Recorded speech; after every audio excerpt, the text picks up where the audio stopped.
You can still look flawless, whatever your skin tone. You, with 8 shades from Wardah Color Fit Matte Foundation. Blend seamlessly following your skin tone with Skin Match technology. Wardah Color Fit, fit for long-lasting impression. New, Wardah Color Fit Last All Day Lip Paint. Just one swipe, long-lasting up to 12 hours. With 12 shades, that's transfer-proof. Fit for a long-lasting impression. Wardah Color Fit Last All Day Lip Paint.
You can still look flawless, whatever your skin tone. You, with 8 shades from Wardah Color Fit Matte Foundation. Blend seamlessly following your skin tone with Skin Match technology. Wardah Color Fit, fit for a long-lasting impression. New, Wardah Color Fit Last All Day Lip Paint. Just one swipe, long-lasting up to 12 hours. With 12 shades, that's transfer-proof. Fit for a long-lasting impression. Wardah Color Fit Last All Day Lip Paint.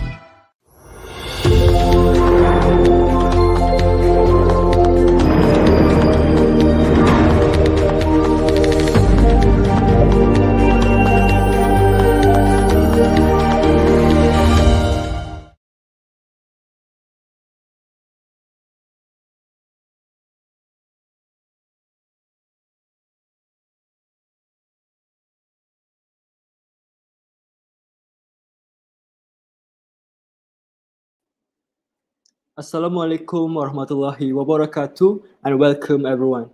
Thank you for joining us for today's webinar. What a good day to have an event.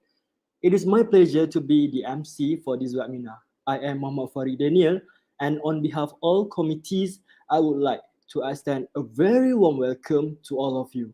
We appreciate you taking time off your busy schedules to join us today. We hope you will learn a lot today, and we have lined up for you to be fruitful and engaging. And don't forget to bring along your friends, your parents, neighbors, and pakcik makcik to join our today's webinar. For everyone's attention, this webinar is organized by the Council of Counseling Students IIUM, or known as CCSI, with the collaboration of Perkama International and w.b.t Cosmetics. We begin this event by singing the beautiful melody of Asmaul Husna, Negaraku, IIUM song, and last but not least, Perkama International songs.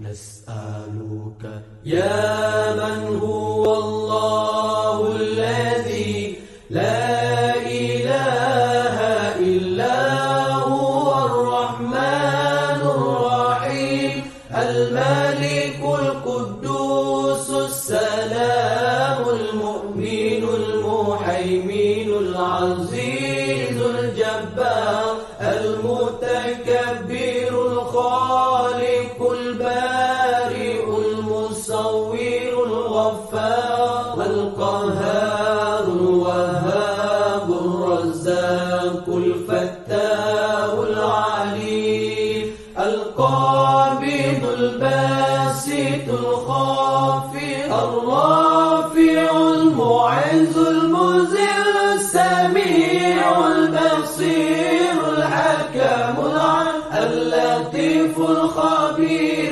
الحليم العظيم الغفور الشكور العلي الكبير الحفيظ المقيم الحسيب الجليل الكريم الرقيب المجيب الواسع الحكيم الودود المجيد الباعث الشهيد الحق الوكيل القوي المتين الولي الحميد المحسن المبدع المعيد المحيي المميت الحي القيوم الواجد الماجد الواحد الصمد القادر المقتدر المقدم المؤخر الأول الآخر الظاهر الباطن الوالي المتعالي البار التواب المنتقم العفو رؤوف مالك الملك ذو الجلال والإكرام المقسط الجامع الغني المغني المانع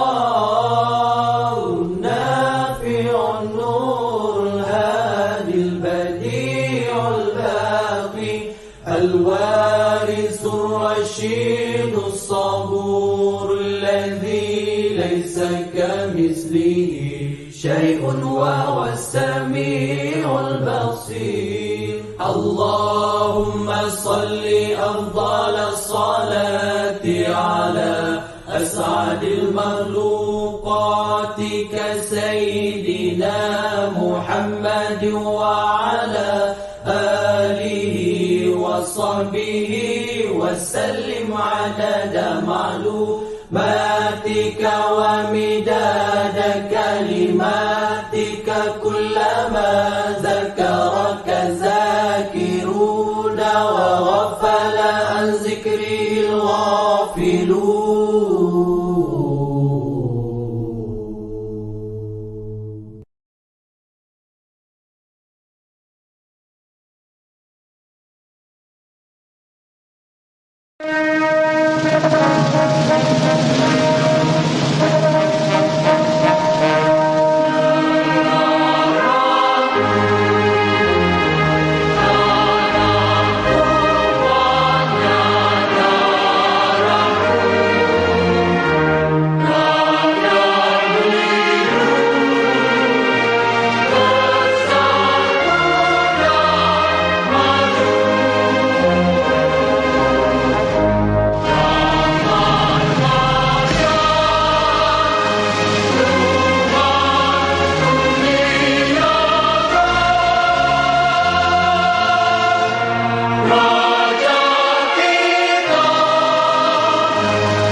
prophets lead the way, enlighten the future, share the wisdom to the spirit of Islam. Revelation and reason, we shall excel, we shall prevail. Merging faith and knowledge, we the Khalifa, we will fulfill the amanah. Together we make the world a better place. Forever expand the culture of Iqra. IUM is to realize the meaning of Ramadan al-Amin. Together we make the world a better place. Forever expand the culture of Iqra. IUM is to realize the meaning of mercy to all the worlds, for all mankind.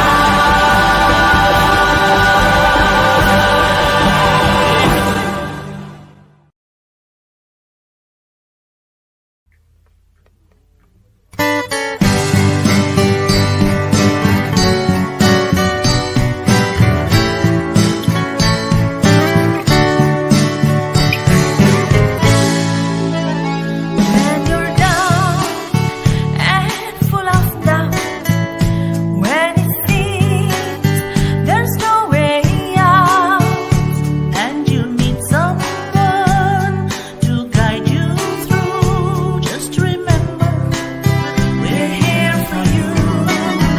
When you're alone with no one near, your world's a mess and nothing's clear. And you're desperate for another view, just remember we're here for you.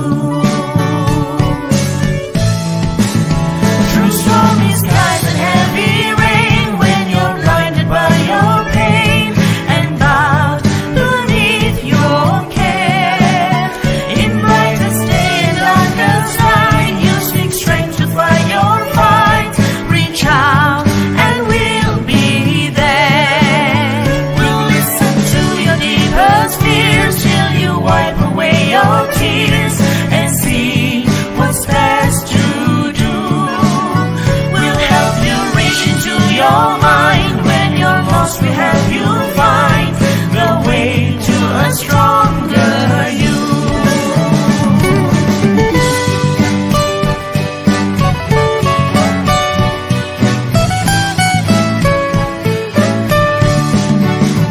The road of life has many others, but we are here to help you learn to paint rainbows new in skies of blue. So remember, we're here for you. To paint rainbows new in skies of blue. So remember, we're here for you. Just remember, we're here for you. We overcomers, we're here for you.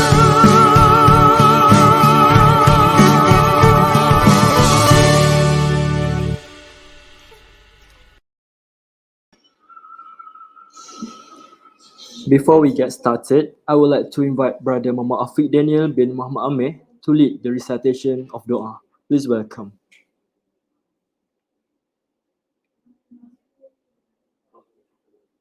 Bismillahirrahmanirrahim. Assalamualaikum warahmatullahi wabarakatuh. Al-Fatiha.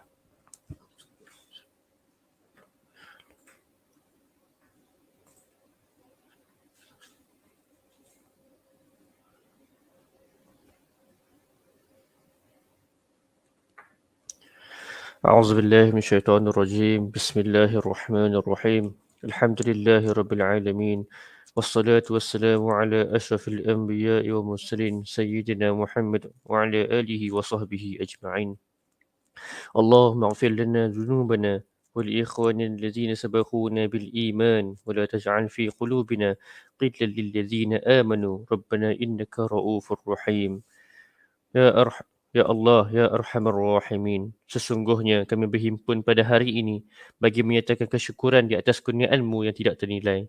Jadikanlah kami hamba-hamba-Mu yang sentiasa bersyukur. Sama ada nikmat yang sedikit, lebih-lebih lagi nikmat yang melimpah ruah yang Engkau berikan kepada kami. Allahumma ya Hakim ya Azim. Sesungguhnya kami berhimpun di sini pada hari ini bagi memanjatkan kesyukuran, komitmen dan iltizam kami dengan roh dan semangat untuk membangun dan membina serta memartabatkan anak bangsa supaya berbudi dan berjasa kepada agama, bangsa dan negara. Justeru, berkatilah pertemuan kami serta berkatilah jua usaha-usaha kami.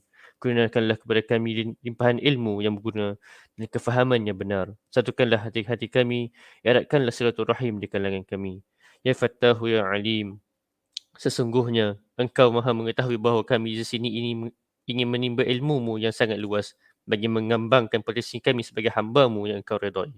Justeru, berkati dan rahmatilah program kami ini. Kurniakanlah kepada kami secebis dari ilmu-Mu. Sinari hati-hati kami dengan cahaya dan hidayah-Mu. Semoga dengannya kami mudah menerima, menghayati serta mengamalkannya dalam kehidupan kami.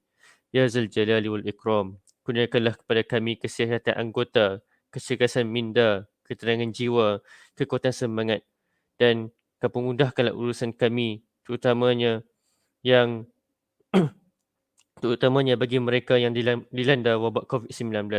Dan Kau hapuskanlah wabak ini yang masih mengganas di negara ini dan seluruh muka bumi, Ya Allah. Allahumma ya alimu ya kabir. Allahumma ja'al jam'ana hadha jam'an marhuma wa tafarruqna min ba'dihi tafarruqan ma'suma. Wa la taj'alil lawma fina wa la ma'na wa la يتبعنا شقيا ولا مطرودا ولا محروما. اللهم اجعل خير أعمالنا آخره وخير أعمالنا خواتمه وخير أيامنا يوم نلقاك فيك. ربنا آتنا في الدنيا حسنة وفي الآخرة حسنة وقنا عذاب النار. وصلى الله على سيدنا محمد وعلى آله وصحبه وسلم والحمد لله رب العالمين. الله منا ومنكم.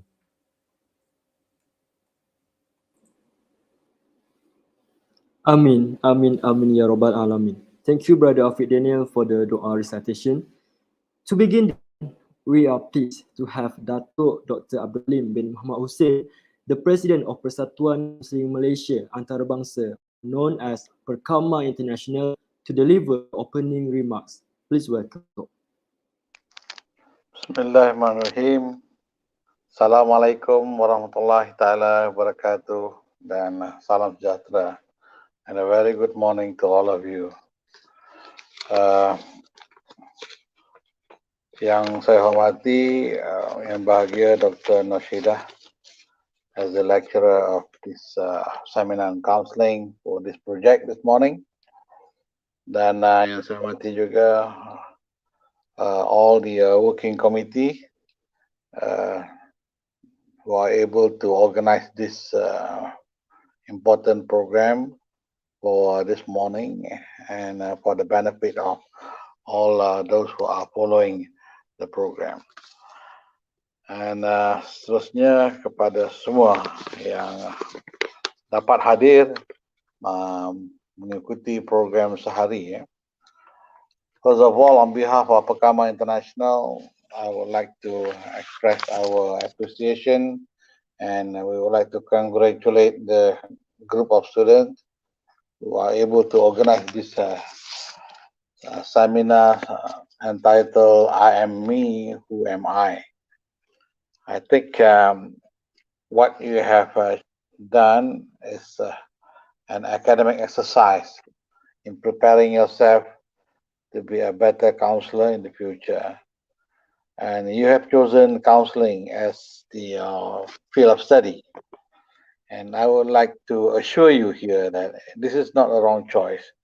You have made the right choice, and this is the choice of area of study you have made, which I confidently will benefit you well in the future, as well as will benefit the society. Whatever it is, when you want to pursue a program known as counseling or a field of study which is known as counseling, there are a number of prerequisites that you need to adhere, and it is something that you can achieve. Today, you are talking about one title known as I Am Me, Who Am I? Basically, when we talk about self esteem, it is about how much we believe and how strong our belief towards ourselves, being a person. And also, from there, we are talking about our personal development. So, to be able to become a good counselor, a professional practitioner in helping relationship, of course, this is going to be the first prerequisite for you to explore and understand yourself. And if you say you are who you are, and you're asking who are you actually, so it is just a process to begin with to explore, or what do you call a self exploration.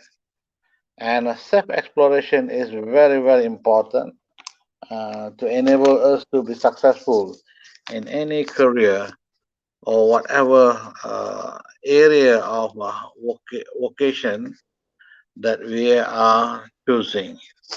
Now that you are planning yourself to be a professional counselor, going through this educational program for 4 years, preparing yourself with all kind of theoretical knowledge, and also later on with the skill, and also, of course, the tacit knowledge that you won't be able to get them in the classroom, then you are actually telling yourself that you have to be a person with the characteristic of being a professional counselor. Then, by asking who you are actually looking at your potential and also your weaknesses for you to improve, so that your potential you can optimize in order for you to lead yourself to be a good counselor. I am very sure that you have studied a lot about characteristic of a professional counselor or practitioner. But what is more important is your readiness to pursue this, what do you call as a noble job, because a helping relationship is not an easy task to do, because there are arts of helping that you need to study, and of course you can get all this knowledge of helping a relationship in counseling courses that you have gone through from one semester to another. And more than that, it is all about how much you believe about yourself to be able to become a counselor. So this is very important. Number one, do you believe that you can be a good counselor? So if you have this strong belief, how are you going to ensure that this belief is real, is true, and yes, you are going to be a good counselor? So this is where you start looking at all your potentials and start grabbing all the opportunities that will help you to develop to become a professional counselor. Now that you have gone through this, you are going to go through this educational program on top of the other complementary programs that you can access throughout the internet or through other seminars, colloquium, forums, and any intellectual discourses. you go to the second stage, that to ask yourself whether you believe that counseling is a field that can really help someone, that you think that when you pursue this program, you know that by using this knowledge of counseling, you will be able to provide some kind of avenue for those who are in need of help. Sorry.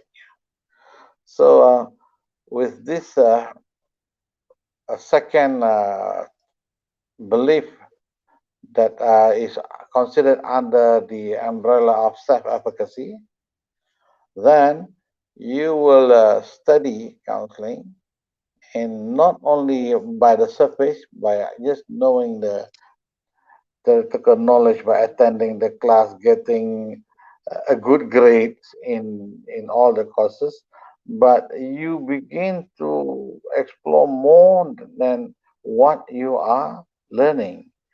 For example, you studied psychoanalysis in one of the theoretical approach in your class. Uh, so, what is that about psychoanalysis? Well, this Sigmund Freud had introduced psychoanalysis, then come in the neo psychoanalysis, and then you have another group of people debating. So, how are you looking into this theory? And how do you relate this theory to your belief system in your daily life? If you are a Muslim, so you have your own principle of life, and how do you take psychoanalysis into your belief system? Where is that? And where is the point or the principle of psychoanalysis that suit into your belief system? If it is not, what do you do? So again, um, if you believe counseling is an area that is going to be able to help people, help society in many ways, so you will start looking into these approaches in counseling beyond what you have known. So there, the same thing goes out to some other theories. And then you look into the study. For example, if you are Muslim, you look into the Kalbu, right? So where is this the theory of Kalb fit in into these theories that you have been learning? So that is number two. But the third one is also a continuity of your personal belief about yourself, your personal belief towards this counseling as an area of professional helping and also a human relationship. The third thing that is more important under self-efficacy is how much you believe that the approaches that you apply, you know, from the counseling knowledge would be able to help or to contribute a positive outcome from what you have been doing. Yeah? So the skills that you have, the knowledge that you have, and also the personal relationship or professional relationship with your client and your approaches that you use. So how much do you believe that this is going to help? So this is important. Because if you don't believe, well, I'm using CBT, I don't know whether it's going to help or not. I just give it a shot, then it's not going to help you. So if we look at other professionals, this is what they are doing. They believe in the knowledge that they have studied, and then they apply the practical methods to provide assistance to their client. And then if it doesn't work, they keep looking into why is it not working. And then to a certain degree, if he or she knows that you cannot pursue anymore with the treatment process, he will recommend to someone else. This is where we call the referral services, or the referral um, can say that, the referral conduct, where you think that it is beyond your ability anymore to provide help to your client, so you'll be happily looking for the best person to refer to, and you prepared a good referral. So this is the practice of professionals. I just share with you a simple example. You have some illness, then you went to see a doctor. So the doctor will start diagnosing you, and of course they will check your physical readiness in terms of your illness, or if you're fall sick, check your temperature, look at your maybe your heartbeat, your blood pressure, and then they will be asking you a few questions: what you eat and how you feel. Then from this information that they gather, they come to the assumption that, well, maybe you need this, this, and this. Yeah. So the doctor prescribe you and advise you to take the medication accordingly. And then after a few days, you don't feel good. You come back to the doctor.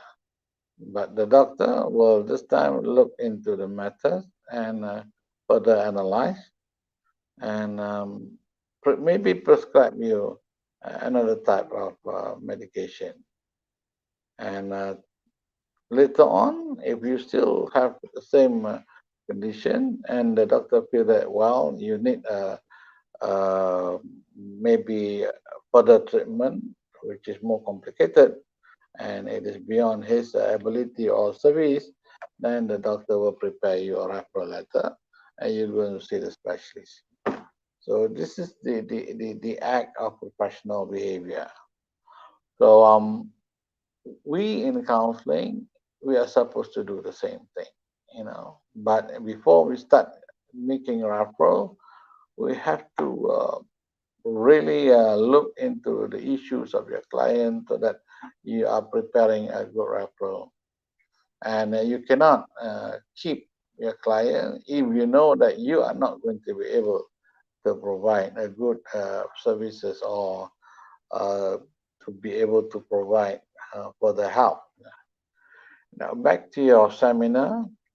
As a student, on behalf of Pakama again, we are very proud of you to look into student in counseling, very active, organizing intellectual discourse, so that you gain more knowledge outside the classroom. And this experience, I can assure you, it's been a very, very, what do you call, important and also valuable experience that you can't buy anywhere. So with that, I hope all of you here, and also those who are with us following this program, will benefit the most from all the discussion made today. And also, I pray to Allah Almighty, so that this program will run smooth to the end.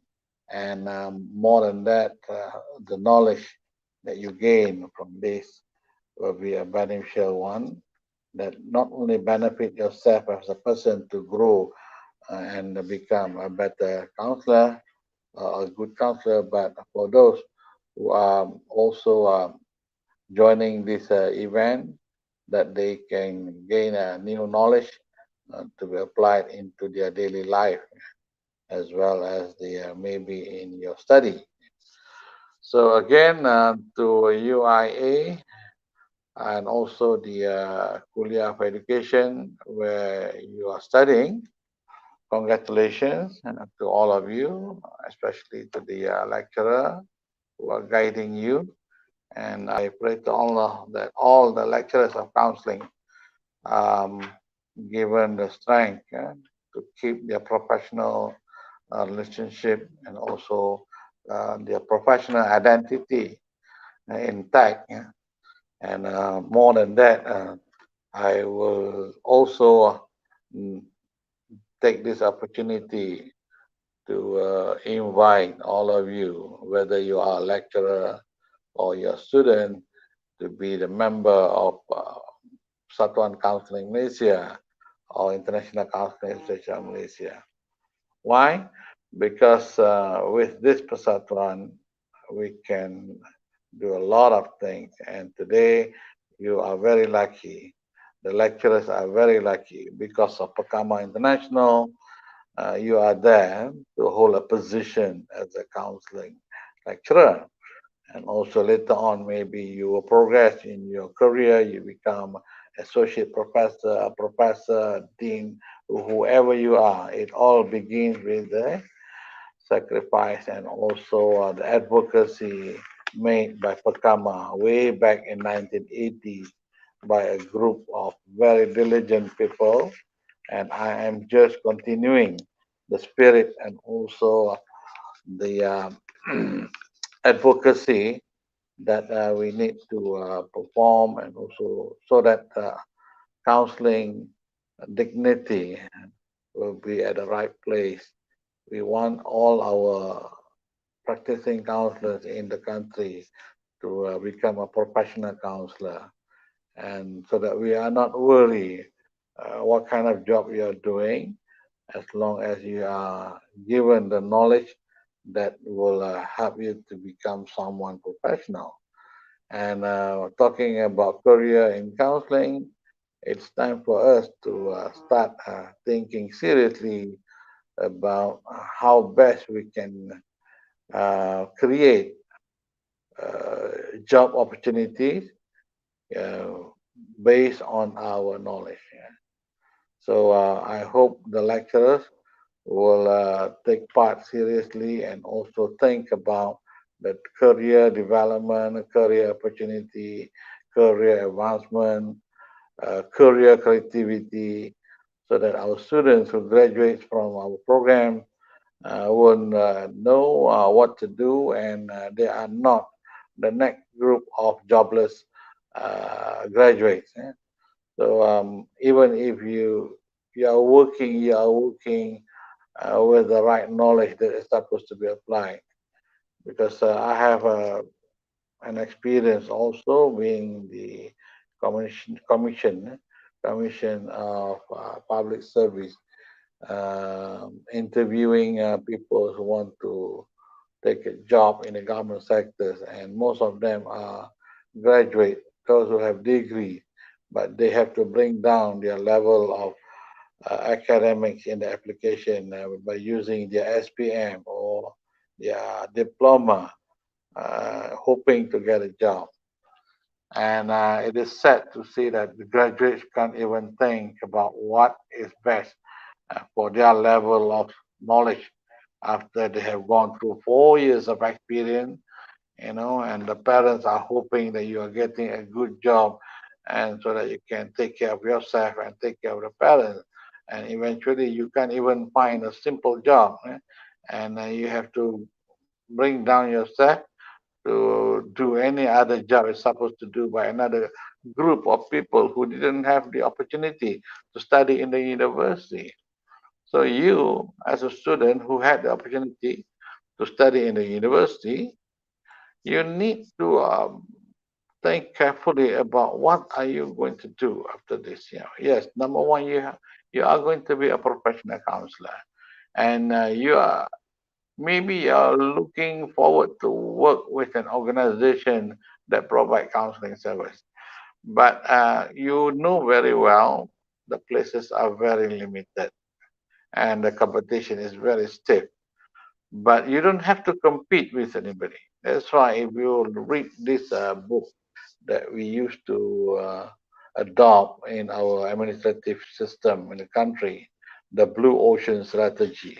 It's not a new strategy, but it's a strategy that comes with the principle of no competition in making a living. So you don't compete with those who are established, but you compete with yourself and you create a new job. Yeah.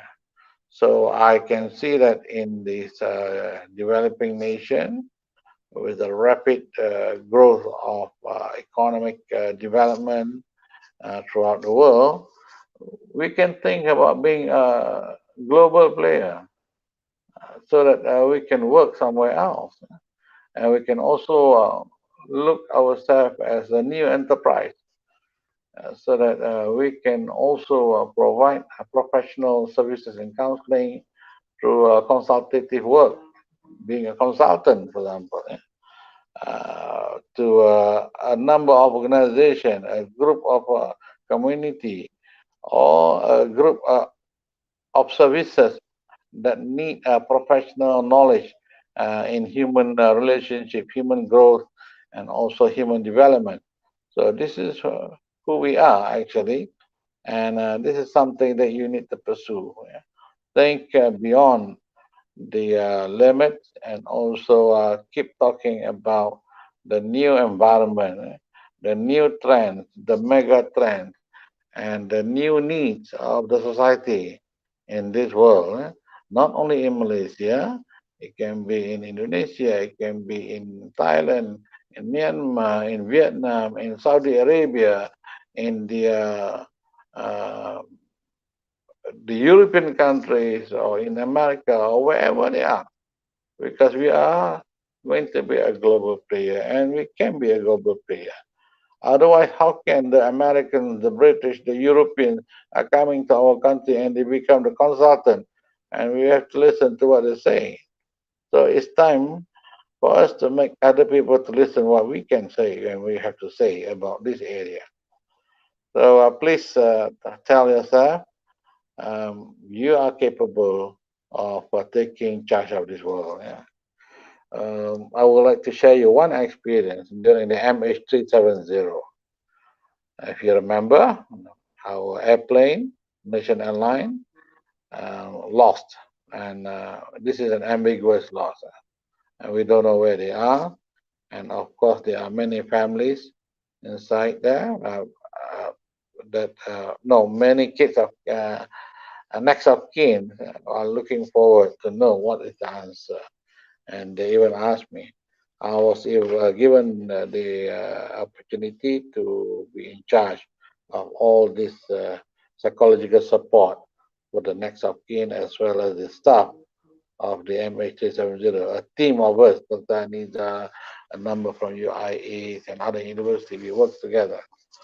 And there was one journalist from Germany. They were there in Everly Hotel looking for news to be posted in their own media. And this journalist provoked me and said, "Do you think the Malaysian councillors can do anything with this kind of issues today?" So what do you think my reaction is? As I said, with the spirit I'm having, my question, my answer is just hello. We are a well-trained counselors.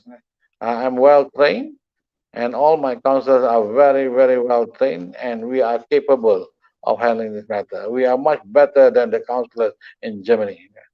So we have to be bold enough. You have to be brave enough. If you believe in yourself, nothing will stop you. And before I end, my prayer to all of you, so that all of you will become professional counselors and you'll be successful in your journey.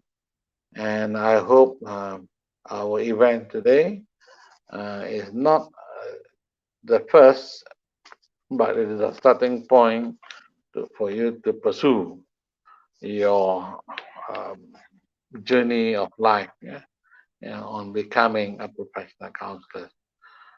In the name of Almighty Allah Subhanahu wa Taala, I would like to appreciate this seminar, and I hope that this seminar will run smooth towards the end of the agenda. Sekian, Assalamualaikum warahmatullahi wabarakatuh.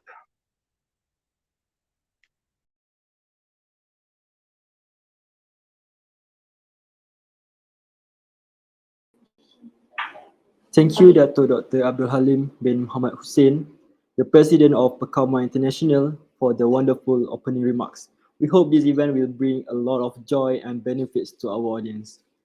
Ladies and gentlemen, today we are presenting a counseling webinar entitled I Am Me, Who Am I?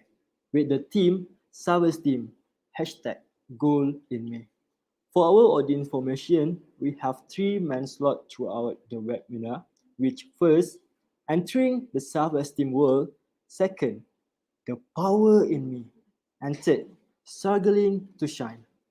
Plus, this webinar is held using dual language, so we may use English and Bahasa Melayu. Just a little housekeeping before we get started. To all participants, you need to fill in the attendance form provided in the comment section so that we may proceed with your e-certificate. Also, if you have any questions during the presentation, please type them into the question box in your YouTube control panel.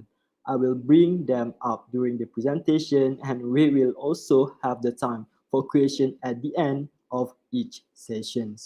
Interestingly, we have a gimmick video to be shown to our audience, and how, of course, it is related to our topic for today's webinar, which is about self-esteem. So, dear respected audience, we hope you will enjoy this short gimmick video from us.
We will now have a short break and please stay tuned with us for the next slide.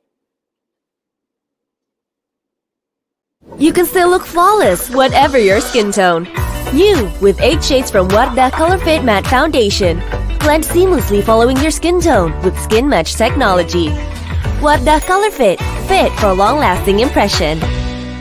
New, Wardah Color Fit Last All Day Lip Paint. Just one swipe, long-lasting up to 12 hours. With 12 shades, that's transfer-proof. Fit for a long-lasting impression. Wardah Color Fit Last All Day Lip Paint.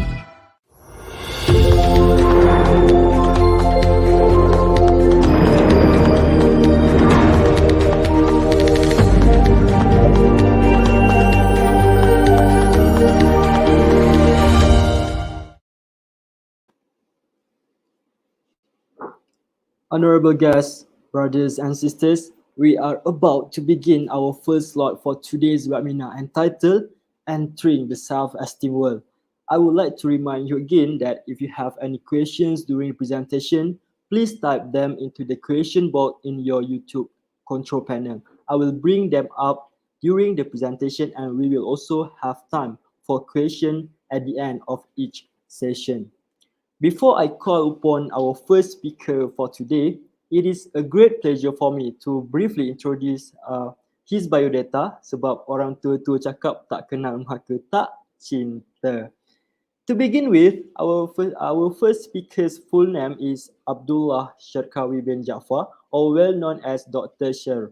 He is a certified coach, motivator, speaker, L&D specialist, professional development trainer, corporate and image consultant, lecturer, psychoeducational counselor, and managing director at Sher and Rick Sendirian Berhad. Handsome first speaker kita hari ni. For his academic background, he got his first degree at the University of Houston in Bachelor of Science, Hospitality Administration Management. Secondly, his Master of Public Administration in Texas Southern University and Doctor of Education, specifically in Guidance and Counseling from Texas Southern University as well. With great honor and privilege, I would like to call upon Dr. Sher, our first generous speaker for today, to deliver his talk for the first slot entitled Entering the Self-Esteem World. Please welcome Doctor. Thank you very much, Farid. Assalamualaikum warahmatullahi ta'ala wabarakatuh. I am Dr. Sher. How are you, Doctor? Alhamdulillah, Alhamdulillah. I'm so very, very happy to be with you today and with all your friends. And this is one subject that is very close to my heart. I believe that self-concept, self-esteem begins when we were just a little boy, little girl, and we should continue to develop to be where we are today.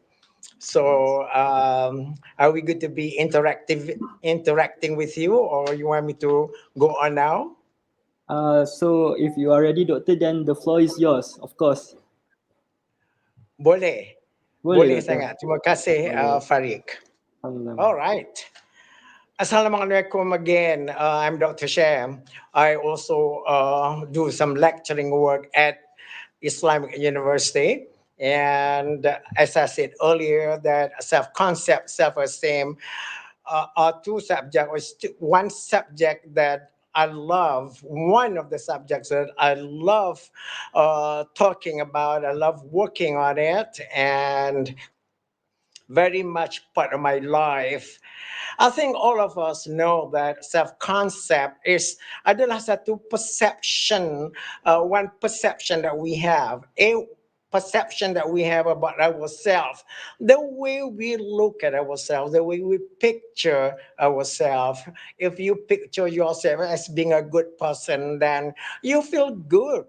Okay, if you look at yourself in the mirror and you see how beautiful you are and how handsome you are, and that makes you feel good. Okay, so my topic today, entering the self-esteem world program. Okay, I think we are already in the world of self-esteem, self-concept. If you do not have the self-esteem, self-concept, you may not be here with me this morning. And you can go to the next slide. All right, this is who I am. I'm still as good looking as I am now, as in the picture that was taken last year. All right.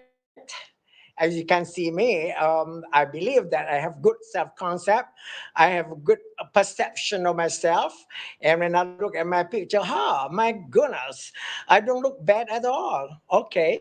So next slide, please. So when you talk about self-esteem, it's your self-worth, the invaluable self. There's no value can attach to yourself because it's so invaluable. You cannot put a tag on it. You cannot put a price on your self-esteem. You know how invaluable you are to the society, to yourself, to others in your life. So when someone asks you, how do you feel about yourself? And then your answer would be, oh, I feel great. I'm in cloud nine. I'm so enthusiastic. I'm so motivated. I'm so confident. That should be your answer. If your answer is, oh, I'm just fine, I could be better. And then your self-esteem is affected that morning. It could be at that moment. It could be that you are not happy about yourself. It could be something that's happening in your life at that moment. And your self esteem feeling that, why am I feeling this way? Why am I feeling so down? Why am I feeling as if, nobody pays attention to me? Why do I feel like I'm victimized by the situation in which you are operating? And you see, self esteem is having to do with your self worth, the value that you put on yourself. So when you describe yourself, you describe in the greatest of superlatives who you are. A child who has strong self-esteem is a child that is always moving towards success. It's always having to do with dia punya achievement motivation dia. A child that is so happy, a child that is so vivacious, and a child that is so vibrant when he or she comes home and telling you how she was treated at school. So sometimes teachers may make them feel real bad. But then again, we support them by saying that that's what your teacher thinks of you, but that's not what we parents, we brothers and sisters think of you. And you are great. You are so wonderful. You are precious to me. You belong to us in this family. You just fantastic. You are fantabulous. And that's what we need to say to our child when your child is feeling low a little bit just due to something else, something that's happening in his or her life. So let's take a look at the next slide, which is, I believe, that is on your self concept. Oh, okay, never mind. I'm I have a feeling that you guys are very happy at this moment, aren't you? I'm happy. I've been looking forward to this presentation for several days now. Well, they postponed it some time ago, and I was so excited about it because, again, this is subject that is my favorite subject. So let's go to the next slide to see your rating of your happiness. I'm giving myself a 5. I do not know about you. You may be giving yourself a 4 or 3, but let us give ourselves this morning a 5 because we are so happy. Even though I cannot see you at this moment, but I'm happy to be with you. I feel valued. I feel like the team, your friends, have valued me to offer me to be giving you this session.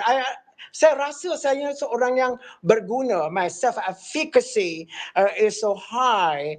My confidence when it comes to talking about self-concept and self-esteem, I know the stuff because I have lived with it all my life. Okay, so jadi pagi ni saya rasa 5. I'm always a 5, I think. When I go to classes, my class at URA is at 8:30 in the morning on Friday. Another one is at 5 o'clock. You can ask your students, your friends, how am I acting? How is Dr. Share approaching the class? I must make sure that I approach the classes enthusiastically. Okay, because I believe that that enthusiasm that I have in me is going to be touching everyone in class, and then I can get into stories and stuff like that to illustrate points of learning. So jadi saya kena berenthusiastic. Bukannya kena sahaja, memang saya sendiri enthusiastic that morning or any morning that I wake up to that to the calling of the sunshine. That's how I feel. I feel great. I feel like I'm so valued. I feel like my family likes me very, very much. And I feel that my family in America still values me. And I have friends and relatives in America where I grew up, they're still in contact with me. They always end whatever text that they have for me. Always love you, Shan. Love you. Love you. We miss you. We wish you could come to Texas again and stay with us and swim in our swimming pool and stuff like that. Oh, that should make me feel good. When you feel good, then everything that happens around you will be also good. You'll be so happy. Imagine you scored one this morning. Just imagine. I don't think that you scored one this morning. But if you were feeling at one this morning, certainly you did not feel like coming to this session.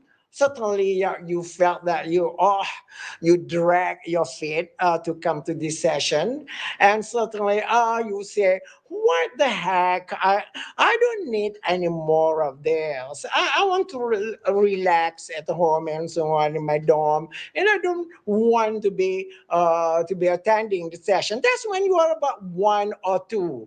You have lost your confidence. You do not have your enthusiasm, and you don't even smile.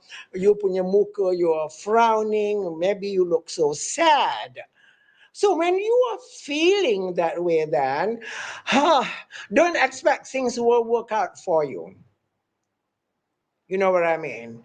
Because it will dampen your enthusiasm, your day will be ruined. It all starts that morning where the first thing that you do when you wake up, thinking about, oh, bersyukur kepada Allah Ta'ala, I'm here, I'm happy, I have had good sleep kind of thing. But mind you, there are so many people in our society are not capable of even scoring 3 just because they're having some problems in their lives. And this is where you counselors, like myself, psychologists, and so on, this is our task to help people to build or rebuild their self-esteem, value them by saying good things about them. And kalau kita boleh buat seseorang tu begitu happy, and then I think he will appreciate you or she will appreciate you, and I think he will or she will remember you for that day or more days in the future. Tetapi kalau you tak bagi langsung support, macam you punya video tadi, nobody started to support her. But later on, with all the self-esteem, self-concept yang dia ada pada diri dia, dia dapat memperolehi 4.0 dia punya grade point average dia, which is just great.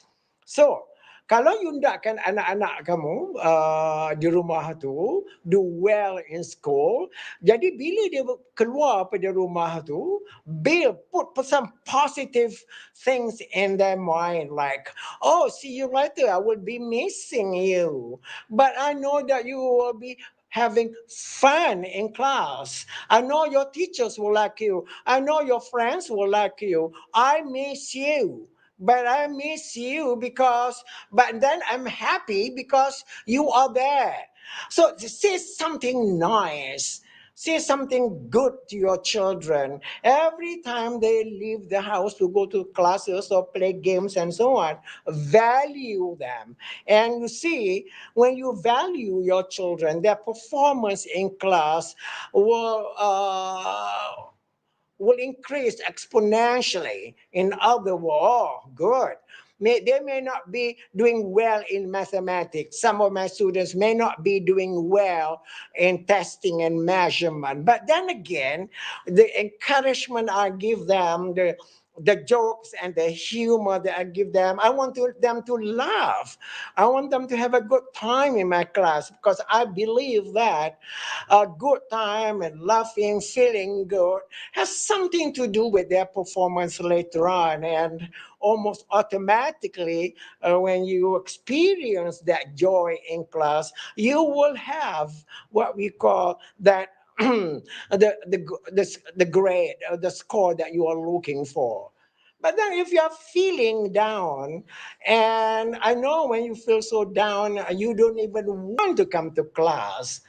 Even when you feel down, make an attempt to come to class, to do something and make yourself happy, get in the sun and just enjoy it.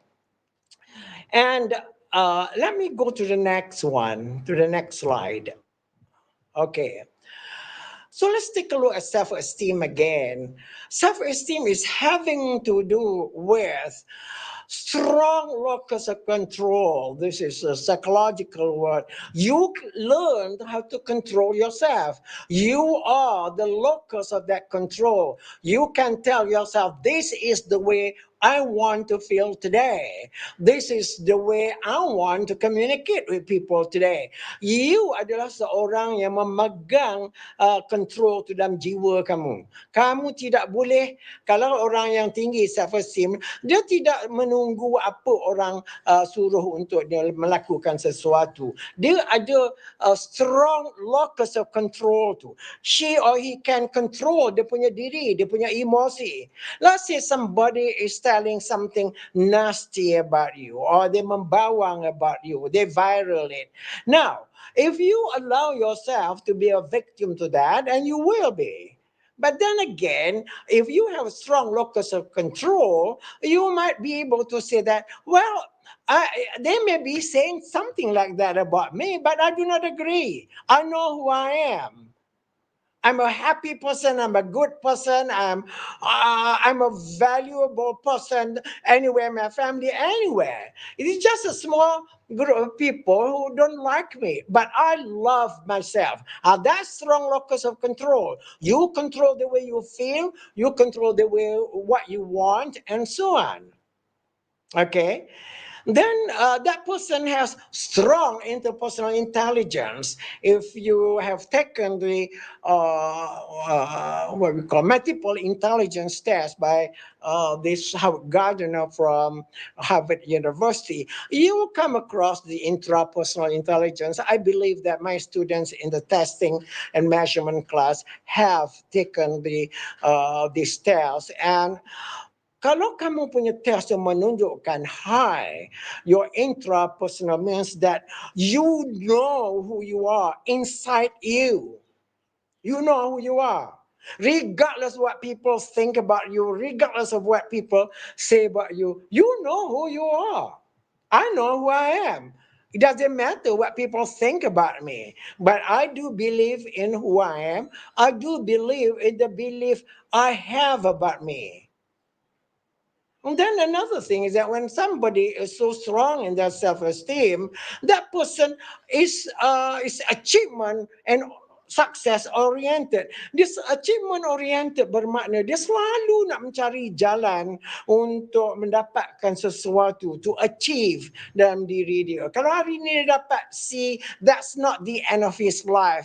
He is going to be able to move forward and make himself becoming a B+ student up to being an A student. Achievement oriented and success driven individual, they are so busy doing things. They're so active in getting things done, in making things happen. That's the way they are. We admire them. They're always busy.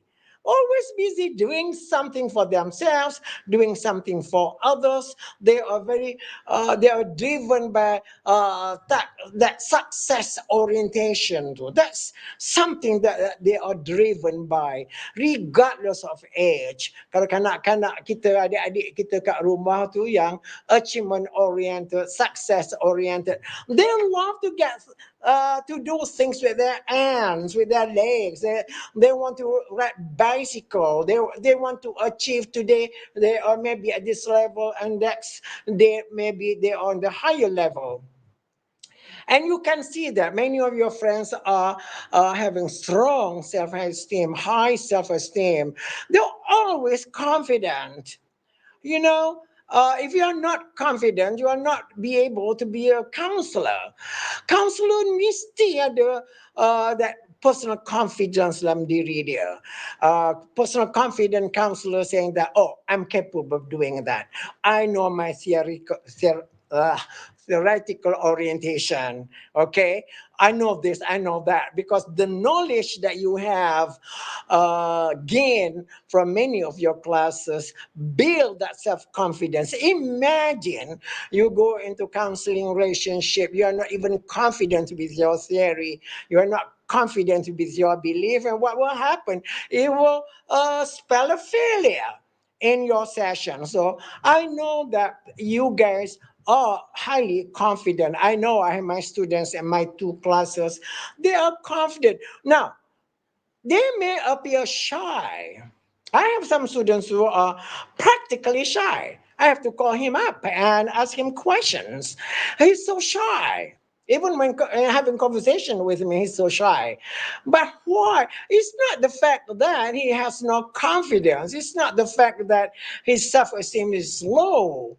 No, it's just the fact that he chooses not to speak up. He chooses not to volunteer to think, to answer questions, and so on. That is his choice. When I interviewed him, I suspect that is his choice, and he wants to be a listener more than a talker. If you look at me, I'm a talker. So I admire his self-confidence of sitting in class and being quiet, being attentive, and so on. So jangan sekali-kali kita kata orang yang pendiam tu, orang yang duduk-duduk di belakang tu, orang yang rendah dia punya self-esteem. Tidaklah, okay? So you kena tanyalah dia. The next thing, strong interpersonal intelligence there. You engage in positive relationship with anyone, even with strangers. Say hi. You go to parties, you go to kenduri, you go to events, and you get to know the people there. You may want to sit down next to somebody that you have never met before, and then you strike a conversation. So you see, a person with strong personal intelligence is a person who has strong self-esteem.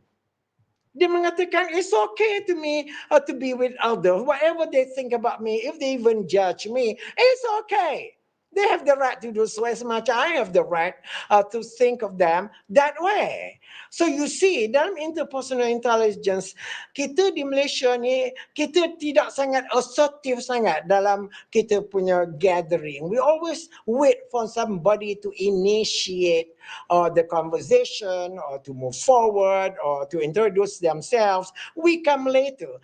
I would like for you guys to take the step forward, move forward, stay in the front. Whatever line is, you get there first. You get to be in the front line. Whenever you have a chance to speak at a convention, at a seminar, go forward and accept it. Because this is one wonderful training that I have had in my life. For those people who do not know who I am, actually, I was born in Perak, kampung itu langsung tak ada apa pun, ada buaya, ular, ikan. That's where I grew up.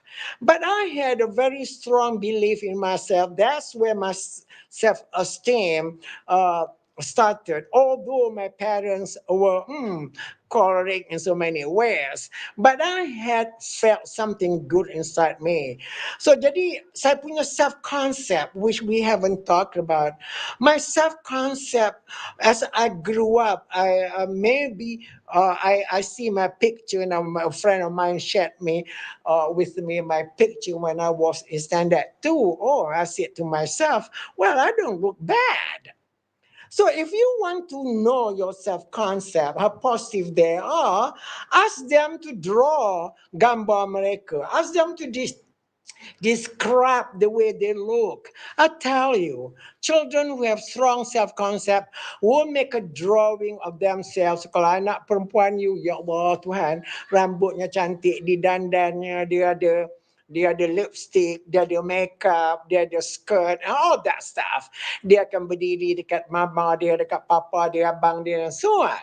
Itu kalau anak-anak kamu, adik-adik kamu mempunyai very strong or high self-concept dia. Gambaran dia tu berbeza pada self-esteem. Self-concept ni gambaran. The way I look, the way I present myself to the world. So jadi bila saya masa kecil-kecil dulu, I believe that I started with good concept of myself, but later on it developed and it got higher level of improvement in my self-concept. But then I never felt satisfied with the way I was. So I always wondered if I could just go to another country. I chose UK, I chose Australia, I chose New Zealand. The last country that I chose was America. At that time, I did not know so much about America. Not only after I reached my Form 4, I did not do well in my Form 3 exam, you see, my self-esteem, my self-concept was still intact, even though I did not do well in Form 3. I was not able to transit to Form 4. I did feel bad about that. I must be honest with you. But I never looked down at myself. I said to myself, there must be a reason why I did not do well. And masa itu saya tak tahu sangat nak berdoa-doa sangat. Tapi eventually I realized that maybe Allah tu ada taruh satu rahsia untuk saya. So jadi bila umur saya dah masuk ke Form 4, umur yang dalam Form 4 tu, dan saya diangkatkan oleh family di Amerika Syarikat. The family came to this country, met me, and took me back to America, where they raised me, and I went to a private school and so on. Di sanalah saya perolehi saya punya self-esteem dan self-concept. Di sanalah baru saya nampak, wow, this is me. I never realized that I could fly all the way to America for 36 hours all by myself. Can you imagine someone lost me in America and they want me to be their child, to be their son? Oh, it's wonderful feeling. So when I arrived in Los Angeles, when I arrived in Hawaii and Los Angeles, they were there to greet me, and they said, "Oh, how cute you are! You look so nice!" And oh my goodness, we want you to be our brother, kind of thing. Oh, at that moment, myself concept was getting bigger and bigger, just like a balloon, and I was overinflated with my self-concept, with what people said about me when I arrived in America. And then my self-esteem, then as my self-concept grew, as my self-concept develops and to be stronger and stronger. And I attended classes with all my friends who were all Mak Saleh lah, ada lah 2-3 orang yang Africans. Other than that, I was happy. My teachers gave me compliment on something, the way I dress, the way I present in class, the way I talk to others, and on and on and on. I made a lot of friends when I was in school. I was always selected as someone to present certain topics in my classes and so on. I believe that I was an achievement-oriented individual. I remember I did not even pass 9th grade. I never went to high school. But nevertheless, because of my self-esteem, my self-concept, my achievement orientation, my success orientation were intact. I went to private school. I had a tutor to help me out, and on and on. I made it on the dean's list at the University of Houston 2 or 3 times. So you see, you punya self-concept, you punya self-esteem go together. Walaupun kamu cantik macam mana pun, pakai branded clothing and so on, tapi jiwa kamu tak rasa kamu ni disayangi. Kamu tak rasa kamu ni nilai kamu tidak tinggi sangat bila kamu bandingkan dengan orang lain, then you will not work. Self-esteem and self-concept, they go hand in hand. Both of these two concepts have something to do with your perception of yourself, perception of how people treat you, perception of your world, and so on. So imagine when I live in this vastly different culture, that's where I discovered so much about me. So my strong urge to motivate you this morning is for you to go abroad. Yang you duduk kat Malaysia ni lama sangat.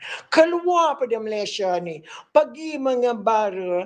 I have people in my life, they even go to Vietnam and stay there for 6 months. I saw this American girl the other day who flew from America, I believe America, on her own on this small jet plane, a small plane, and she flew all the way to even to our region here, Singapore, Indonesia, and so on, all by herself. Can you imagine that? That shows that she has a very strong belief dalam diri dia. Self-concept dia, kalau dia lihatnya diri dia, gambaran diri dia tu, semuanya positif. Always inside herself, inside her mind, she would say something. Yes, I can. And yes, I will. Kalau kamu tak ada can and will, itulah jadi kamu. I don't think I can. I don't think I will. I think it's so formidable a task, so difficult a task. I don't think I can handle that. When you say don't, you cannot, and plus all the negative things to yourself, naturally you will not be able to make it. Are you with me or not? So you must be able to get up in the morning and say, yes. Saya rasa agama kita menggalakkan kita bersyukur pagi tu. That's making us feel wonderful. When you get up in the morning, I normally get up at 3 o'clock or 3:30. I love it. I love this cool morning. I love the silence in the morning, and things can be very touching to me and so on. I love it. So the moment you tell yourself that you don't love it, and then that's the moment you got to stand up and buckle up. You got to move forward, okay? So balik ke sejarah saya dekat USA. That was in Texas then, and yeah. When I finished my undergrad, I believe I wanted to do well in my master's. I wanted to take MBA, but I wasn't good in mathematics, so I preferred the MPA, public administration, having to do with human resources. And then I made it. And they even gave me a scholarship of $600 per month when I was in my master's program. And then later on, I said, no, I'm not going to go back to Malaysia with a master's. I want to go further. I want to get a doctorate. So, which I did. 3.5 years later, after my MPA, and then Tuhan punya kuasa, saya diletakkan di sebuah satu klinik, what we call a mental health clinic, mental health and mental retardation authority of Harris County in Houston, Texas.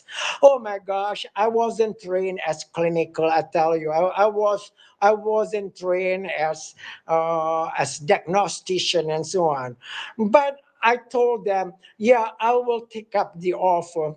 I'm not going to fail. I will do well in this clinic. That's the day when I first entered the clinic. That was the very day they threw DSM, saya rasa DSM 2 ataupun 3 kepada saya. Oh my God, what is this? So I began to look at it. I began to diagnose people. I began to diagnose children and so on.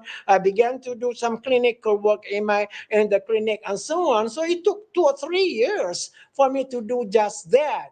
And I believe that I came out of that successfully. And then I moved to Japan. I stayed in Japan for several weeks, and I studied the life, the culture of the Japanese. And not too long ago, I traveled to Turkey not too long ago, before the COVID, and I went to Sri Lanka before that on my own. People tell me, "Oh my gosh, Kawi, don't you feel to go to some of these strange lands?" No, I love it. I want to know the cultures and begin to know so much about me, what I can do, what I cannot do. And not too long ago juga, Pastor Nasanta said ke Iraq. Who wants to go to Iraq? Rather go to Paris, rather go to South America, rather than Iraq. But I took up the challenge. I went to Iraq. I stayed there for about 10 to 14 days. I came out alive. I came out with having more knowledge about the Iraqis, more knowledge about the culture and so on. And I felt so good when I was there. So they were so interested in learning more about me and so on. Then I went to many places in America, all over the country. I traveled to whether it's Florida or to Arizona and so on. And then I migrated to Oregon, which is on the west coast of America. Every time you make a move, every time you make that transition in your life, and then your self-esteem, your self-concept will be challenged. That's why we need to go to different places. That's why we need to go and do things in different cultures. Go for it. Go to Thailand. That's the closest country we can get. Go to Singapore. Not just sightseeing, just learn and even teach at one of the schools. The other day, my Persatuan Certified Coaches International, I'm one of the members and I'm a coach. So they asked me, Dr. Sher, would you speak at our international audience in New York and talking about choice theory? And William Glass's choice theory, how it relates in coaching. Oh, you think that I refuse? Oh, I did. I stood up here in the middle of the night because of the time difference, and I talked internationally. And all over the world who wanted to watch me, they were there. So it was surprising. It was a big surprise because the audience turned out to be greater than what they had expected. So jangan malu. You want to talk about choice theory. You want to talk about ACT. You want to talk about CBT, RBT, whatever that is. You want to talk about solutions focus as counselors. Go for it. Nowadays, we have all the information that you want at the tip of your finger. You just click your internet, you discover so many things about the subject that you're looking for, okay? So let's go to the next one. Next slide, please. Hi, Athira. Okay. So, bagaimana pula kita nak raise kita punya self-esteem, self-concept kita kan? Saya tak taruh banyak sangat self-concept dalam ni because title-nya mengatakan self-esteem. So, jadi bila saya kata self-esteem di sini, you think about self-concept as well. Okay. Salah satunya, you kena practice berdisiplin. Berdisiplin is a new word. Word yang didatangi yang dikeluarkan invented oleh some American psychologists mengatakan bliss. Bliss ni adalah the moment of joy, happiness that you have in your life at that moment. If you have bliss at this moment when you are with me, you are in awe with me. You are so happy. You almost like you want somebody to paint you to realize that, oh, you are there. You are so happy. You do everything that you want to do that gives you that sense of joy, that sense of happiness, that sense of achieving something. That's bliss. Kalau tidak nanti kamu muram-muram, susah hati, name it. So jadi you tengok, kalau you dapat bliss tu, whatever, whether you are cooking for your family today, whether you are talking at a session just like I am now, yes, go for it. It's make yourself feel good because spiritually makes you feel good because you are doing something for your family. And then academically speaking, oh, you feel so good because then I know all these ingredients about cooking, whatever it is, you find everything you can in your life that you can turn it to bliss. Relationship can be a bliss. You have a boyfriend, right? You have a girlfriend, right? And you have someone that you love the most. And this morning, go out and enjoy your time with your partners. Enjoy your time, the moment that you have. So bliss means that you have that sense of happiness, contentment, joy, exhilaration, name it. There's so many 100 words that are correlated to bliss. When I was in America, it was wonderful. When I traveled to Canada, I saw all the beautiful, beautiful, beautiful gardens in the west side of Africa. I mean, Canada, and I love it. And I was enjoy. I was like feeling like I was in a dreamland. And when I lived in Oregon, I had a 4-story house with a swimming pool, and the hummingbirds were flying across my breakfast deck, and so on. That was bliss. It makes you feel so good. It makes you feel so thankful to Allah the way you are. You are so, you have that joy that you have, okay? That's bliss. Find it. Go for it. Kalau kamu buat term paper untuk kamu punya guru, get into that bliss, because then you say, oh, I discovered something new. I want to share that with my prof. Oh, this is something I've never heard before. I was trained in America. It is an embarrassment to anyone not to read. So that was the culture in which I was raised. So until today, reading is my passion. So I have that bliss when I am reading. I love it. I enjoy new words. I enjoy new discovery. The other day, I had a client who had I believe that I had diagnosed him before, but this time I began to look. There must be something about this young man, and I began to understand him much better now, because I believe that he has this Peter Pan syndrome, where he doesn't want to grow up. He still, at the age of 25, 26, he still lives with his mother. You know what I mean? Everything that his mother is doing, because Peter Pan syndrome is telling us that you choose not to grow up.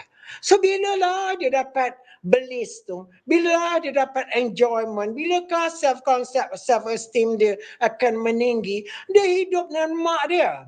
Mak dia quite autocratic or quite choleric and so on. Itulah dia. Basuh pakaian pun dia tidak, masak pun dia tidak, dia tidur tak habis-habis, lain daripada main game lah, computer game ataupun digital game.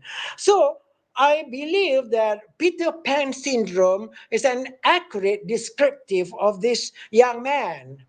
And then from Peter Pan syndrome, by the way, Peter Pan, there is a story on Peter Pan. If you have time, search Peter Pan movie, you'll be able to see how Peter Pan grew up and so on. He would never grow up. And then another thing similar to Peter Pan is failure to launch. Failure to launch means dia tidak dapat keluar daripada rumah dia. Failure dia tu. Dia tidak memotong dia punya umbilical cord dengan mak dia. Selalu dengan mak dan ayah dia. Dia nak keluar, dia masuk balik. Dia nak lari, dia datang balik ke rumah tu. In America, when you reach a certain age, like 23, like most of you now, 22, 23, we are already inching out. We don't want to live with our parents anymore. And then we want to enjoy the experience and so on. We want to discover, we want to travel all over America, and we want to go to schools in other places. At the age of 23, kalau yang tua-tua pun saya rasa 25 masih duduk dengan mak dan ayah lagi.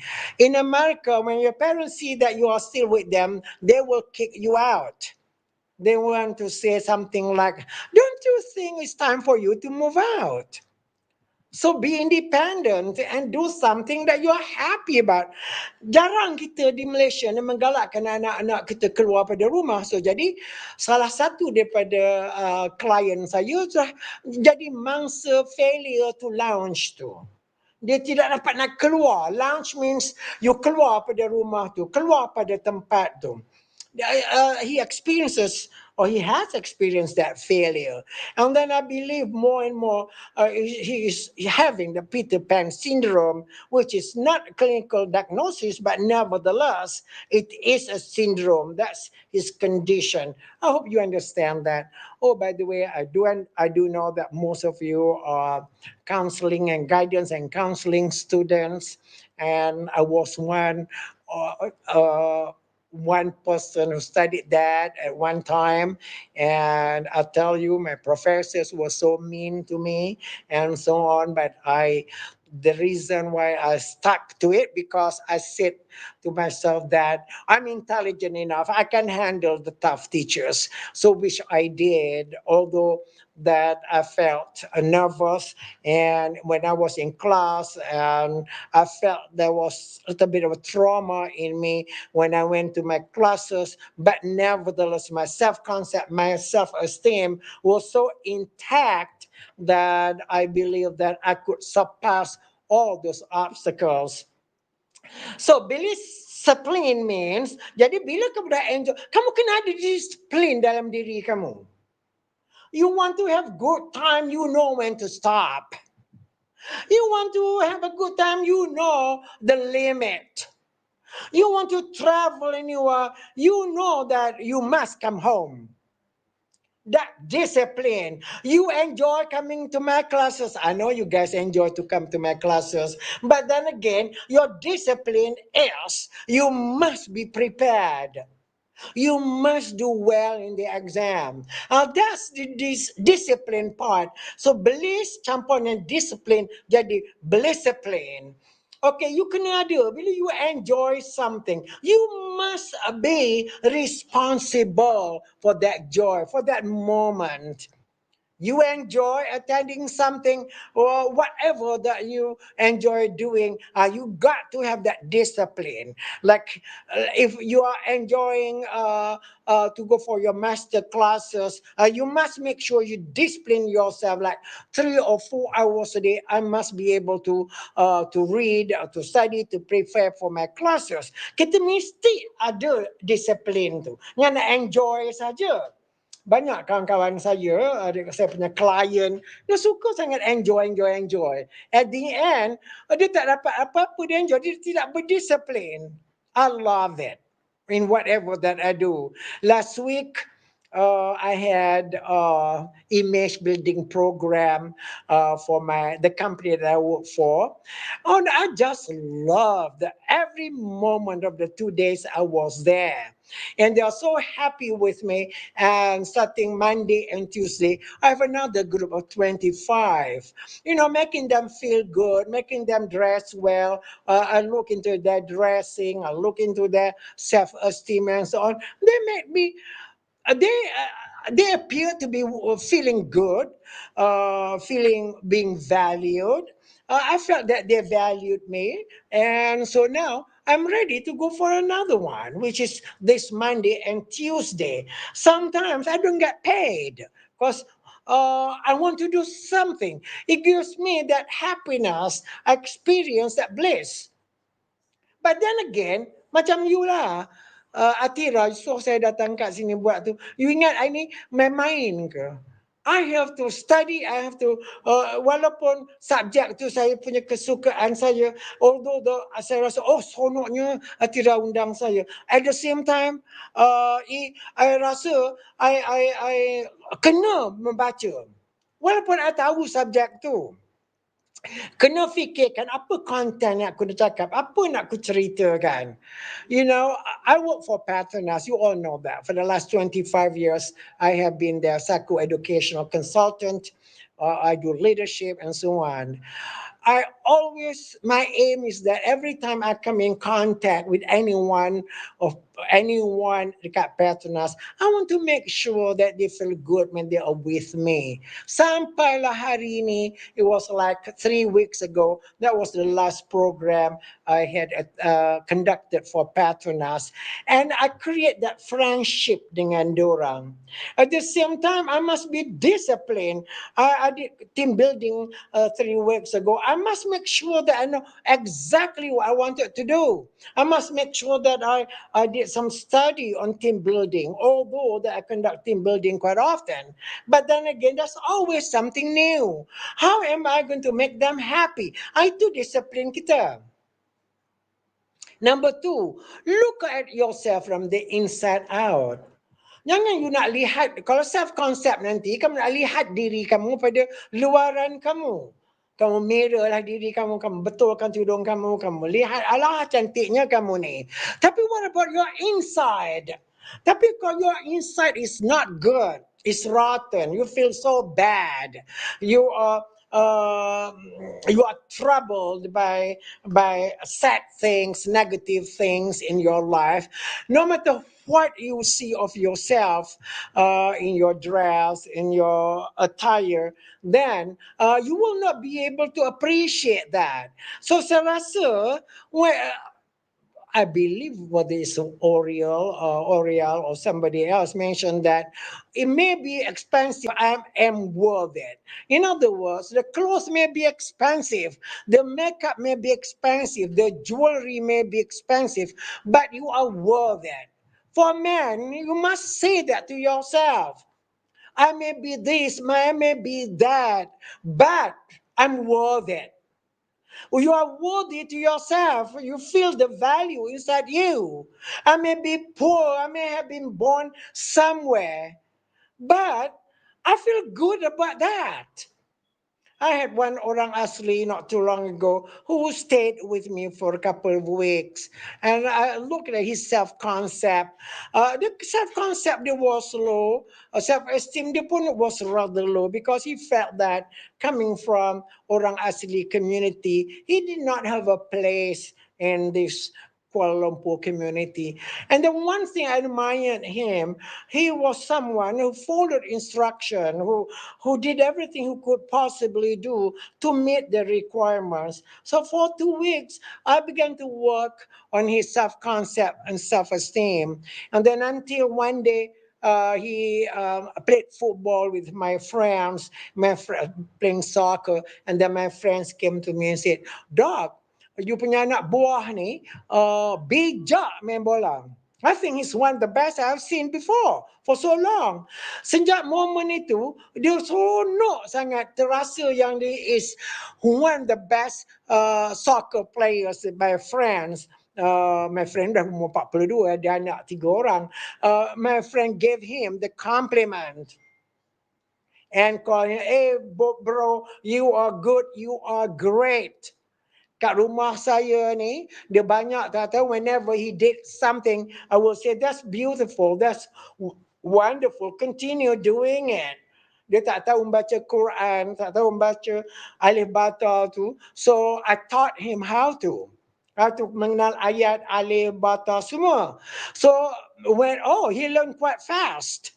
And as he learns, my mouth tak berhenti mengata, "That's good." Kadang-kadang saya marah juga dia, kan dia slow. But then I understand, Shikawi, you really have to be careful with this boy. Dia baru habis Form 5, so he was like still about 18 years old. Okay, never have left dia punya community itu. Okay, so jadi people, when you coach someone, when you counsel someone, greet them. Tell them that they are beautiful. Tell them that they are on time. Tell them that you appreciate their coming. Tell them you appreciate the fact that they they are with you, that they want to learn more about themselves. Itu yang Carl Rogers selalu beritahu kepada kita, raise dia orang punya self esteem tu, raise dia punya self concept, kita punya client dalam counseling tu, raise them. Don't quickly answer what's your problem, how may I help you. But even if they come to the session a little bit late, maybe 10 minutes late, and you still greet dia mengatakan, I'm still happy although you are 10 minutes late, ke tak mengapa. I'm sure that there must be a reason where you are behind time. Greet dia. Oh, how you don't know how much I appreciate you coming. I don't know what was happening to you. So jadi orang rasa seronok. Kalau kamu pergi makan kat kedai, kat waiter ke waitress ke kakak-kakak kita yang pada Indonesia yang cuba panggil dia by their name. Kamu tak panggil pun by their name.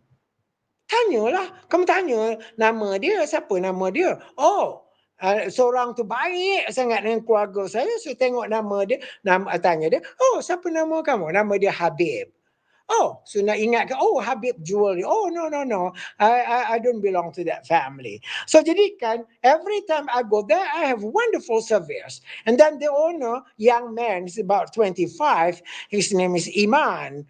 So I address him by his name. So people, all of you, it's not hard to raise other people's self-esteem, to raise their self-concept, because the small things that you do to them, telling them how important they are to you, how important they are to the establishment, how important they are to their families, and so on.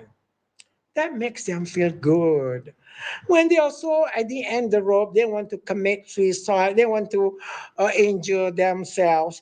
So our question is, you love yourself, and you are not about to do that. All those things that, although they got their, yeah, I hate me, I hate myself, and so on. But your question is, there are 1,000 more things that you love about yourself. I've handled patients or cases, clients yang ada mengkelarkan diri dia, mencederakan badan dia, and so on. So because nobody has made them feel good. Nobody has recognized the fact that they have potentials, they have strengths, they have something great in themselves. That's what we need to do. We need to voice it out. We need to say it out to people how important they are to themselves and to you. Then they will stop hurting themselves. Okay. Okay. Right now it's already 9:43. I will continue just a little bit, and then I will open the session to question and answers. Okay.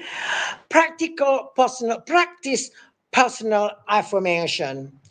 You all ni, kita ni jarang sangat berafirmasi dengan diri kita. Rugi kamu bila mandi dan bilik air tu, cermin tu ada kat situ. Tengoklah cermin tu. Mirror, mirror on the wall, who's the fairest of them all? It has to be you. Mirror, mirror on the wall, who's the most intelligent of all? That has to be you. Mirror, mirror on the wall, who's the most kind person in the world of all? It has to be you. So jadi kita ni jarang sangat, kamu rasa berdosa agaknya bila you mengatakan, bukannya kita nak mengangkat jiwa kita, kamu saja dengan kamu. Hey, I tell you, I'm aging, not advancing in my age. Okay, maybe I'm just like your father, or maybe older.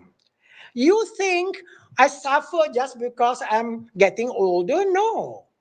I love the experience of getting older. I love the experience of learning more things. I love the fact that I do not have any illnesses. I love the fact that COVID-19 did not negatively affect me. I learned from it. I learned to be virtual on my computer, in my communication. Many thousand things that COVID-19 has produced me has allowed me to experience new things, and I don't want to say that COVID-19 has badly affected me. No, in some ways I don't like it. In many other ways, I conducted 2 classes at UIA virtually. I never met them in person until they came to my house. We had to my office when we had a personal consultation. Then only I realized, oh my gosh, I do not recognize you if you had not come. So you see, practice personal affirmation. Mirror, mirror on the wall, who has the most friends of all? It's me. Say that. Admit the fact that you are special, you are beautiful, you are smart, you are intelligent. Okay, go to the next one, please. Next slide. Okay, thank you. Fly high. Okay, I'm not done yet. Okay, it just happened that slide is on the last. Okay, so maybe the narrator Athira dan lain boleh kemukakan soalan. Kalau you nak kemukakan soalan, you want to write in, boleh sangat. Okay, yes. Hello, Dr. Chair. Yes, hello. Okay, thank you very much, Dr. Chair, for Farid, the Farid Daniel, a yeah. very loving name. No, Thank I've you, never Dr. come across that name, Farid Daniel. All right, Farid Daniel, how may I help you? Yes, okay. Thank you very much, Dr. Chair, for the informative and fruitful discussion. With the topic self-esteem, entering the self-esteem world. Okay, there were so many important points and highlights that we can acknowledge in knowing ourselves better. Doctor, I really love when you mentioned about discipline too, because this is very my first time hearing this word. And if I'm not mistaken, discipline is the combination of bliss plus discipline, right, Doctor? Yeah, that's correct. Yes, and from what I understand from your presentation, discipline happen when we dedicate ourselves to a goal, but we enjoy the whole process. In short, we focus on and love on the journey itself rather than the outcomes, right? Oh, excellent. You can even talk about this discipline after this. Exactly what you said is very true. You enjoy the journey. Whatever happens on the journey, you take that. Oh, this is part of the process of becoming. This part of the process of becoming the person in me, and that akan menentukan kamu punya, akan membentuk kamu punya self concept kamu. Exactly, you must enjoy it. Yes, Okay, amazing, Doctor. Amazing. Okay, so I just like you think are doing now. You are enjoying what you are doing now, right, at this yeah, moment. yes, I'm very Absolutely. enjoying this I can moment. Yeah. see, I can see from your face that you are, that's blissful, blissful. Mengatakan you enjoy the bliss, but you also disciplined. You want to make sure the time is correct. You want to make sure that you are prepared to be online. You must make sure that you coordinate all these things, so and so on. To you punya discipline. As a result, I can see on your face that you really enjoy it. Let's say that you enjoy but you did not have the discipline. Mulalah you terganggu. Mana itu, mana ini, apa dia yang, ya Allah.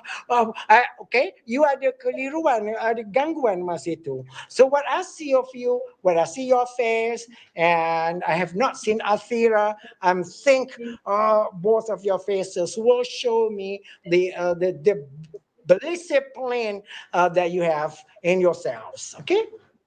Okay, I understand, Doctor. Thank you for your explanations. And I think we can moving on to the Q&A session, right, Doctor? Shall we? Oh, yes. Okay, I think so. Okay, the first question from Sister Nurta Melia Shasha binti J. Sharif. Dia tanya, Doctor, is it because of terrible experiences people have low self-esteem? So what is your opinion Yeah. on this matter, Doctor? Yeah. Okay, Camellia, Nur Camellia. All right. Betul sekali. What had happened in our lives, I cannot mention the list of things. I think you all know. There are many, many things happen in our lives as we grow up. It could be trauma. It could be whatever that is. Now, all these traumatic experiences do have something to do with your self-concept and your self-esteem, mostly self-concept.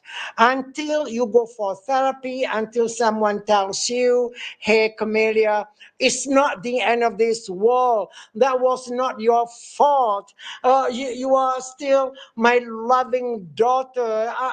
I know you have a great future in your life and so on. Itu yang membuatkan kita, Nur Camellia, membuatkan kita rasa, wow, despite what had happened, I'm still, there is value inside me. Jadi kalau kita tidak ada itulah gunanya kaunselor macam you all ni, untuk membantu seseorang yang self-concept dia, self-esteem dia rendah, kan hasil daripada apa yang telah terjadi dalam kehidupan dia, masa kecil-kecil dia, during formative years dia, during teenage years dia. Macam-macam, we all know sebagai counselor dan psychology, we all know there are so many events in our life that can give stress in our life, can lead to distress sampai kita nak jumpa doktor and so on. So you see, you just have to engage yourself in this positive affirmation, Nur Camellia. You just have to stand up in front of the mirror, and say that, mirror, mirror on the wall, who is the most fortunate of them all? And you answer is you. Betul apa you kata tu, apa you hypothesize, mengatakan apa yang telah terjadi pada kita masa kecil-kecil dulu, benda yang tak elok lah, akan mengganggu kita punya gambaran diri kita, kita punya nilai diri kita. Tapi apa kata kalau kita ni masa kecil semuanya mengharungi benda-benda yang cantik, tak ada pula benda-benda yang tak elok, rugi juga kita. Kerana bila kamu tidak melalui benda-benda yang tribulasi yang you sendiri alami, yang tidak alami, macam saya dulu, kalau saya tak ada alami semua tu, boleh jadi saya tak dapat enjoy life saya sekarang ni. But I don't, Nur Camellia, you don't want to live in the past. Move forward. Say your self-affirmation. Give yourself pat on the back and say, you are beautiful, you are stunning, you are fantastic, and so on, whatever has happened, part of my life. That's how you can get your discipline. But then again, you discipline yourself in getting things, go for counseling ke apa sajalah. All right?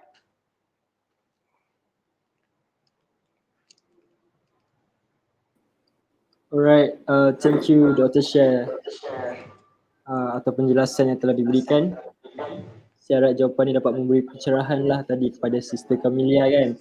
Semoga semuanya mudah. And the important thing, Doktor, kita kena percaya yang everything that happened in our past has silver lining, Doktor.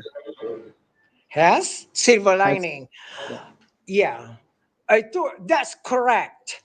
We cannot dwell on the past. We cannot look back and say how terrible that was.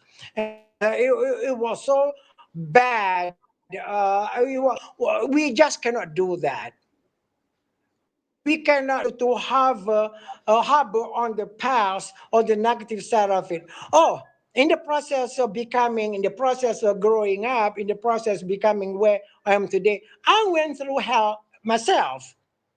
Oh, the failure in school, the people who have put me down, and poverty, being poor, and so on. All these things, Farid, Daniel, all these things shape you.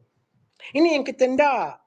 Nur Camellia and all of you, all events to shape that character that you want. You become more resilient. You become a better person. You become a stronger person. Ambil apa saja pengalaman yang telah kamu harungi itu, make it part of you. Ambil itu sebagai satu benda yang membawakan kamu ke arah today, and then you learn to appreciate life by appreciating what has happened in the past.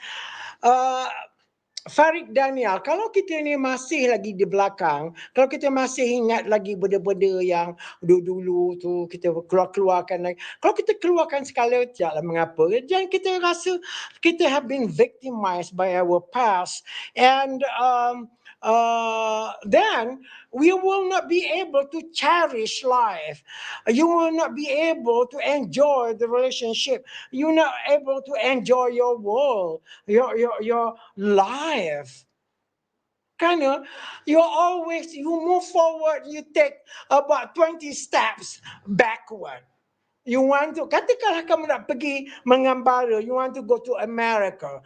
What has happened in the past, you say to yourself, alah macam mana aku nak pergi Amerika, aku ni bodoh lah, tengoklah apa dah terjadi, aku masih kecil-kecil. Bila kamu nak sampai ke Amerikanya? Saya, umur saya begitu pun dah saya tak pass form 3, nak masuk form 4 tak boleh. And so on. I said to myself, yeah, I agreed. I did say, must be something wrong with me. But then I realized later on, it was God's message. Kalau lah saya pass umur tu, boleh jadi saya masuk form 4, form 5, boleh jadi saya jadi ustaz ke jadi cikgu. Tetapi because of that, dikurniakan satu anugerah yang dibawakan saya ke sana. So you see, Nur Camellia and all your friends over there, male or female, you must always look back and say, itu sudah membentukkan karakter kamu. Kalau tak ada itu, apa pula jadi kamu? So, pembentukan karakter tu yang kita hendak. Okay, Farid, ada soalan lain daripada penonton? Doktor very energetic punya answer. Saya rasa macam nak pergi Amerika sekarang juga, Doktor. Maybe we have a second question from our audience. Let's make a trip. Yeah. Maybe we have second question from our audience. Okay, Doctor, from Farhanani. Doctor, I feel like the pandemic has made me hate socializing, and I don't know why. Is it because of my self-esteem? What do you think should I do? Yeah, this is a question, Doctor. So what is the your view? pandemic? Thanks, Farid. The pandemic, siapa nama dia? Farah. Thanks, Farah, for forwarding that question. Yeah. Kalau kita belajar REBT, kita belajar CBT, kita belajar ACT, macam-macam kita belajar solution focus dalam kelas kita kan. Kalau kita gunakan REBT mengatakan yang kita kadang-kadang kita lihat pandemik itu memanglah teruk.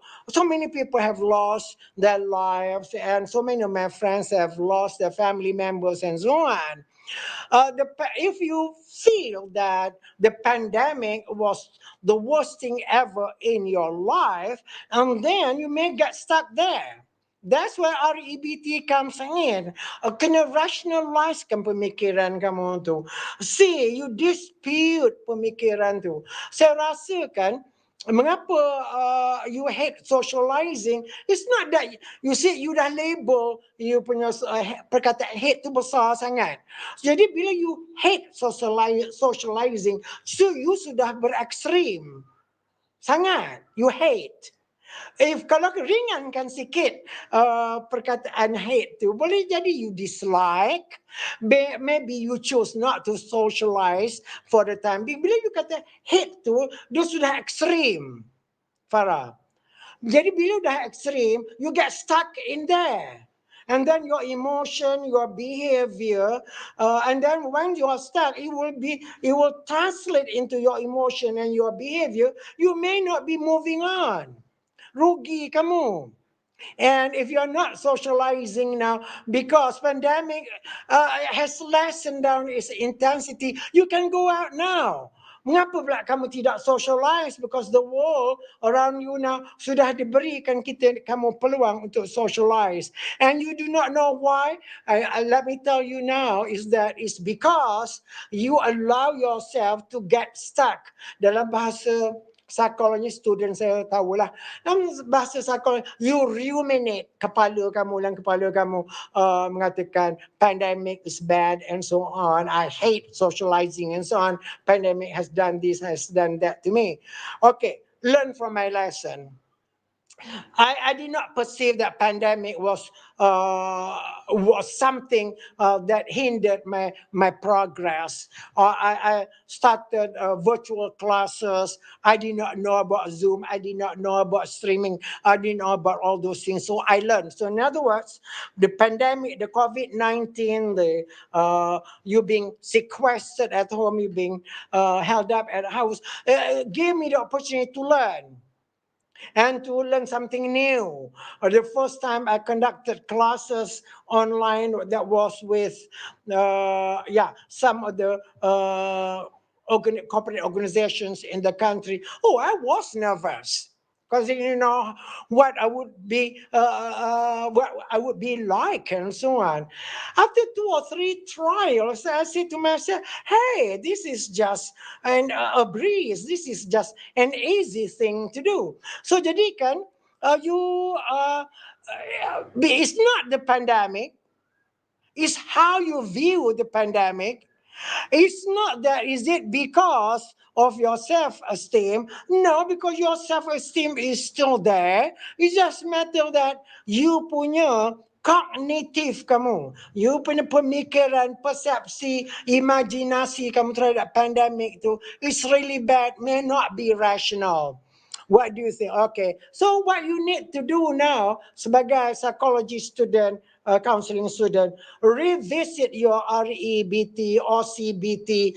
You can dispute, lawan pemikiran tu. Remember, CBT, REBT dan juga ACT, you can do that on your own. You can be your own therapist. You can be your own counselor. Do it. I do it on my own. I tell you the truth. Until now, I do it on my own. I apply the REBT, CBT at any given moment. Okay, so it's not the situation, it's not the condition, it's not about your self-esteem. It's having to do how you perceive the situation. Maybe pandemic, maybe divorce situation, maybe death in your family, maybe trauma, and so on. It's just a matter of uh, of of of of looking at it, changing the way you think. So, Farid, when I was during the pandemic, I lost 2 of my brothers and I lost my dearest nephew. I think there were 4 people that I lost. And then, I felt real bad.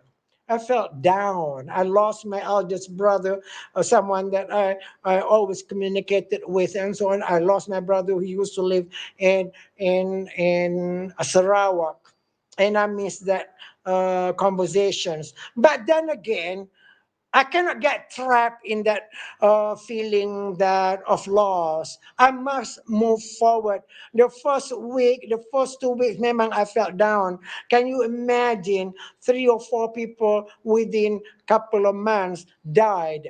And they were people that I loved the most, and then Allah took them away from me. And yeah, I mourned. I felt bad, but then I say to myself, this is not the end of my life. I have to move on. Okay? So Farid, ada lain? Right, Doctor. Thank you for answering this question. And I'm very sorry for your loss, Doctor, during the pandemic. And Yeah. basically, the most important highlight ataupun point from this question is it is all about how we view the thing, not about benda tu sebenarnya kan, Doctor kan. It is all about thinking, Betul. our thoughts. Right. Okay. How you view, how you think, how you perceive, how you imagine, and about all those things, all about your cognitive distortions. And the distortion may be that, oh, I'm a failure. I'm, I'm feeling so bad. Pandemic is so bad. I think I'm the only one affected. On and on. These are what we call irrational thoughts, and they are what we call, kalau you belajar, I'm sure that you dah belajar kan, these Yeah. are er- errors in our thinking, destructive. So jadi siapa yang tanya soalan tadi, you don't want to be destroyed by your thoughts. Okay. Okay. Terima kasih, Doktor. So I Sama. think we can move to the third question from our audience. Okay, from Sister Fariha Azmira. Farha Azamira, Doctor. Dia tanya, is it our environment and surrounding affect our self-concept and self-esteem? Oh, that's a wonderful question. Betul. Environment dan surrounding kita. Tetapi self-concept kita tu bermula bila kamu lahir lagi kamu dah ada the feeling of I'm important. The feeling that my mother loves me. The feeling that I have very wonderful brothers and sisters. Itu masa kita kecil dah self-concept kita tu. Kalau kamu lihat gambar-gambar kamu masa kecil tu, lukisan gambar kamu ingat how beautiful you were, how cute you were, and so on. Pada kecil dah kita belajar self-concept kita tu. So environment dan surrounding. So imagine kanak-kanak yang duduk, yang bermasautin di dalam rumah-rumah institution macam rumah kanak-kanak and so on. Allahu Akbar. Mereka tak dapat positive affirmation daripada orang lain pada diri mereka. Selalunya boleh jadinya banyak benda negatif because one caretaker has to take of so many children. So jadi you are fortunate you have your mom and dad when you were growing up, and your brothers and sisters, walaupun kadang-kadang kamu bergaduh dengan dorang, but you still felt that, oh, I have a brother that I can rely on. Itu surrounding kita, environment kita, upbringing kita. Surrounding kita tu bila mak kamu bawa kamu jalan ke sana kemari, orang kata pada kamu, alah Fariha cute-nya. Comel anak kakak ni. So jadi itu sudah membentuk kamu punya self-concept kamu. Ada kanak-kanak yang tak dapat itu. Tak dapat pujian itu. Ustazahnya boleh jadi menengking dia. Guru dia boleh jadi menengking dia. Guru physical art boleh jadi menengking dia. Saya pun begitu masa kecil tu. Kena punish, kena berdiri atas meja. Kena tangan, jari saya kena dilentik ke belakang and so on. Oh, we all went through that. Itu surrounding kita, environment kita. Tetapi majority of elements dalam kita punya surrounding environment tu all helping us to develop kita punya self-esteem ataupun self-concept kita. Self-esteem datangnya daripada surrounding, datangnya pada environment kita. You mulalah translate dalam jiwa kamu tu. Oh, I'm beautiful, I'm worth it. Oh, boleh jadi, oh, mak aku sayangkan aku because I'm so beautiful, I'm so smart, I am so...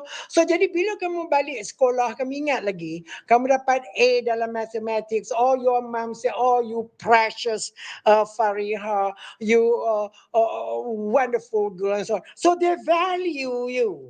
Even when you did not do well in mathematics, they did not throw you out of the house. They still think that Fariha, move on. I know you can do it. I trust you are capable of doing it. It's okay if you do not make it an A this time. Even if you start making a C, that would be just wonderful. Even I myself as a child, I did not do well in mathematics. So mengatakan kepada dia, wow, my mama, my dad, my brothers, sisters, my family members accept me unconditionally, even though I did not do well in history. Because I cannot remember dates until today. I don't do well. I always made a C. Tetapi yang I did very well then, that was my English. And when I in Form 3, the reason I failed is not I failed, did not make the grade because my English, I made an A in English, I made a C in Bahasa. Okay, so betul apa you sangka. Question to say yes. Thanks, Faria, for asking. Alright, thank you Dr. Shah for answering Fariha's question. Harapnya dapatlah memberi pencerahan kepada Sister Fariha kepada soalan yang ditujukan sebentar tadi. Right, Doktor? Okay. Ya, betul. Okay, Doktor. Kalau macam if we have a stable self-esteem, Doktor, how can we contribute to others feeling confident and capable? What do you think, Doktor? Oh, Farid, what you can do, you say that, I know that I can see that you are someone with high self-esteem. When you see people that who have low self-esteem, and then your role sebagai counselor ke, sebagai kawan ke, whatever roles that you play, is to motivate them. Things like you say things like, I know you can. Try it out. I'm here behind you. I will be the first person to applaud. Kata dia takut sangat buat public speaking, takut sangat buat presentation dalam kelas. Jadi dia rasa self esteem dia, ya Allah, aku ni tahu ke, aku ni bodoh tentang aku ni penakut, all that stuff. Itu yang membuatkan dia self esteem, self concept dia begitu, dan dia mengelakkan dia daripada stand up there untuk present. Tapi kamu Daniel, kamu kena bantu dia, motivate dia, kan? Keluarkan kata-kata yang you okay, I know you can do it, I'm behind you. Just even when dia buka kata-kata dia tak sampai 1 minit, you show give him your thumbs up. So you see, there are many things that you can do to someone. Baru ni saya tengok anak buah saya, nama dia bukan Mika, abang dia Takif. Takif dah umur 11 tahun. Tapi Takif masih tak tahu lagi naik basikal. Dia takut. So, I tanyalah ayah dia, macam mana kamu dapat dia belajar basikal in less than 3 hours? Oh, ditepuk-tepuk lah, you can do lah, begitu begini. Tetapi kalau dia jerit-jerit, dia bodoh lah, kamu dah besar tak tahu naik basikal, bila dia nak develop self-esteem dia, bila nak develop success dia.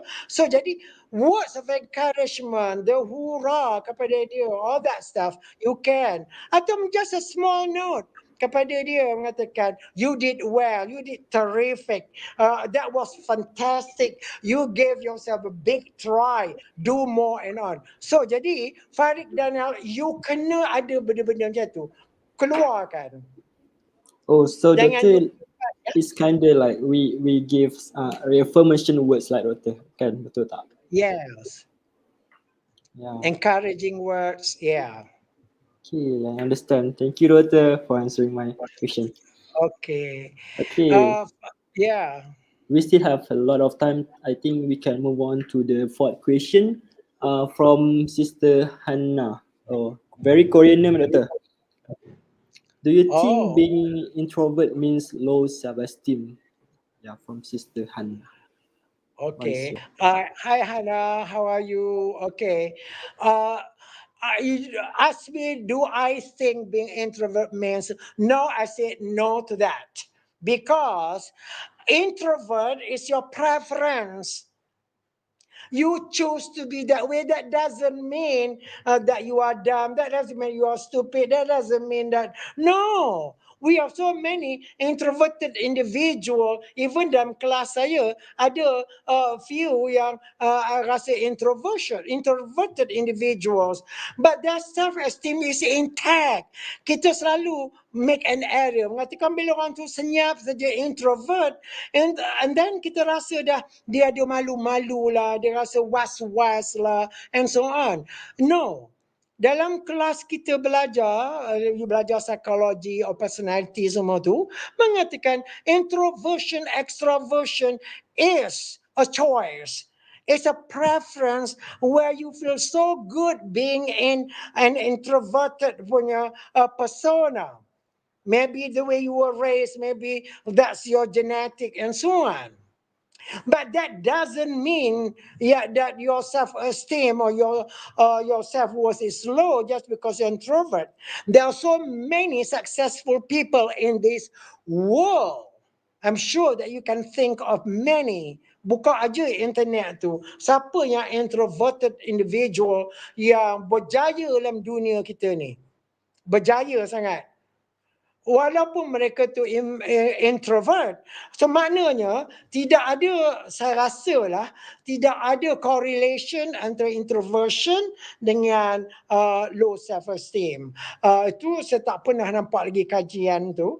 There's no correlation tu. Hanya introvert tu bukannya dia punya self-esteem is bad. Dia banyak berfikir kepada how would I say what I want to say. Maybe taking a little bit of time. So that's why you sebagai counsel allow your introverted client time for them to express. Jangan kamu kata self-esteem dia rendah pula. That's an error. What we call in psychology attribution error. Kita error kesalahan kita attribute benda-benda tu kepada dia. That's not good. Okay, so I'm glad you asked me this question. It doesn't mean that you have low self-esteem. Low self-concept means is an introvert. Again, in introverted person, this is their preference. They choose not to be in the front line. They choose to remain quiet, remain thinking. They choose to listen more than talking more. So it's their choice. It's their preference. Kalau kamu nampak saya ni orang extrovert. Senanglah. Tapi kalau macam Daniel tadi, you orang yang extrovert. You senang aja keluar perkataan. You kenang, you punya facial expression pun extroverted punya facial expression. Senanglah. But then again, kau masuk dunia introversion. Masuk dunia dia tu.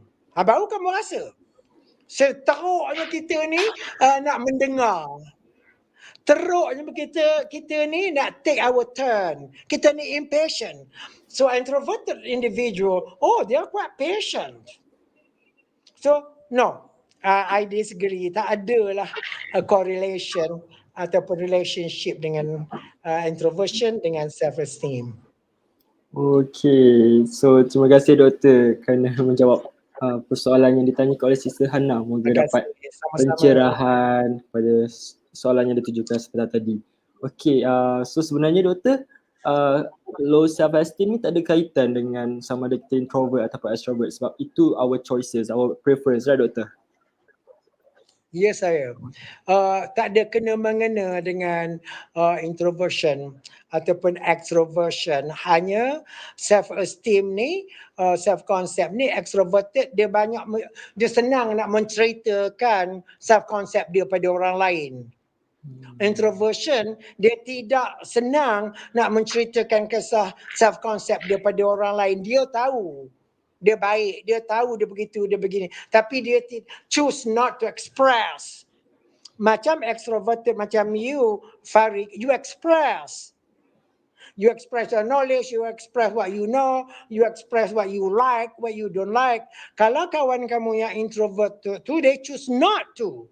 Not to say that they don't like those things, but they choose not to express until they find it appropriate time and place. Itu yang kita admire orang introvert ni. I am Oh, the opposite of introvert. Mereka tu ada satu strength yang extrovert tak ada. Okay, hanya they, kita ni yang strength kita sebagai extrovert, kita ni senang menyuara. Kita ni verbally intelligent. Tapi bila kita suruh orang introvert bercakap, boleh jadi verbal intelligence dia ada tetapi dia tidak keluarkannya. they orang You don't have, suppress Doctor. yeah, yeah. They tend to suppress their feelings, emotions, right? Yeah. Rather than they choose not to at that moment. Maybe later. Tu pasalnya, Farid, you dapati yang seseorang kawan itu, bila dah ada sunyi dengan kamu, baru diceritakannya. I got this Betul tak? situation, Doctor. Yeah. Ya, bila tadi itu dia tak keluar dan ramai-ramai dia tak keluar. Bila dia balik itu, baru dia ceritakannya. Saya dalam kelas yang mengajar ni ada seorang yang saya telefon. Saya rasa dia phlegmatic, boleh jadi dia ada dalam kelas dalam sesi ni. Saya pick up that telefon, I call him. And then bila dia cakap tu, okay semua. Kerana dia preference dia suka kalau bercakap tu one to one. One to few. Kalau dalam kelas boleh jadi dia tak anda. So jangan kita melatah cepat mengatakan dia self-esteem dia low. No. That's why I called him up. I know that he liked himself. I know he looked so nice and so on. So I called him. He was surprised that I called him. I wanted to test dia punya preferences dia tu. Jadi apa yang saya cerita dalam kelas, dia ingat. Sampai joke saya pun dia ingat. Oh, that's wonderful. But he doesn't express it until it's one-to-one punya situation. So, Farid, kalau you ada kawan-kawan you rasa itu, bawa dia ke tepi. Pergi minum kopi dengan dia. Oh, he will talk like a storm dengan kamu nanti. Ya, Doctor, sebab even macam most of my male friends lah, diorang pun prefer untuk one-to-one punya discussion ataupun sharing punya session like daripada sekumpulan. Sebab biasanya macam like kalau bercerita sekumpulan ni macam lagi orang perempuan yang pergi prefer Doktor kan, macam like ramai-ramai ni. Laki one-to-one biasanya. Yalah, because when compared to girls, we males, we do not prefer that culture dalam situation, dalam studying. I think girls, they love to get together because they are more related, they are more relationship oriented than guys. Guys are more practical, more operational, but that doesn't mean it's absolutely true. Betul kata kamu, kalau kamu mengajar, kalau kamu jadi counselor nanti, Farid Daniel, you must always understand that kalau kamu buat group counseling, not everyone enjoys wants to be expressive. That's why sometimes we all counselors, when we conduct our group therapy, group counseling, we tend to give more attention to someone that is more extrovert. Pada saya, no.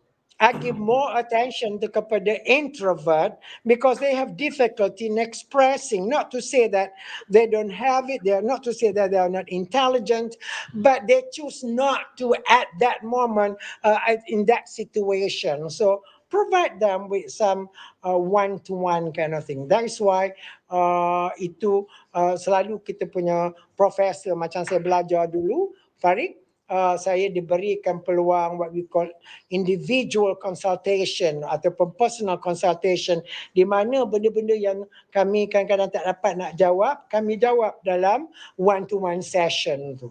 Okay? Okay, thank you Doctor for answering my curiosity. Doktor bagi specific example lagi. Terima kasih Doktor. Alright, thank you. Okay, I think we have still a lot of time. So can we move to the fifth question, Doctor? Boleh. Okay. Raisha. Daripada Raisha Fatima, dia kata, thank you for the amazing sharing, Doctor. I would like to ask, I have been having a severe anxiety for quite a while. I am afraid of how people perceive me. How should I avoid thinking how people sees me? Yeah. What is your thought, Doctor? Okey. Benda-benda ni bila kita baliklah kepada cognitive principles kita, yang kita kata so much of what is happening to us hasil dari pemikiran kita terhadap sesuatu tu, terhadap seseorang, terhadap situasi, terhadap time frame, whether currently or the past and so on. That is giving us the anxiety. Sometimes and that anxiety is not necessary. Now, some anxiety is required. Kalau you're not facing exam, and then that anxiety is important so that you prepare. Tapi anxiety yang debilitates you, anxiety yang merosakkan kamu adalah anxiety yang memberikan kamu distress sampai kamu kata severe anxiety for a while. Severe tu dah tinggi sangat. Maknanya apa menyebabkan you mengalami severe anxiety itu? So jadi saya nak bagi contoh mengapa seseorang tu, macam contoh klien saya, dia banyak sangat anxiety dia. So jadi bagaimana dia bila dia fikirnya dalam satu situasi itu, dia mulalah berfikir tentang situasi itu, mula mendapatkan sampai anxiety, sampai sekolah tu, tempat dia belajar tu, counselors tu diagnose dia sebagai mengalami panic anxiety sampai dibawa dia ke hospital. Sebenarnya bila saya interview dia, clinical interview saya dengan dia, saya dapati macam-macam pemikiran yang ada di dalam kepala dia tentang sesuatu tu. Bolehkah, kalau aku tak boleh nanti apa jadi, kalau aku tak lulus itu apa, mak aku kata on and on. Benda tu dikelakkan ruminasi ataupun rumination. So jadi kan soalan dia, I'm afraid of how people perceive you. No.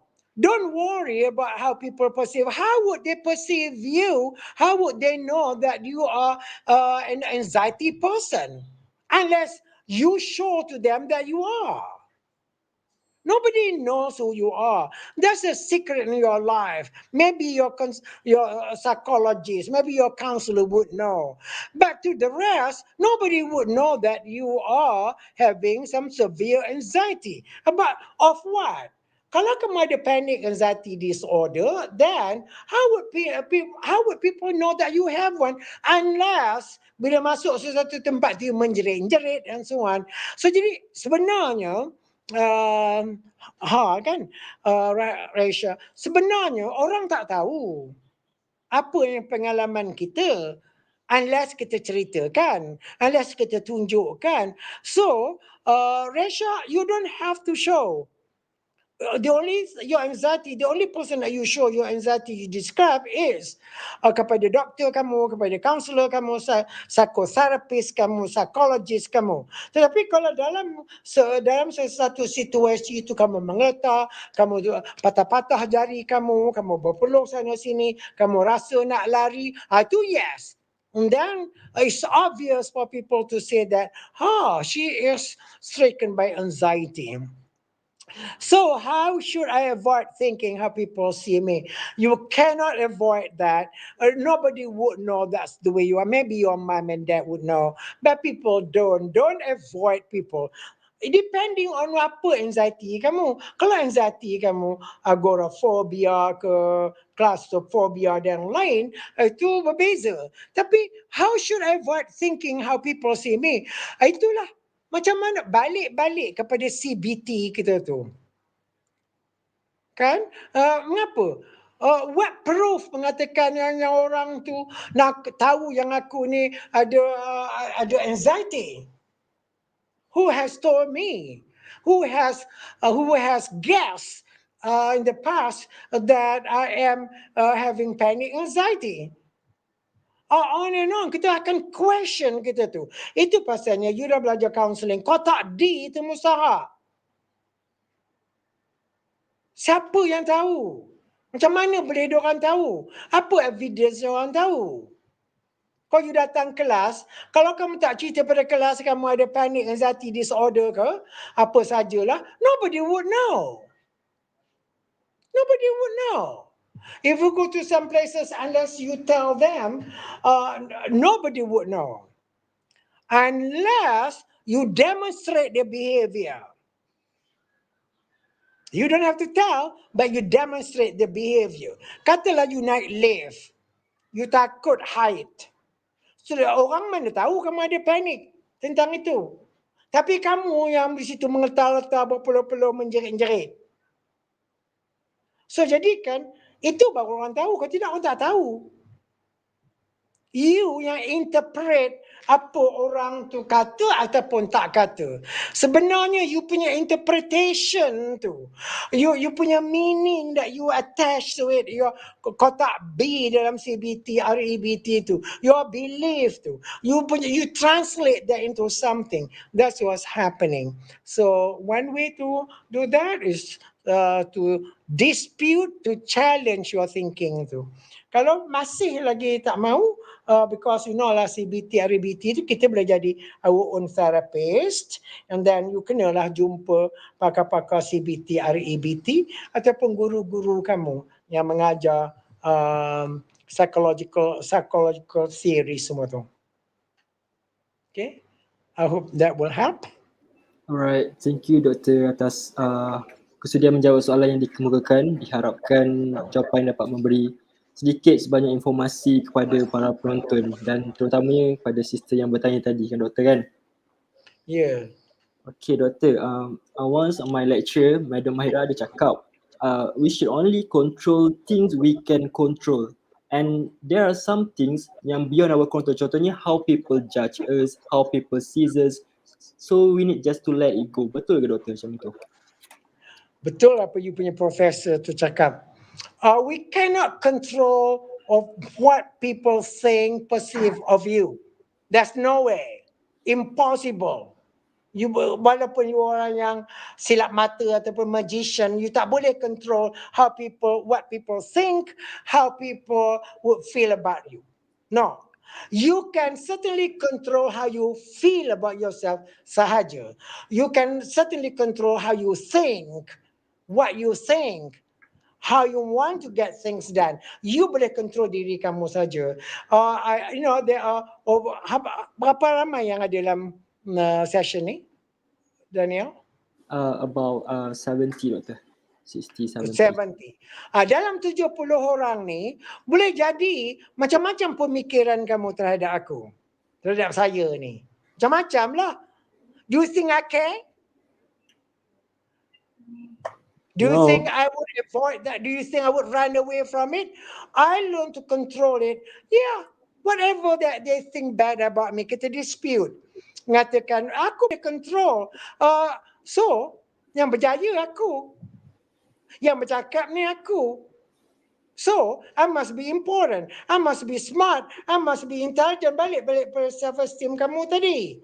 Kita tak boleh nak control. Orang akan kata kamu regardless. Perdana Menteri ke, menteri yang buat terbaik itu pun macam-macam orang kata orang. Termasuklah saya ni. But can I control it? No. No way. I cannot control what Farid Daniel think of me, but I can certainly be in control of me so that you think positive of me. Faham tak?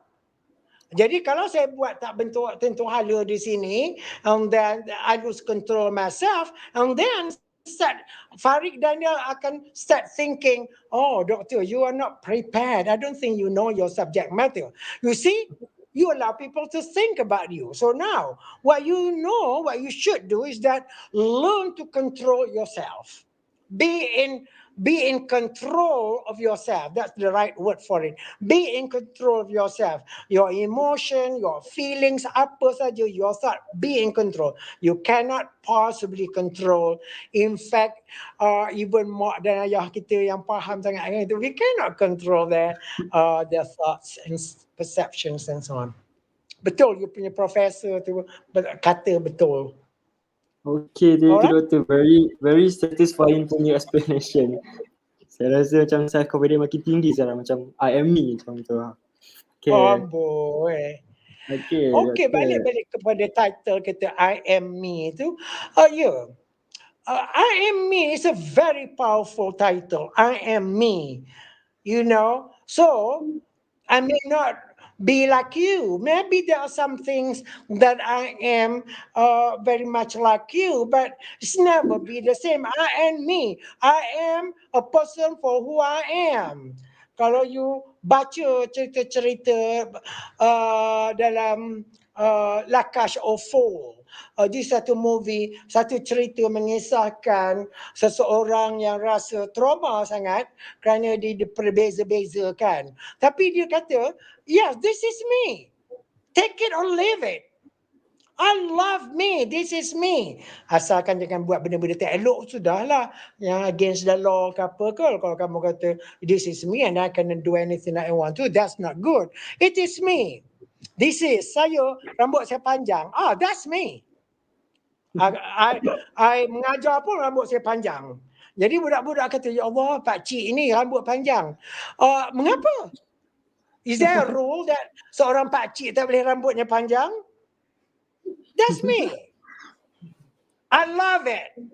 I never had long hair before. My father would beat me up because jadi udah umur saya macam ni, aku nak rasa what is it like to have long hair. So jadi COVID-19 pandemic yang kawan kata kita tu taught me one thing. I did not have to go for my haircut, and then sudden I received compliments from my friends saying that, oh Dr. Share, you look so nice, you look so handsome with that long hair. So I keep it sampai sekarang ni. Yes, Doctor, you look Student saya boleh jadi participant. Okay. Yes, Doctor, very style. I mean, you look 10 years younger than you are. Oh my goodness. Okay. All right. Thank you. Thank you. Luckily Doctor. for me, I have hair. Yeah. Yes. All right. True, Ada Doctor. lagi? Grateful to have her. Maybe we can have one last question from our audience. Doctor, can? Boleh. Okay, from Oh my gosh. Brother Aiman Aiman Tuna. Tuna. Dia tanya, Do Doctor, you know lately him? life. Yeah. Farid? You know Yes. Aiman Tuna? Yes, maybe Sadin punya sibling. Okay, Doctor. Lost Kidding, Doctor, sibling. kidding. Okay. Lately, life brings us down and it makes us overthinking a lot these days. Any tips on how to get the courage back and to not overthinking over petty things?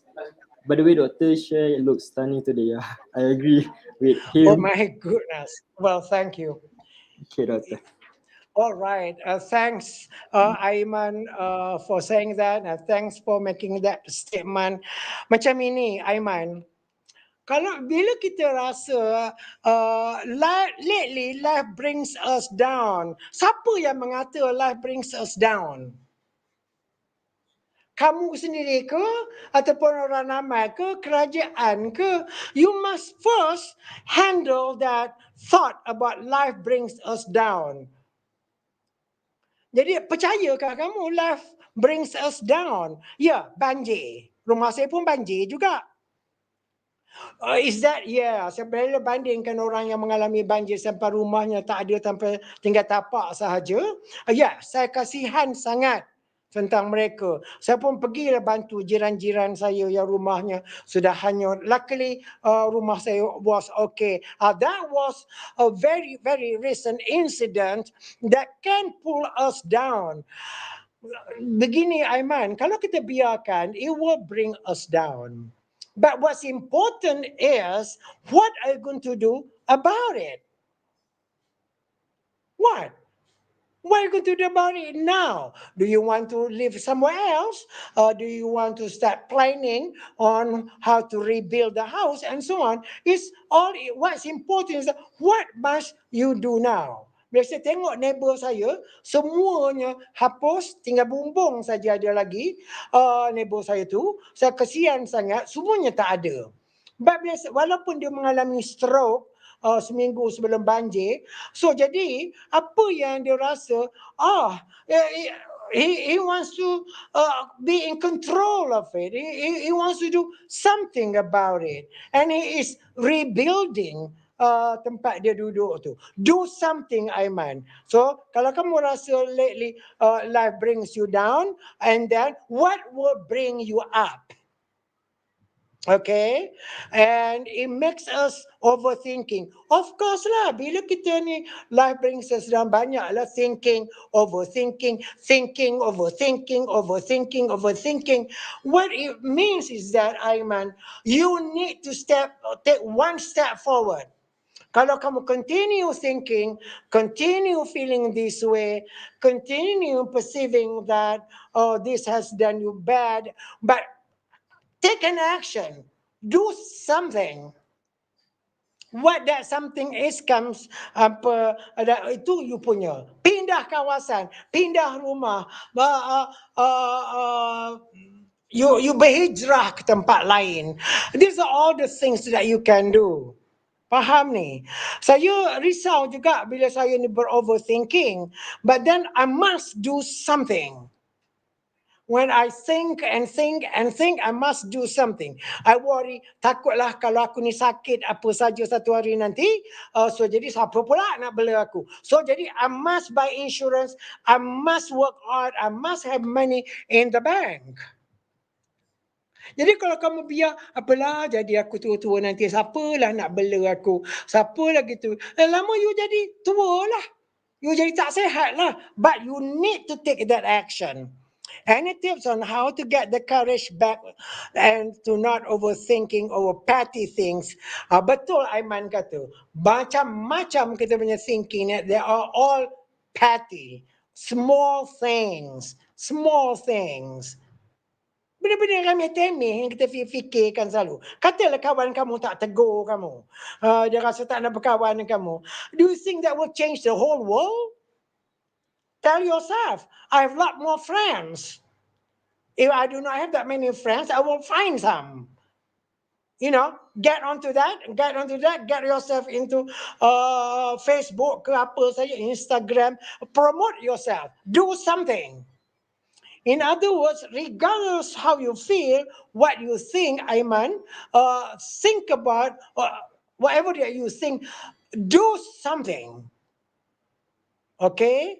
Kalau kamu dah tak tahan duduk di Malaysia ni, kerana kamu rasa suffocated, kamu rasa tak ada perubahan, move somewhere else. Australia is only a 6-hour flight from here. Saya tengok kawan-kawan saya itu berhijrah. I tell you another example. My friend was an engineer at a place where I work. Gaji dia dekatlah 25,000 sebulan dekat tempat dia kerja tu. Tetapi bila dia rasa, aku rasa tak gembira lah dekat company ni. Aku rasa berapa banyak benda dah aku buat kat sini. Tak ada siapa juga yang ambil peduli tentang itu. Nama dia pakat dengan isteri dia medical doctor. So, dengan anak-anak dia, diorang jual rumah, jual kereta, diorang berhijrah ke Perth, Australia. So you see, you do something. Otherwise, kalau dia duduk lagi kat sini dengan wife dan anak-anak dia, jadi mangsa lah kepada apa yang dia fikir yang memangsakan dia. Hijrahlah kamu. Memanglah Islam menggalakkan kita berhijrah. Betul tak Farid? Berhijrahlah kita. Betul tak Aiman? Supaya kamu tidak mengalami benda yang serupa over and over again. Berhijrahlah. Berhijrah. Macam saya ni kan jauh sangat hijrah. Kadang-kadang saya nak berhijrah ke Pahang. Baru ni saya berhijrah. Berhijrah tu travel. Saya pergilah ke sempadan Thailand dengan Perlis. So baru lagi. So I just love it. I just enjoy the culture and so on. So you do something rather than you sit down, Aiman. You think and you think and you think. Dan makan pun tidak lalu sedih, jadi marah and so on. You tidak bergaya. So jadi pack yourself. Hari ni Aiman, kamu mandi, kamu dress up, put some nice jeans, apa saja you nak pakai cantik, pergi keluar ke KLCC, ke pavilion ke, you nak naik kereta, you nak naik kereta api, ke mana saja, just enjoy yourself. Get to know more people. This is action yang kita kata tu. Kalau tidak nanti kamu duduk situ self pity sahaja. Okay. I do this on my own. This is what I practice. Okay. Okay. All right. Do Okay, we have a more Doctor. time? Yeah, I think you have one last question, Doctor. Can one last question? Wow. I love that last thing because it never lasts. Yes. Okay. Nothing. Shiha Hafizi. All right, Doctor. Last question from Shihal Fizi. He asked how to Shiha differentiate is nak tanya. Shiha is male or female? um maybe males, Doctor. Male. Okay. Right. He asked how to differentiate between introverts, loners, and schizo personality disorder, Doctor. Wah Allahu Akbar. Kamu kena lah datang dalam kelas aku di SM5 punya kelas. Aku didik kamu. Okay. Introvert tadi, dia adalah seseorang yang ada preference to be that way. Dia adalah orang yang apa saja stimuli yang dia dapatkan pada luaran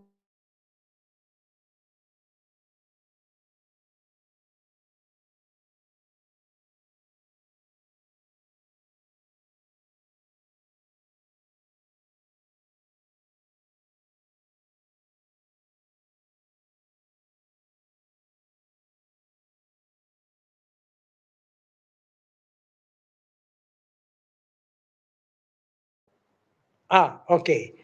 Ada interruption kejap ni tadi ya. Yeah, Doctor. You start a bit. It's okay. Okay. Alright. So jadi kan komputer saya okay. Jadi balik apa yang saya kata tu. Introvert is a person, apa saja stimuli dekat luar tu, apa yang dia dengar, apa dia nampak, apa sajalah, apa yang dia baca, dia masuknya ke dalam jiwa dia. Dan baru dikeluarnya. Bila dia nak mengeluarkan, dia fikir dulu, do I say it right, how should I say it? Itu menjadikan dia tu lambat bertindak. Bukannya dia hanya lambat, dia lambat bertindak kerana dia memerlukan masa untuk berfikir apa yang telah katalah dia disoal oleh guru dia. So jadi orang extrovert tangan dah naik dulu. Tapi introvert dia dikajinya apa yang soalan yang guru dia kata tu, tanya tu, dia masuk dalam jiwa dia, baru dikeluarkannya. Itu introvert, itu dia punya choice, dia punya preference. They operate from the internal world dia. Macam kita, macam Daniel, you are very much extrovert. You love all this excitement, you love all this stimuli outside you. And then you react, you act based on that. Kalau kawan kamu yang bukan macam kamu, dia ambil apa yang kamu kata tu, dia internalize-nya dulu. That's extrovert. Loners, dia tak kira extrovert ke introvert ke, all of us, kita want to be alone. Loners adalah seorang yang habitually dia tidak suka nak bergaul. Walaupun dia extrovert, they choose not to bergaul. Loners. Ada orang yang loners, apa yang kita panggil orang-orang yang seseorang di tepi pantai tu hermit. Orang-orang tu, they are sharp. They are doctors, lawyers, they are extroverts and name it. Tetapi they are loners. They want to be on their own. They don't want to associate dengan orang. Ya, itu loners. It's by choice. We are not born with that choice. We are born with the capability of becoming. And loners ni, something has happened in their lives. They choose to be loners. Schizoid personality disorder, you know that's one of the 12 personality disorders. Dia ada benda-benda, dia bukannya schizophrenic, dia adalah dalam kategori schizoid dan kategori personality disorder. Dia ada tingkah laku dia menyerupai skizofrenik ataupun skizofrenik. Dia mengatakan definisinya mengatakan dia tidak ada touch dengan reality, macam-macam lah. Dia berhalusinasi, dia berdelusi and so on. Schizoid personality ini, dia disorder, dia ada benda-benda tu tidak ekstrim sangat, tetapi dia mengganggu perhubungan dia dengan orang lain. Jadi orang lain pun tak seronok dengar cerita dia tu. Tapi dia bukannya schizophrenic. You kena faham tu. Schizoid personality disorder ni, dia datangnya bukannya dia besar begitu. Dia ada satu benda, event dalam kehidupan dia sesuatu ketika dulu. Biasanya personality disorder ni terjadi masa event tu terjadi masa dia masih remaja lagi. Umur 12 tahun, 15 tahun and so on.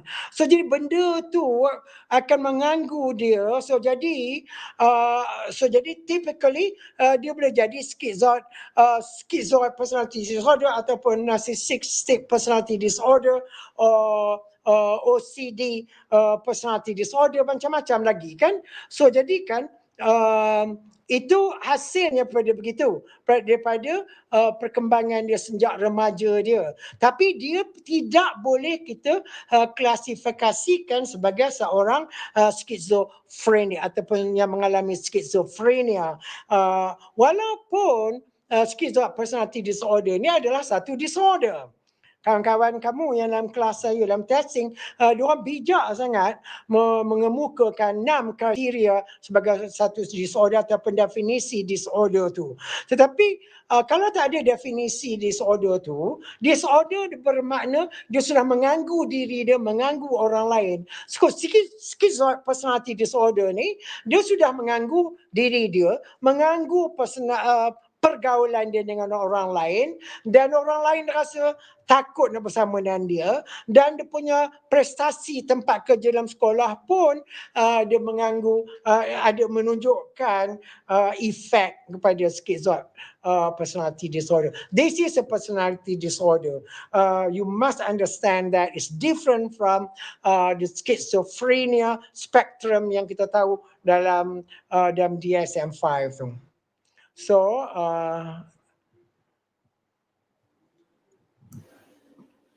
Alright, Doctor. Thank you very terima kasih, much. Syah. Thank you, Brother Shah, for asking, and thank you, Doctor, for answering the questions with very comprehensive punya jawapan. And I think our Q&A session has ended, Doctor. And thank you very much for your cooperation, for answering all the questions, all the curiosity, with very great and energetic answer, comprehensive answer based on your knowledge, based on your experience, Doctor. Terima kasih, Doctor. Oh, sesama. I enjoy being here. Farid, Dania, Athira, dan rakan-rakan yang lain. Thank you. God bless you. And I wish you, all of you, much success and fly high from wherever that you are. Thank you. Thank you, Doctor. Amin ya rabbal alamin. All right. Okay. All right. Alright, dear audience, therefore we have ended the first slot with the topic entering the self-esteem word by our speaker just now, Dr. Shea, very energetic speaker, right? Alright, ladies and gentlemen and audience, we will have a 10-minute break before we enter to the second slot. And I hope to see everyone for the next slot, and please stay tuned with us because we will have bunch of interesting and great topics to be discussed after this. So, see ya after this. You can still look flawless, whatever your skin tone.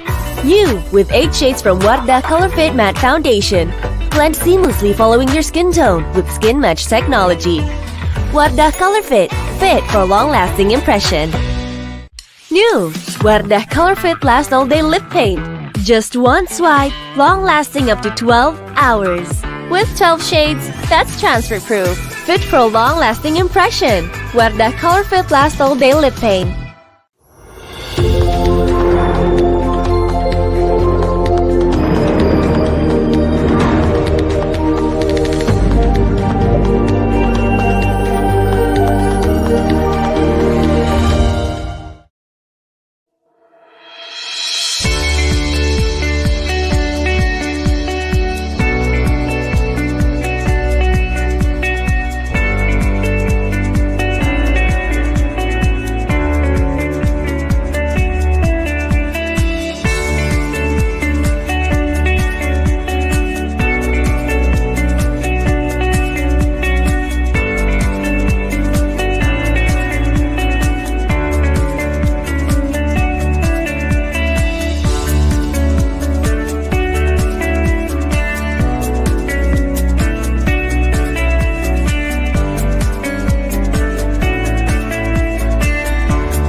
You can still look flawless, whatever your skin tone. You, with 8 shades from Wardah Color Fit Matte Foundation.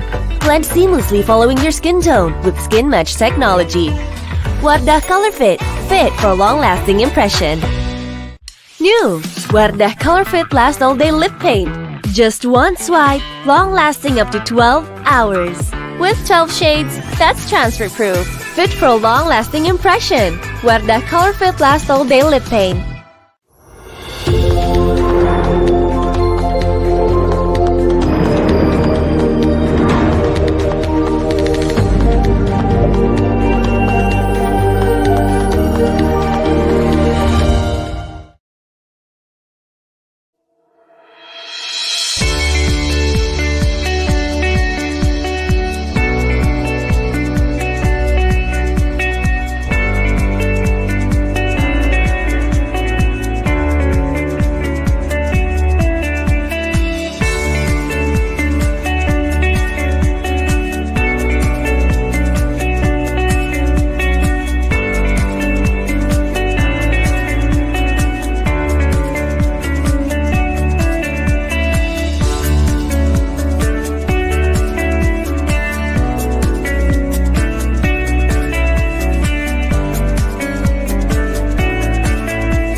Honorable guests, ladies and gentlemen, we are entering the second slot entitled The Power in Me. For your information, this slot will be moderated by Sister Nurul Ashikin to accompany our respective speaker. So, we hope everyone will pay attention throughout this session because there will bunch of information to be acquired in this slot. Don't forget to grab your pencil and paper as we don't want you to lose important points. Also, for those who have not filled the attendance form, you may do so as we have provided in the comment section. Without further delay, I would like to call our moderator to lead the slot. Please welcome. Alright, terima kasih saudara pengurusi majlis, Brother Farid. Sound check, 1, 2, 3. Okay, Bismillahirrahmanirrahim. Assalamuaikum warahmatullahi wabarakatuh and a very good morning everyone. Alhamdulillah, now we are entering the second slot for our today's counseling webinar. I am me, who am I, entitled The Power in Me. Alright, for our audience information, in this second slot, we will be conducting in Malay language. Jadi, jika terdapat sebarang soalan untuk ditanyakan kepada penceramah kita nanti, para hadirin bolehlah berbuat demikian di ruangan komen kita. Dan insyaAllah akan dijawab di akhir sesi slot kita pada hari ini. Baiklah, pertama sekali saya ingin memperkenalkan diri saya. Saya Nurul Ashikin binti Mat Nasri, pelajar Ijazah Sarjana Muda Pendidikan Islam. Tahun ketiga akan bersama-sama menemani penceramah kita pada hari ini di slot yang kedua hari ini. Jadi tanpa melengahkan masa lagi, saya memperkenalkan speaker jemputan kita, Madam Mahirah binti Abdul Rashid. Beliau merupakan seorang kaunselor berdaftar dengan Lembaga Kaunselor Malaysia LKM yang bernaung di bawah Kementerian Pembangunan Wanita, Keluarga dan Masyarakat KPWKM. Beliau juga memperoleh ijazah sarjana muda kepujian dalam bidang sains kemanusiaan psikologi pada tahun 2013 dan juga ijazah sarjana master dalam bidang pendidikan, bimbingan dan kaunseling pada tahun 2018 dari Universiti Islam Antarabangsa Malaysia, UIAM. Alright, beliau juga bertugas di Hospital Besar Kuala Lumpur sebagai penolong pegawai psikologi dan kemudiannya berkhidmat sebagai pensyarah kaunseling di College Universiti Islam Zulkifli Muhammad. Bukan itu sahaja hadirin hadirat sekalian. Selain dilantik sebagai kaunselor panel di beberapa pusat kaunseling lain termasuk di Lembaga Penduduk dan Pembangunan Keluarga Negara LPPKN, memanfaatkan pengalaman selama 8 tahun dalam bidang kaunseling dan psikologi, kini sebagai pengarah eksekutif beliau mengoperasikan Nur Counselling and Training Center milik beliau sendiri bagi memberikan perkhidmatan kaunseling dan motivasi kepada orang awam agar dapat mengembangkan potensi diri serta berfungsi secara efektif dalam masyarakat. Beliau juga turut bertugas sebagai pensyarah sambilan di Universiti Islam Antarabangsa Malaysia. Jadi dengan itu kita jemput Madam Mahirah yang sangat berbakat dan sangat hebat pada hari ini untuk bersama-sama dengan kita pada hari ini. Apa khabar Madam? Madam Mahirah sihat? Sihat. Alhamdulillah. Madam live dari mana tu? Daripada rumah saya. Dari rumah. Okey. Baiklah Madam, seterusnya izinkan saya ajukan soalan pertama. Boleh ke Madam? Sudah bersedia ke? Boleh, berdebar saya dengan soalan sudah bersedia ke tu? InsyaAllah kita tenang-tenang saja. InsyaAllah Madam sangat hebat. Kalau kita tengok daripada latar belakang sahaja sangat-sangat hebat. Jadinya kita mulakan dengan soalan pertama insyaAllah. Alright, soalan pertama ini akan dijawab oleh Madam Mahirah selama 30 minit. Jadi soalan yang pertama adalah bagaimanakah keyakinan diri yang rendah ataupun low self-esteem ni boleh memberikan kesan negatif kepada kehidupan seseorang terhadap diri mereka sendiri ataupun pelajaran mereka ataupun hubungan mereka tak kira bersama rakan, keluarga ataupun teman lelaki dan wanita dan kesan kepada kepercayaan mereka terhadap agama itu sendiri. Silakan Madam. Okay, bismillahirrahmanirrahim. Alhamdulillahirabbil alamin wassalatu wassalamu ala asyrafil anbiya'i wal mursalin wa ala alihi wa ashabihi ajma'in. Qala rabbi shrah li sadri wa yassir li amri wahlul 'uqdatam min lisani yafqahu qawli, amma ba'd. Pertamanya terima kasih saya ucapkan kepada saudari moderator tadi, Sister Ashikin. First time kami bersama-sama atas satu platform ni. Dan yang saya hormati juga kepada semua jawatan kuasa counselling webinar I Am Me Who Am I yang bertungkus lumus hari ni hujung minggu, tapi buat juga program ni kan untuk siapa? Untuk masyarakat secara seluruhnya. Dan yang dikasihi semua para pensyarah yang berada di belakang tabir dan juga yang kita kata memberikan kelulusan kepada program dan sebagainya. Dan yang saya raikan juga lah semua yang mendengar pada hari ini, hadirin dan hadirat semua yang dirahmati Allah SWT sekalian. So insyaAllah hari ini saya nak berkongsi tentang persoalan-persoalan yang berkait rapat tentang penghargaan kendiri ni. Tapi boleh tak izinkan saya nak share screen Sister Ashikin untuk membantu untuk kita punya program pada hari ini, boleh? Boleh Madam, boleh. Silakan. Okay, alhamdulillah. Okay. Saya akan share screen. Sekejap. Oops.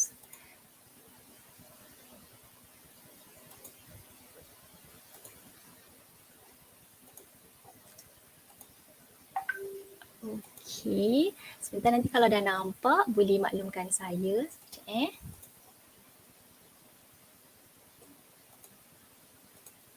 Okey, boleh nampak dah ke slide saya? Alright, dah nampak dah. Nampak Okey, dah. alhamdulillah. Okey, sebelum kita nak pergi kepada persoalan tentang persoalan kepada apa kesan kan, apa kesan daripada penghargaan diri yang rendah ini kan. Dan saya percaya pagi tadi pun Dr. Syah pun dah banyak berkongsi berkenaan tentang self esteem itu sendiri. Cuma mungkin saya nak recap a bit sebab apa kita pukul 11 pagi ni kan, mungkin ada benda-benda yang kita nak recap balik daripada yang sebelum ni mungkin ada benda yang kita tak pergi lagi kan. Ada benda yang kita kata nak refresh lah supaya boleh dapat idea. Kenapa tiba-tiba terus nak pergi kepada kesan ni? So kita nak pergi kepada dulu dari sudut definisi tu. Kalau dari sudut definisi, bila kita berbalik kepada perkataan self-esteem tu sendiri, dia berasal daripada perkataan Yunani yang bermaksud junjungan diri. Tapi kita nak tengok in detail lagi. Dan Zaitun Muhammad pada penulisannya dalam satu artikel yang pernah dikeluarkan dalam Keratan Akhbar, dia memberikan definisi bahawa penghargaan diri ni adalah nilai, kepercayaan, sikap yang kita percayai tentang diri kita sendiri. Okay. Sebab apa kita nak kena faham dulu konsep self-esteem ni? Sebab kita nak tahu tentang bagaimana self-esteem ini boleh memberikan kesan kepada kehidupan kita secara keseluruhan. Okay. Dan seterusnya ada juga daripada satu artikel yang ditulis oleh Azizi Haji Yahya pada tahun 2005 yang menyebut tentang self-esteem ini adalah orientasi positif atau negatif. Dia boleh jadi antara salah satu kan, terhadap individu dan merupakan satu penilaian keseluruhan terhadap taksir dan nilai diri. Bagaimana dia menilai diri dia, bagaimana kita menilai diri kita. Sama ada dia akan pergi kepada positive evaluation ataupun mungkin juga kita ada negative evaluation. Okey. Dan saya tertarik bila mana dalam pembacaan saya berkenaan tentang self-esteem ni. Ada satu booklet yang saya temui iaitu well-being booklet. Dan well-being booklet ni dia turut-turut menyatakan bagaimana kaedah-kaedah kita secara individu untuk mengatasi keadaan sekiranya self-esteem kita terganggu. Okay, kita tak ada self-esteem yang balance. So dia mendefinisikan self-esteem tu can be generally be defined as apa pandangan kita terhadap diri kita and our evaluation of our worth and nilai kita, nilai yang kita letakkan pada diri kita. Kemudian the value we consider ourselves to have as people. Macam mana orang lain lihat kita. Kalau tadi pun Dr. Syah ada sebutkan tentang dia sebutkan, do I care how people perceive me? Kan? Sebab kita bukannya soal kita menolak apa orang nak tegur dan sebagainya, tapi bagaimana apa yang orang sebutkan itu betul-betul mempengaruhi kehidupan kita sehingga membuatkan moral kita jatuh dan sebagainya. Yang itu kena jaga. Okey. So kalau kita tengok dalam definisi yang diberikan well-being itu tadi, iaitu dia bersekitar tentang bagaimana kita melihat kepada kebolehan diri kita, expectation yang kita ada pada diri kita, dan setiap orang dia akan ada pandangan dia terhadap diri dia sendiri. Setiap orang dia akan ada pandangan dia terhadap diri dia sendiri, bermaksud kita semua ada penghargaan diri kita pada diri kita. Okay, the thing is positif ke negatif, tinggi ke rendah. Okay. Dan setiap orang ni dia tak sama, dia tidak sama, dia akan berbeza daripada setiap antara satu sama lain.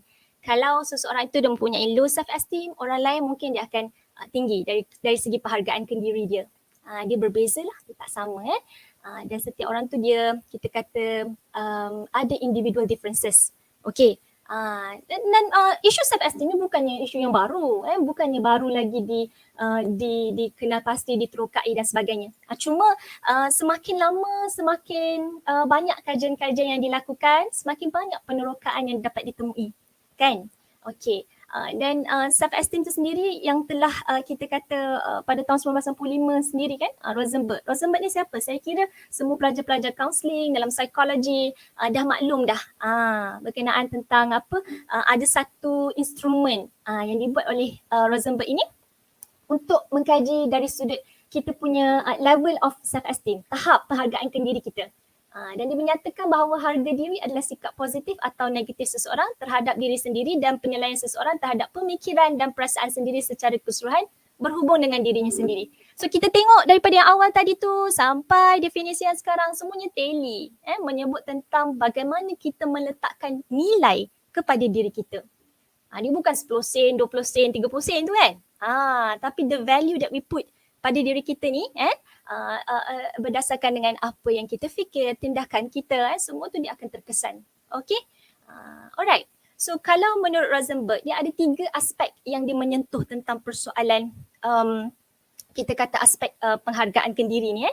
Iaitu yang pertama, aspek penghargaan ke diri ni berkait rapat dengan fizikal. Okay, fizikal. So kalau kita menerima diri kita seadanya, menerima keadaan fizikal diri kita, sejauh mana kita menerima keadaan tersebut. Dengan saiz tubuh badan, ketinggian kita, warna kulit, warna mata, dan itu adalah bagaimana juga kita meletakkan nilai itu tadi pada diri kita. Kalau menurut Rosenberg itu penghargaan ke diri dia ada pada value tu ada pada situ juga. Dan kalau kita tengok dalam isu-isu yang berkait rapat tentang body image dan sebagainya pun selalu dikaitkan dengan isu mempunyai low self esteem. Okey. Bila mana contoh rasa badan berisi, kemudian rasa itu adalah sebagai salah satu perkara yang boleh meruntuhkan emosi dan sebagainya, dan itu memberikan kesan kepada kita punya penghargaan ke diri. Okey. Dan seterusnya penghargaan ke diri sosial. Apa maksud penghargaan ke diri sosial ni? Iaitu kita sebut sebagai berkait rapat tentang kemahiran sosial individu. So sebab tu nanti kan kita nak tengok kepada kesan kan. Kita nak tengok kepada kesan individu, nak tengok kesan kepada akademik, nak tengok kesan kepada hubungan antara satu sama lain dan juga kepercayaan kita dalam agama itu sendiri. So semua tu saling berkait rapat lah. Kalau kita tengok kepada perkara basic dalam penghargaan ke diri ni pun, penghargaan ke diri fizikal, macam mana kita aspek penghargaan kita kepada berkait rapat tentang kemahiran sosial kita, kita mempunyai keupayaan tak untuk membina komitmen hubungan dengan orang lain, bersosial dengan orang lain, nak menerima kedatangan orang lain dalam kehidupan kita, untuk kita kata aspek komunikasi juga berada dalam penghargaan ke diri sosial. So bagaimana we communicate with other people kan? So kat situ adalah kita kata sebutkan bahawa di bawah penghargaan ke diri yang berkait rapat dengan sosial. Nanti saya akan bawa pergi kepada kesan-kesannya kalau kita tidak mempunyai self esteem yang balance. Dia kena balance. Nanti kita tengok sikit. Alright. Dan kemudian adalah penghargaan ke diri terakhir adalah aspek prestasi harga diri. Yang ini bagaimana kita berkait rapat tentang kemampuan dan pencapaian individu, dan kemudian kita melihat kepada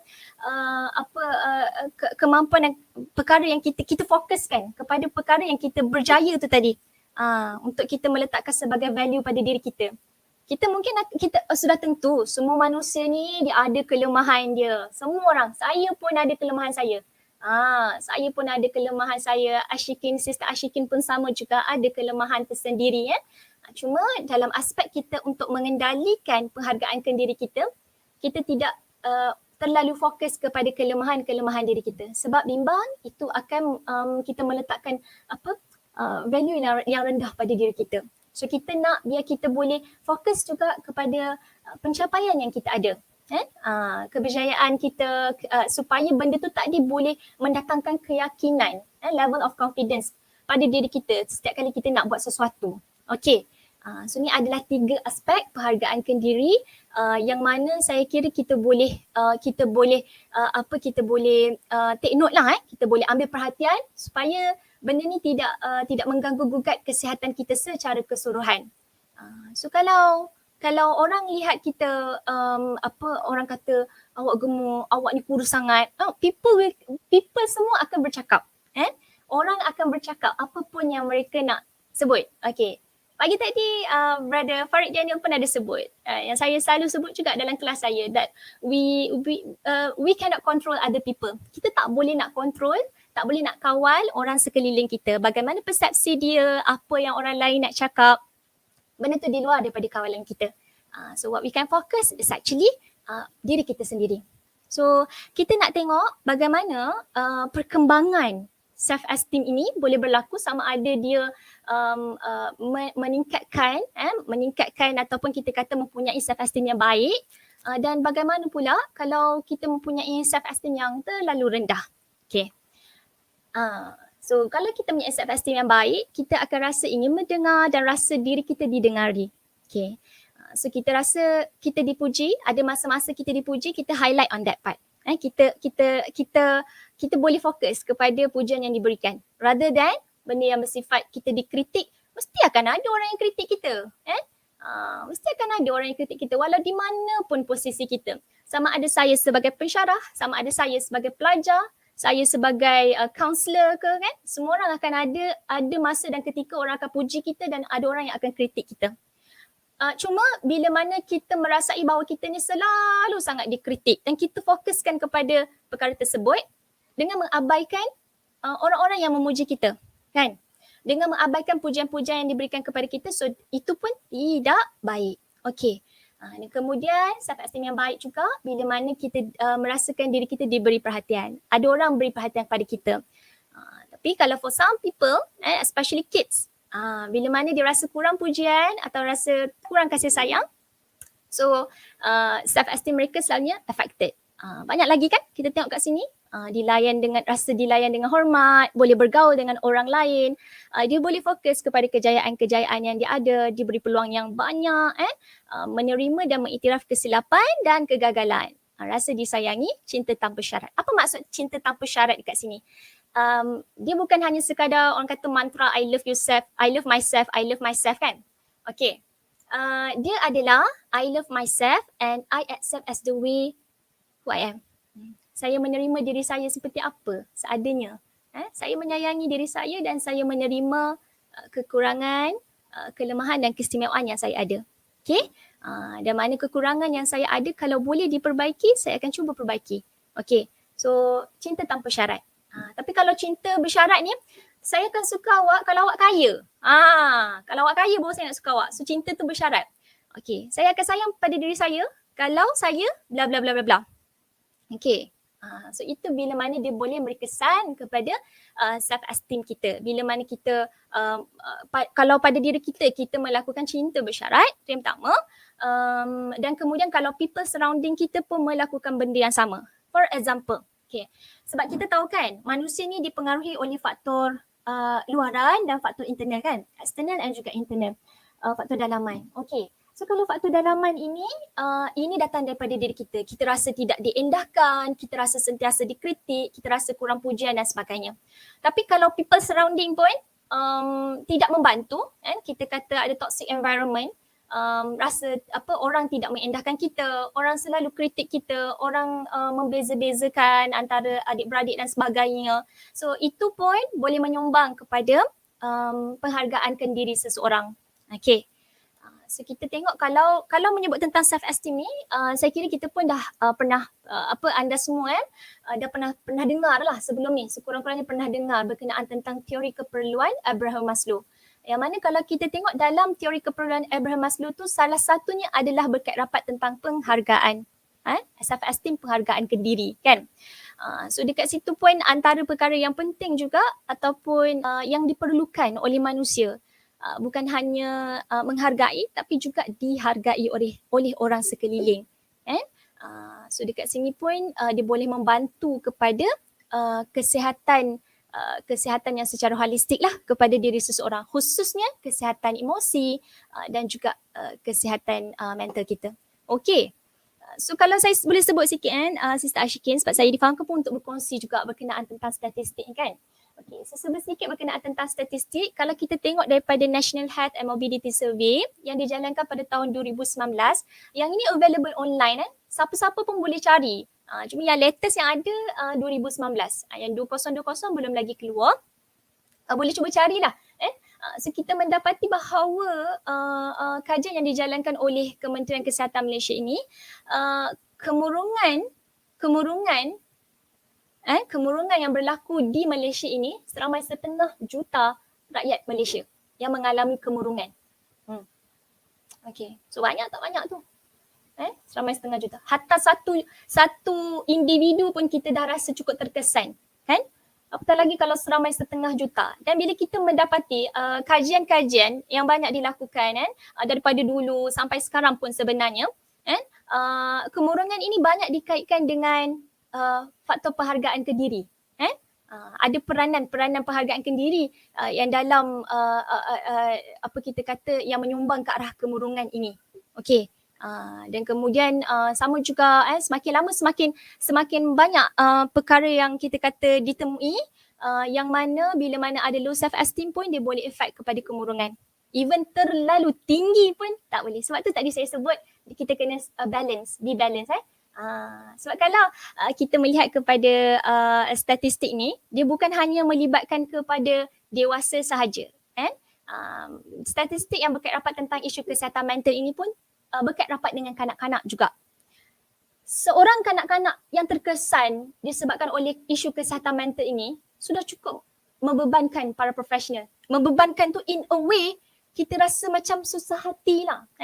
Bukan membebankan untuk membantu, tidak. Tapi rasa terbeban sebab kita rasa apa orang kata susah hati bila mana melihat ada dalam kalangan kanak-kanak yang berhadapan dengan isu-isu sebegini. Kalau boleh kita nak cuba bantu kanak-kanak untuk keluar daripada isu-isu yang berkait rapat tentang masalah kesihatan mental ini. Petah lagi bila mana dalam National Health and Mobility Survey pada tahun 2019 tu mendapati 424,000 orang kanak-kanak yang mengalami isu-isu yang berkait rapat tentang kesihatan mental di Malaysia. So this is not nombor yang sikit, this is a huge number kan. So kalau kita tengok pun majoritinya daripada kanak-kanak yang mengalami isu kesihatan mental ni adalah di luar bandar, perempuan 10 hingga 15 tahun. So kita boleh tengok kembali kepada ahli keluarga kita. Dan domain utama yang menyumbang kepada masalah kesihatan mental itu adalah masalah berinteraksi dengan rakan sebaya. There you go. Masalah berinteraksi dengan rakan sebaya ni banyak sangat. Apa orang cakap tentang kanak-kanak tersebut. Dan cyberbullying banyak berlaku. Banyak berlaku. Dan saya boleh sebut juga kalau dulu waktu sekolah yang apa kita kata normal kan, boleh buka apa orang kata 7 pagi sampai pukul 1 petang ke 2 petang kan, kes bully banyak di sekolah kan.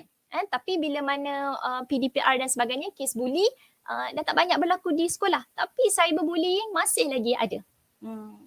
So kat sini pun kita menyebut tentang persoalan sudah pastilah ada kait rapat juga bagaimana tentang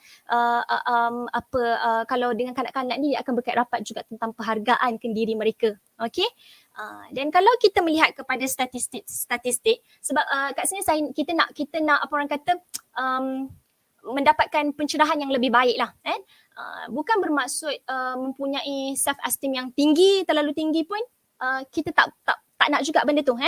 So kita be balance. Self esteem yang terlampau rendah pun kita tak nak. So like I said before, sebab berdasarkan statistik memang ada kajian-kajian yang berbeza kita kata yang contribute. Contoh saya terpaksa sebut juga ada kajian kalau di barat bila mana yang mempunyai terlalu tinggi self esteem too high dia punya self esteem dia dan boleh menyumbang kepada kita kata remaja tersebut boleh terlibat dengan apa kita panggil aktiviti seksual rambang dan sebagainya lah. So itu ada berdasarkan pembacaan ada. Kalau siapa yang mendengar pada hari ini anda boleh try to explore. Memang ada benda-benda statistik ataupun kajian-kajian yang berkait rapat. Dan turut ada juga dalam kajian-kajian yang ada bahawa mereka-mereka yang berjaya dalam pembelajaran ini, mereka-mereka yang berjaya dalam akademik didapati tinggi self esteem dia. Dia bukan self esteem tinggi, akademik dia tinggi, tak. Tapi dalam kajian tersebut, akademik dia perform, tapi mereka yang perform ini kebanyakannya high self esteem. Okay. So kita nak be moderate in terms of kita nak tengoklah kajian-kajian yang ada ini secara profesional dan sebagainya. Kita nak sebut supaya kita boleh melihat semua tu tadi dengan kacamata sebagai seseorang yang celik akal lah. Okay. Dan kalau kita terlalu rendah self esteem pun memang ada kajian-kajian yang menunjukkan bahawa dia boleh memberikan kesan secara keseluruhan. Contohnya tak nak bergaul dengan orang lain so itu kita tengok kepada kesan-kesan dia. Dari segi individu, akademik, hubungan dengan orang sekeliling dan kepercayaan agama. Okey. Cenderung mempunyai kepercayaan negatif terhadap diri sendiri. Ini bila individu. Dia rasa kepercayaan dia tu sebagai satu fakta. Sebab dia believe kan. Dia mula-mula dia just bermain di fikiran. Kemudian dia bertukar menjadi satu kepercayaan. Dan akhirnya dia rasa benda tadi itu adalah satu fakta pada diri dia. So kena berhati-hati. Kalau kita tak kawal, dia memang boleh membawa kepada keadaan tersebut lah. Dan kemudian kita cenderung untuk meletakkan sedikit nilai pada diri kita. Sekiranya ada lah. Ada orang dia memang tak letak value langsung. Dia rasa macam hidup dia tak ada apa-apa, dia tak ada value dan sebagainya. Mungkin juga orang-orang yang mempunyai penghargaan diri yang rendah, dia akan lebih cenderung untuk mengkritik diri mereka sendiri. Okey. Dan kebolehan yang dia ada dikritik. Okey. Tindakan, so itu antara kesan kepada individu. Kemudian dia meragui diri dia. Dan kemudian self-blaming memang banyak. Banyak klien-klien saya yang saya attend, dia ada self-blaming ni dia ada. Dia ada self-blaming. So kat sini pun kita boleh kaitkan dengan mempunyai low self-esteem, penghargaan diri yang rendah. Dia merasakan everything that happen tu adalah disebabkan berpunca daripada diri dia. Kemudian dia cenderung untuk melabelkan diri dia dengan sesuatu perkataan-perkataan yang tidak menyeronokkan lah. Contoh macam yang saya tulis kat sini kan, tidak bernilai, tidak berguna, tidak menarik, bodoh ataupun gagal dan sebagainya. Memang kalau bagi mereka yang profesional yang memang berada dalam bidang mental health issue ini, kita akan nampak bahawa self-blaming ni adalah antara perkara yang selalu berlaku dalam kalangan pesakit-pesakit ataupun klien-klien. Okay? Dan kita nak membantu mereka untuk keluar daripada keadaan tersebut. At least dia meletakkan nilai yang baik pada diri sendiri. Okay. Dan percayalah bahawa cara kita berfikir, emosi kita, secara physically kita, dia akan mempengaruhi bagaimana cara kita bertindak. Kalau kita mempunyai too low of self-esteem, dia boleh mempengaruhi cara kita berfikir. Kita akan rasa saya tak bagus, kita akan rasa sedih, rasa bersalah, rasa marah, rasa kecewa yang melampau. Tak boleh kontrol. Emosi tu adalah sesuatu perkara yang normal. Dia adalah tindak balas yang kita ada bila mana ada sesuatu situasi berlaku dalam hidup kita, kita akan memberikan reaksi. Emosi tu normal. Tetapi bila mana tidak mampu dikawal, so itu yang tidak baik lah atau tidak bagus. Okay. Dan secara physically pun dia akan affected. Kalau kita tengok dalam pembacaan-pembacaan yang berkait rapat tentang Ibn Sina selalu menyebut tentang psikosomatik, ada sebut tentang psikosomatik, di mana kita kata bahawa isu kesihatan mental ni dia boleh berkait rapat dengan isu fizikal. Contohnya kalau kita stressful, kita boleh terkesan secara fizikal. Saya selalu sebut, sebab tu kalau orang yang ada eczema, dia akan tahu bila mana dia terlampau stres, eczema dia akan menjadi lagi teruk. Okay, so dia kena control benda tu. Kena control stress tu. Kena cope with the stress. Okay, so kalau orang-orang yang punya self-esteem yang rendah, kadang-kadang dia akan rasa letih, rasa tidak bermaya. Boleh sampai tahap rasa pening. So semua benda ni, dia akan mempengaruhi cara kita bertindak. Setakat kita nak, orang kata nak mempunyai cara bertindak sedemikian kan? So kita nak keluar daripada keadaan tersebut lah. Okay, itu individu. Kemudian dari segi akademik, kalau saya kesuntukan masa, minta moderator tolong maklumkan sepatah dua kata ya. Okay, kesan penghargaan diri yang rendah dari segi akademik ini, terutamanya yang join pada hari ini ramai para pelajar kan. So avoidance tu adalah antara salah satunya. Cuba untuk mengelak daripada nak berikan pendapat, bertanya soalan. Sekarang ni tak aci, dia ramai yang online distance learning, ODL ataupun PDPR kan. So kita nak cakap kamera tutup. Macam saya sebagai lecturer pun kamera tutup kan. Bukan saya sebagai lecturer yang tutup kamera. Saya ni sebagai lecturer pun berhadapan juga dengan keadaan-keadaan para pelajar yang tutup kamera dan sebagainya. So kadang-kadang tu kita sukar nak berkomunikasi. Okay. Tak boleh nak elak juga kadang-kadang sebab faktor internet yang lemah dan sebagainya. But I would be very happy bila mana ada pelajar yang buka kamera, tu satu. Yang kedua, kalau memang tak dapat buka kamera disebabkan faktor internet ataupun faktor-faktor yang tidak boleh dielakkan, maka bersuara, berikan pendapat bila saya tanya soalan jawab, ataupun bertanya soalan dalam kelas. Okay. Tetapi kalau kita mempunyai low self-esteem, kadang-kadang tu kita rasa tak yakin nak bertanya soalan. Okay. Kemudian rasa tidak yakin untuk buat pembentangan depan orang ramai. Kita elak untuk sertai aktiviti-aktiviti ataupun program-program yang mana akan dihakimi, that will be judged. Kan? Okay. Kemudian terlalu berusaha bersungguh-sungguh untuk menjadi seseorang yang sempurna. Ini pun berhati-hati juga.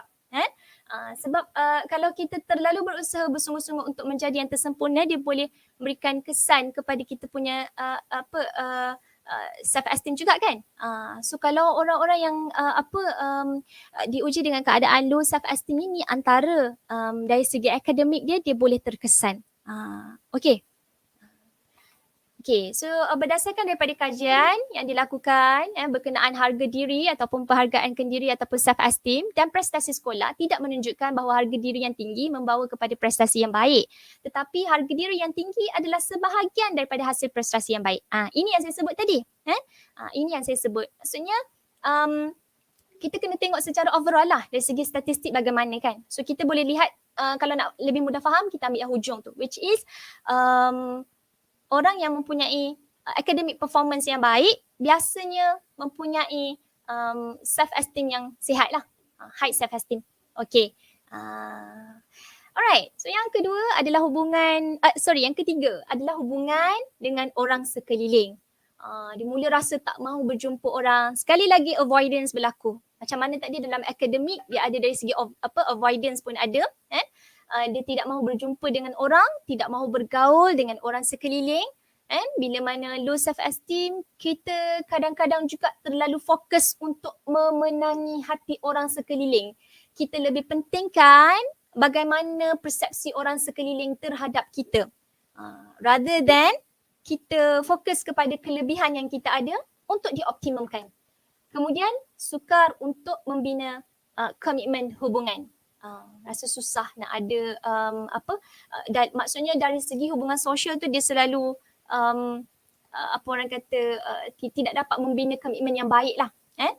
Mungkin dia rasa tidak layak disebabkan dikaitkan dengan individu tu tadi, kesan kepada individu. Okey.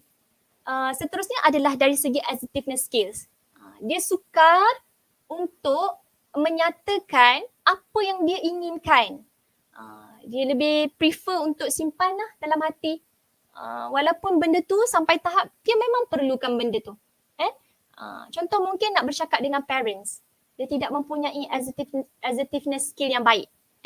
Contohnya mungkin kita kata bertembung urusan nak belajar kita kata online distance learning ini. Ada kelas, lecturer buat kelas dan juga ayah minta tolong buat sesuatu. Kan? So bila berlaku keadaan tersebut, dia rasa sukar nak cakap dengan ayah, saya tengah ada kelas pas ni. Dan dia rasa macam kalau dia tak fulfill apa yang ayah dia suruh buat tu tadi, dia rasa bersalah kan. So dia sedangkan kelas tu tadi adalah wajib untuk dihadiri. Dan dia perlu untuk menghadiri kelas tersebut untuk apa? Untuk faham silibus yang yang diperlukan untuk especially kalau kita kata dalam pembelajaran dia tu lah termasuklah final exam dan juga nanti kalau contoh kan pelajar kaunseling. Tertinggal satu kelas pun merupakan kita kata merupakan satu kerugian yang besar lah. Sebab satu kelas tu pun dah macam-macam benda lecturer akan berkongsi. Mana-mana subjek pun lah sebenarnya mana-mana subjek pun. So itu antara contoh assertiveness skills. Mungkin anda boleh cuba fikirkan. Cuba try to ponder and try to think of ada tak keadaan-keadaan yang anda rasa sukar untuk menyatakan apa yang anda inginkan ataupun apa yang anda perlukan. Okey. Dan kemudian dengan orang sekeliling ni kita suka nak menyatakan pendapat kita lah. Tadi nak sebut apa yang kita inginkan dan juga apa yang kita perlukan kan. Ini pula kita rasa susah nak lontarkan pendapat kita terhadap perkara yang sedang dibincangkan, perkara yang sedang tanya dan sebagainya. Rasa tak yakin lah. Okey. So bagaimana pula bila berkait rapat tentang kepercayaan agama ini? Dia bukan be humble low self esteem tu tadi dia bukan be humble. Be humble tu tadi dia ada aspek spiritual dan sebagainya kita terapkan. Merendah diri dari aspek dari pandang sudut Islam tu tadi kita ada unsur-unsur spiritual yang kita terapkan di situ. Tanpa kita devalue ataupun meletakkan nilai yang rendah pada diri kita. Tidak. Humble tu tadi bukan begitu. Tapi di sini bila kita kata low self esteem ini seolah-olah dia boleh sampai tahap kita mula rasa putus asa dengan diri kita sendiri. kita rasa hopeless, rasa macam tak ada harapan, putus harapan. Kemudian kadang-kadang dia boleh sampai tahap rasa diri ni sebagai hamba yang tidak baik all the time. Okay. Kalau untuk tujuan kita buat reflection, kita akan bangkit semula. Tapi for some people who are having low self-esteem, ini antara ungkapan-ungkapan yang dia akan sebut. Saya ni teruklah puan, saya ni bukanlah hamba Allah yang baik, saya ni banyak sangat buat dosa, saya ni sampai bila-bila pun Allah takkan terima saya. Itu antara keadaan-keadaan yang mungkin boleh diungkapkan. So kita nak bawa dia kembali kepada keadaan yang dia boleh kita kata boleh mengatasi benda-benda tu tadi. Itu nantilah cara atasi nanti kan. Okay, so before I end the first round ni Sister Ashikin, so this is a quote by Maxwell. Dia menyebut bahawa low self-esteem is like driving through life with your handbrake on. Nak bawa kereta ni kan, tapi kita punya handbrake tu kita angkat. Kalau kereta auto pun dia akan terasa berat tau. Kalau kereta manual tu memang tak bergerak lah jadinya. Okay. So kita nak kena mempunyai self-esteem yang balance. Alright, so saya serahkan kembali kepada saudari moderator kita. Silakan. Alright, terima kasih Madam Mahira. Terima kasih Madam Mahira di atas penjelasan yang kira-kira begitu menarik dan mendalam tentang kesan-kesan negatif dan juga pendahuluan lah kita kata tentang self-esteem ni, yang mana kita kalau kita tak rawat masalah low self-esteem ni, masalah kurang keyakinan diri ni, kita akan dapatlah kesan-kesan negatifnya. Antaranya boleh kita kata bukan sahaja dia akan efek kita punya individu tu sendiri, tetapi boleh juga efek dekat orang-orang sekitar kita ataupun agama kita sendiri ataupun akademik kita sendiri. Jadinya kita sebagai manusia yang nak bergerak ke hadapan, kita kena rawat lah kita kata kan, supaya tidak memberi kesan-kesan negatif dekat orang lain. Saya juga tertarik dengan apa yang Madam Maida cakap, yang kita kena bukan sahaja kita kata I love myself hari-hari, tetapi kita kena cakap juga yang kita accept the way who I am, yang mana selarilah dengan kita punya webinar pada hari ini, iaitu I am me, which is kita kena accept diri kita sendiri, begitu. Dan saya juga tertarik dengan apa yang Madam Mahira katakan bahawa kita bukanlah kita nak mencapai high self-esteem, tetapi balance self-esteem macam tu. Sebab kedua-duanya high atau low mungkin boleh beri kesan kepada diri kita sendiri. Jadi sedikit sebanyak daripada apa yang kita dapat tadi, kita nak beralihlah pula kepada soalan kita yang kedua. Boleh ke Madam? Boleh. Alright. Okay. Jadi soalan yang kedua adalah bagaimana cara untuk mengatasi masalah kurangnya keyakinan diri ataupun low self-esteem ni apabila insecurity dalam diri kita ni telah menjejaskan banyak aspek-aspek kehidupan seperti diri kita sendiri, akademik, hubungan dan juga agama. Silakan Madam. Okey, terima kasih atas persoalan tu tadi kan. Macam mana kita nak atasi ni? Kita dah tengok dari sudut definisi, kita dah tengok dari sudut statistik isu kesihatan mental tu tadi. So sekarang ni kita nak tengok tentang bagaimana kita boleh mengatasi keadaan inilah. Okay,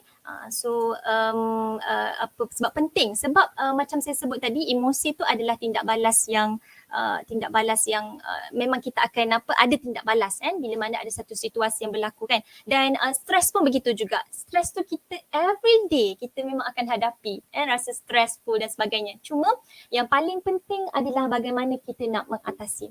So it's okay kalau you think as for now you are having situasi yang kita kata berhadapan dengan low self-esteem ini, tetapi kalau perkara itu tadi kita kata tak balance, macam saya sebutkan tak balance sehingga mengganggu-gugat fungsi seharian kita, so penting untuk kita cuba mencari jalan bagaimana cara untuk mengatasi. Okay, kalau kita nak sebut secara generalnya, secara umumnya, kita mengatakan bahawa setiap manusia ni sebenarnya hanya kita sahaja yang tahu bagaimana cara untuk mengatasi tersebut. Saya boleh berikan tips 1, 2 sampai berapa bilion-bilion pun kalau ada lah kan. Tapi kalau nak kata daripada A sampai Z tu pun saya boleh untuk berikan. Tetapi hanya kita sahaja yang tahu bagaimana cara yang terbaik untuk diri kita. Untuk mengatasi keadaan tersebut. So you need to know yourself first lah. Kena kenali dulu diri kita. Tu tadi who am I kan. Kita menerima diri kita seadanya walau apa juga keadaan diri kita. Kita ada baik buruk tu tadi, kita terima yang mana yang buruk tu yang boleh diperbaiki, kita cuba untuk memperbaiki keadaan tersebut. So sebenarnya sangat banyak instrumen-instrumen yang ada yang untuk kita belajar mengenali diri kita sendiri.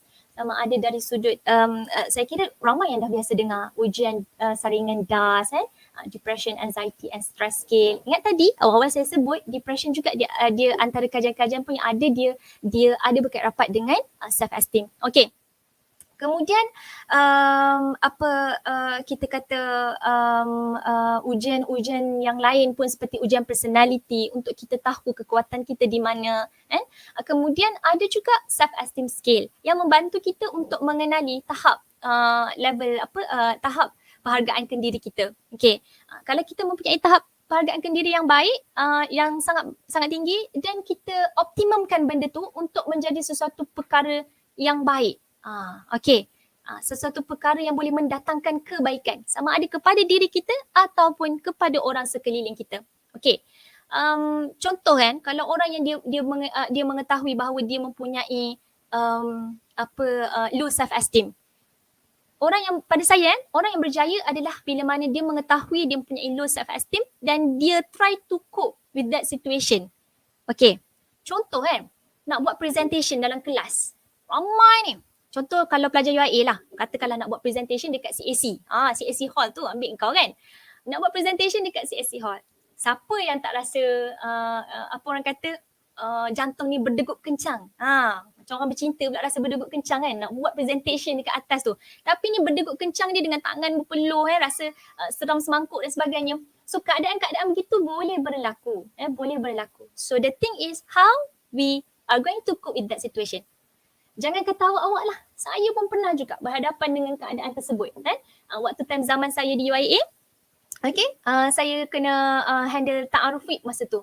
So waktu saya di UIA dulu, Allah izinkan untuk saya jadi student representative council. So satu hari tu kita kena bercakap atas CSC hall tu. Speaking London masa tu kan. Masa tu pelajar, bila kita nak bercakap depan pelajar yang lain, kita punya level of confidence tu dia macam cuak sikit. So kami ni MPP SRC yang ada ni kita cool down lah sekejap kan sebelum nak pergi bercakap dekat atas pentas tu. Sebelum tu memang cuak. Tapi bila kita try to cool down, kita try to do relaxation technique untuk mengatasi keadaan tersebut, insya-Allah we will at least kita boleh jadi better lah. Kita boleh jadi better daripada keadaan yang sebelum ni rasa takut, rasa cuak dan sebagainya. Okay. Alright. So ada beberapa saya kira saya boleh share dekat sini kita panggil sebagai self esteem scale daripada Rosenberg. Yang ni pun ada available online. Tuan-tuan dan puan-puan sisters and brother yang mendengar pada hari ini semua pun boleh cari Rosenberg self esteem scale ni. Saya kira kalau pelajar counselling memang wajib ada lah. Sebab kita nak sama ada mungkin nak assess diri kita ataupun juga nak assess kita punya klien dan sebagainya. Okay. Dan kemudian ada Sorensen self esteem test boleh guna mana-mana tools ataupun instrumen yang boleh membantu kita untuk mengenali diri kita supaya kita boleh menerima diri kita seadanya dan memperbaiki mana ruang-ruang yang perlu untuk diperbaiki. Okey. Kemudian bagaimana cara untuk kita atasi penghargaan diri yang rendah? Kita berbalik kepada tadi. Aspek individu, akademik, hubungan dengan orang sekeliling dan juga kepercayaan dengan agama. Okey. Disclaimer awal, macam saya sebut tadi, tips yang saya kongsikan ini may be used and mungkin juga tidak bersesuaian dengan anda. So anda dengar dulu, anda capture apa yang bersesuaian dengan anda. Macam tadi, Brother Farid Daniel ada sebut, jangan lupa untuk sediakan pen dan kertas kan. Kalau dalam kalau orang-orang yang belajar ilmu agama ni dia tak ada pen dengan kertas ni sebagai aib kabir. Okey. Dan kita nak sebut di sini bahawa tips yang bakal saya kongsikan ni mungkin ada yang bersesuaian, mungkin ada yang tidak bersesuaian. So anda ambil mana yang boleh disesuaikan untuk diri anda. Okey. Nak modify pun tak ada masalah. Ini diri kita, untuk kebaikan diri kita. Saya selalu sebut pada diri, kita ni nak buat baik kepada diri kita, nak berubah untuk menjadi seseorang yang lebih baik, bukan untuk siapa-siapa, tapi untuk diri kita sendiri. Sama ada untuk perjalanan kita di atas muka bumi ini, atau dunia ni, ataupun untuk perjalanan kita dekat akhirat nanti. So, kita buat perubahan tadi tu untuk diri kita.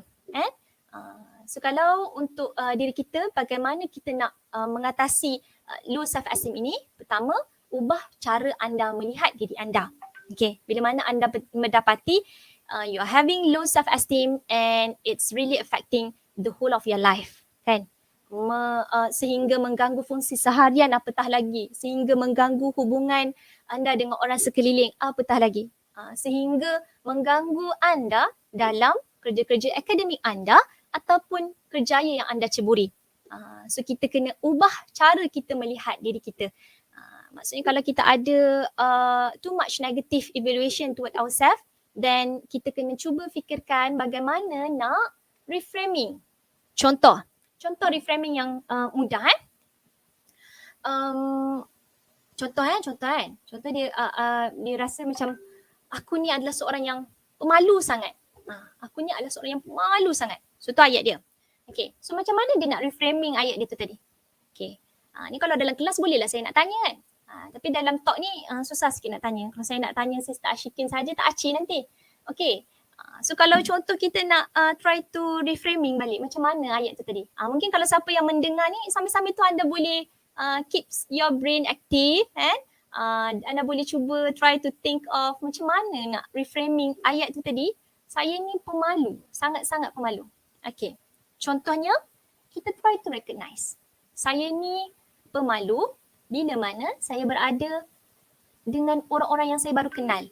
Tapi kalau dengan kawan-kawan baik saya boleh bercakap dengan baik. Okay, so itu antara contoh reframing. You're not bad at all times sebenarnya kan. Contoh yang lain, benda-benda yang lebih negatif lah.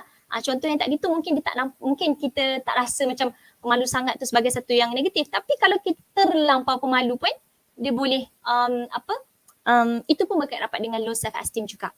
Dia boleh menyebabkan efek kita punya tindakan kita lah, behavior. Okay, yang ketiga adalah kita kena belajar menerima keistimewaan dan kekurangan yang ada pada diri kita. Okay, macam saya sebut awal tadi lah.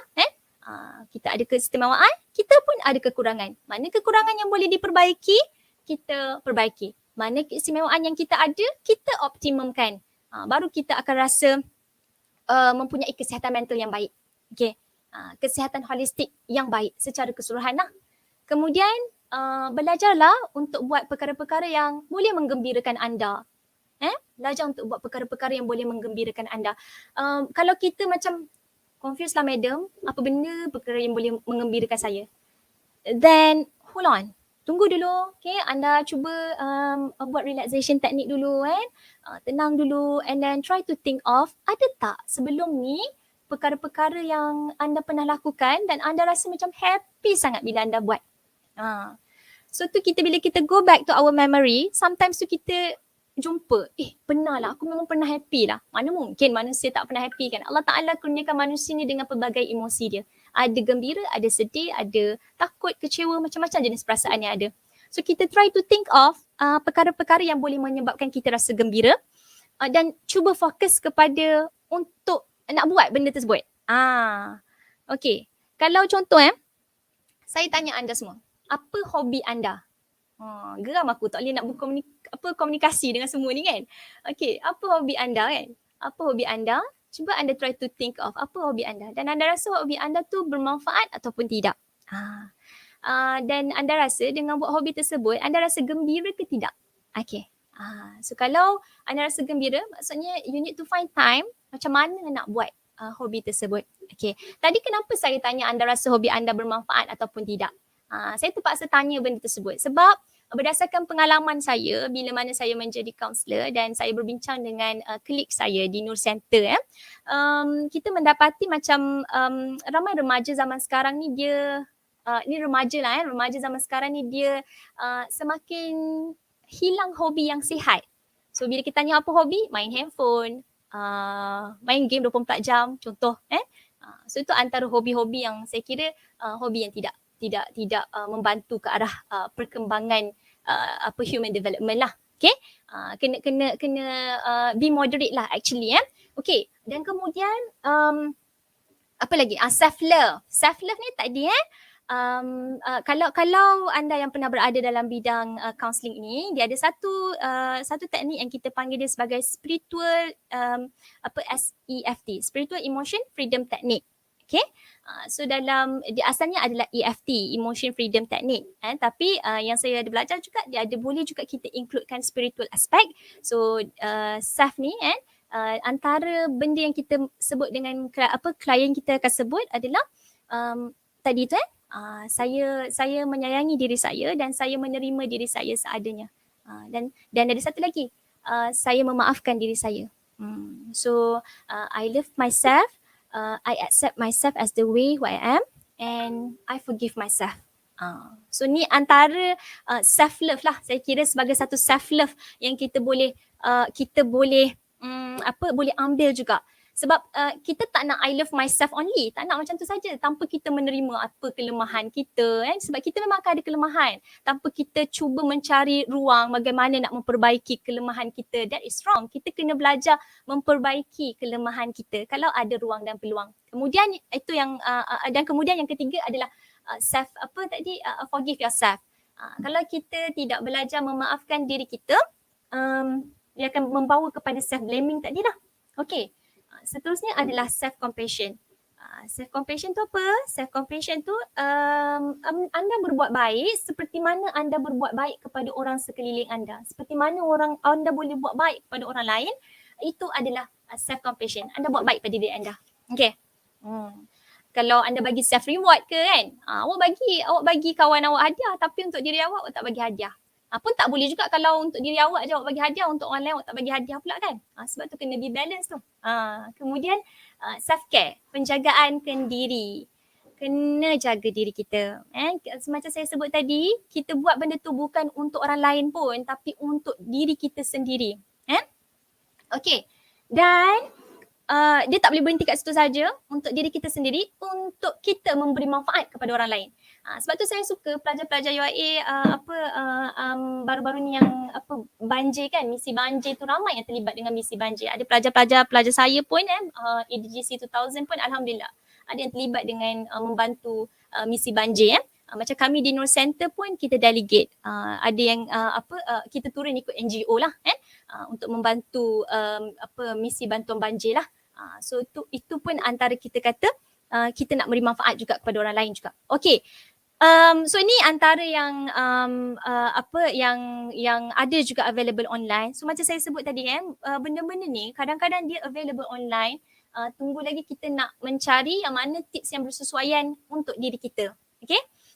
Kalau ikut daripada yang headline.com ni, affirm your own value letakkan value-value yang baik lah, nilai-nilai yang baik pada diri kita dan kemudian ni tadi your needs first kan, self-care lah ni kalau ada benda-benda yang awkward pada diri kita ke ataupun kelemahan ke kita menerima dan sebagai seorang Muslim kita belajar muhasabah untuk memperbaiki. Okay, dan challenge the negative thought. Tadi pun Dr. Share pun ada sebutkan tentang negative thought, CBT dan sebagainya So reframing pun is also related to cognitive bagaimana kita nak reframe balik apa cara kita berfikir tu tadi. Okay. Dan kemudian dan satu lagi keadaan adalah kalau kita mempunyai negative thought, percayalah bahawa negative thought tadi tu dia akan berlalu. Negative thought tu akan berlalu. Cuma kita jangan tinggalkan negative thought itu yang boleh memberikan kesan buruk kepada tindakan kita. Okay. So kalau macam kita feel unease pada diri kita, kadang-kadang kalau contoh sebagai seorang Muslim, kita boleh cuba istighfar, mainan perasaan saja kot.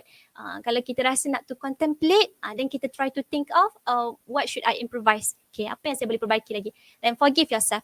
So this is from headline.com. Okay. Kemudian dari segi akademik, letakkan matlamat anda. Anda kena clear apa matlamat anda. Kalau pelajar-pelajar counselling, kita belajar teori reality, the w.b.t system kan? Once, doing, evaluate, plan kan? So kat situ pun kita boleh nampak letak duduknya penting untuk kita tahu apa benda yang kita nak. Okay. Manakah saya ni kaunselor yang banyak menguruskan isu-isu rumah tangga.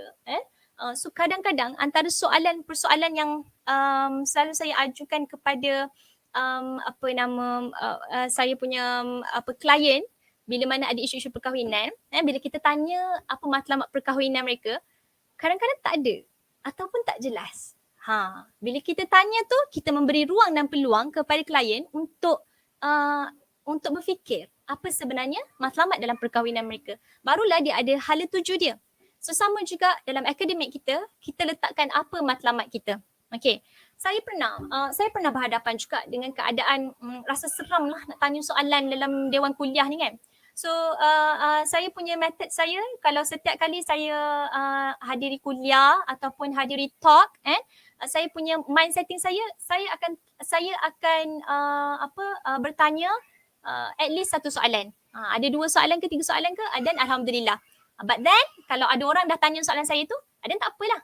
But saya make myself ready itu kalau nak kata matlamat untuk setiap kelas lah. Okay.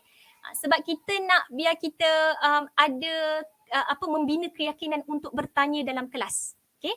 Dan kemudian nak bertanya dalam talk ke dan sebagainya. So itu contoh benda yang kecil lah. Tapi kalau secara keseluruhan, takkan apa matlamat anda dalam akademik.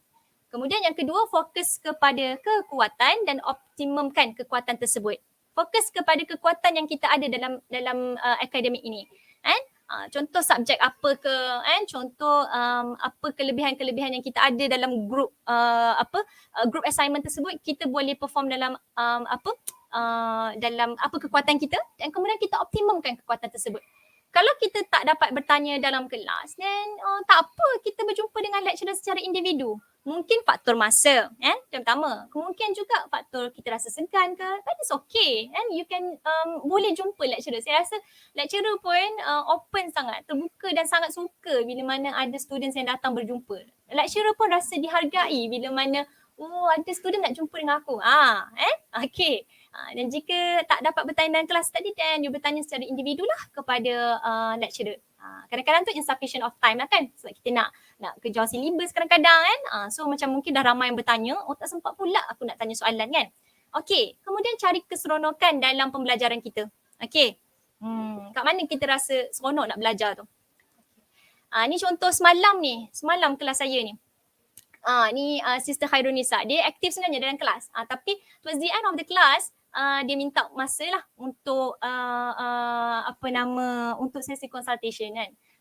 Untuk konsultasi dan ada kita panggil soalan-soalan yang diajukan lah. So pun boleh walaupun secara online ke, tak kisah walaupun secara berjumpa ke, sebab sekarang ni saya rasa kelebihan bila mana ada online ni, kita boleh access lecturer kita tu dengan lebih mudah lah saya sebenarnya lagi suka berdepan, tapi because of a few things that we need to take into consideration, so sometimes tu this allow kita untuk boleh more communication with the students kan. Okay, so cara atasi penghargaan diri yang rendah kalau melibatkan tentang hubungan dengan orang sekeliling. Letakkan nilai pada diri anda dengan kebaikan-kebaikan yang anda ada buat. Contoh kalau dalam talk, kadang-kadang saya suka tanya saya punya participant depan mata ni, apa contoh kebaikan yang anda ada buat pada orang sekeliling anda? So biasanya laju je senaraikan. Tak 1, 2, 3, 4, 5, 6, 7, 8, 9, 10. Banyak kebaikan yang kita boleh fokus. Tapi kalau orang yang punya low self-esteem, sometimes dia tak boleh nak fokus kepada benda tu. Dia rasa macam tak cukup sampai tak cukup baik lah apa yang dia buat tu, sampai macam tak perlu pengiktirafan dan sebagainya. kan. Dan okay, tadi kan satu soalan tu saya suka tanya. Bila saya tanya yang itu pula, biasanya saya akan tanya soalan kedua. Cuba anda senaraikan kebaikan yang anda ada buat pada diri anda dalam minggu ini. This is related to self-compassion. Buat baik dengan orang, laju banyak benda kan. Tapi bila buat baik pada diri sendiri tu, kadang-kadang tu tak tersenarai. Tidak dapat orang kata tak boleh nak tulis. Macam tak ada benda je rasa. Ataupun memang tak buat apa-apa pun kebaikan pada diri. Tak ada self-reward, tak ada benda-benda yang kita rasa, itu adalah kebaikan yang kita buat pada diri kita. Sedangkan kalau sebagai orang Muslim, kita membaca Al-Quran itu pun adalah satu kebaikan yang kita buat untuk diri kita. Sebab bila mana kita baca Al-Quran ni, satu, kita kata dari segi ibadah kita dapat kan. Banyak lagi lah kan. Masa pun kita rasa macam dilapangkan kan. Ada banyak lagi sebenarnya kebaikan-kebaikan yang kita ada buat sebenarnya pada diri kita, cuma kita tak highlightkan itu as kebaikan yang kita buat pada diri kita. So sama juga yang ni bila mana orang yang ada low self esteem, dia ada buat kebaikan kepada orang tapi dia tak beri fokus kepada benda tersebut. Dia lebih kepada memberi fokus kepada kelemahan-kelemahan yang dia ada, ataupun kalau kita sebut terus secara direct, dia fokus kepada benda-benda jahat yang dia buat kat orang, benda-benda tak baik yang dia buat kat orang. So sekarang ni untuk kita try to increase our self esteem, try to think of dalam tempoh sebulan ni ada tak kebaikan yang kita ada buat pada orang sekeliling kita. Contoh tolong mak kat dapur ke, kalau yang duduk kat rumah tu ya. Contohnya yang terlibat dengan misi banjir, tahun lepas ada terlibat dengan misi banjir. Contoh. Maksudnya kita ni boleh beri sumbangan kepada orang lain. Okay. Luangkan masa dengan orang yang tersayang. Yang ni saya baca dekat mana-mana artikel memang ada sebut.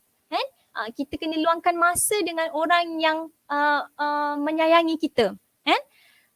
Dan kita ni I am where people appreciate me. Saya ni ada di mana kalau ada orang yang menghargai saya. Kalau orang yang bahasa mudah macam ni lah, kalau orang dah tak sayang tak apalah macam tu kan. Tapi kalau ada orang sayang kita, orang hargai kita dan kita appreciate benda tu tadi, kita pun suka berada bersama dengan orang-orang yang menghargai kita dan menyayangi kita. Dan cuba elakkan berada dalam situasi yang tegang. Untuk mereka-mereka yang punya low self-esteem ini, antara cara untuk mengatasi adalah anda boleh cuba untuk elakkan daripada berada dalam situasi yang tegang. Sebab kita nak try to cope. Nanti kalau kita dah boleh cope, insya-Allah kalau kita berada pada situasi yang tegang pun, kita okay. No problem. Okay. Dan elakkan untuk bersama dengan toxic people. Okay. Ini untuk mereka yang punya low self-esteem. Kita nak cuba atasi. Kalau dengan orang sekeliling, kita cuba untuk elakkan daripada bersama dengan toxic people lah. Because of bila kita mempunyai low self-esteem, kita ada tendensi untuk banyak fikir tentang apa persepsi negatif orang terhadap kita. Berbanding dengan sebenarnya ada je orang yang puji kita kan. Tapi kita lagi fokus kepada, contoh katakanlah dalam kelas tu ada 15 orang yang puji kita. Tiba-tiba ada satu orang ni dia kritik kita. Tapi satu hari tu kita rasa sedih, rasa macam terbeban disebabkan yang satu orang ni tadi. Okay. So kita kena control lah benda tu tadi. Kena mengatasi keadaan tersebut kalau kita ada perasaan-perasaan sebegitu. So untuk mereka yang ada low self-esteem ni, bila kita nak mengatasi keadaan keadaan tersebut, kita elakkan dululah untuk berada bersama dengan toxic people. Later bila kita dah boleh control benda tu, kalau you ada bersama dengan toxic people pun, you boleh cope dengan benda tu. Alright. Seterusnya dari segi assertiveness skill. Dari segi assertiveness skill, kita kena belajar untuk menyatakan keinginan kita, hasrat kita, dan juga keperluan kita, your needs. Okay, alright. Seterusnya berkait rapat tentang kepercayaan agama. So macam mana kita nak mengatasi? Pertama, kita sebagai seorang Muslim, mana-mana agama pun sebenarnya kita kata menyentuh tentang keterikatan hamba dengan pencipta kan. So sebagai seorang Muslim ini kita perlu fokus melakukan apa yang Allah suruh dan tinggalkan apa yang Allah larang. Okay? Dua-dua tu yang sama, selari. Dia tak boleh hanya buat apa Allah suruh tapi yang Allah larang kita buat juga tak boleh kan. So kita cara kita nak increase kita punya self esteem tadi, kita fokus to this thing. Okay. Sebab apa saya sebut macam tu? Supaya kita boleh tahu, okay, sebagai seorang hamba yang baik, kita akan buat begini. Kita akan buat apa yang Allah suruh dan kita akan tinggalkan apa yang Allah larang. Kalau kita tersilap langkah, dalam Islam ada cadangan bagaimana untuk melakukan proses taubah dan sebagainya.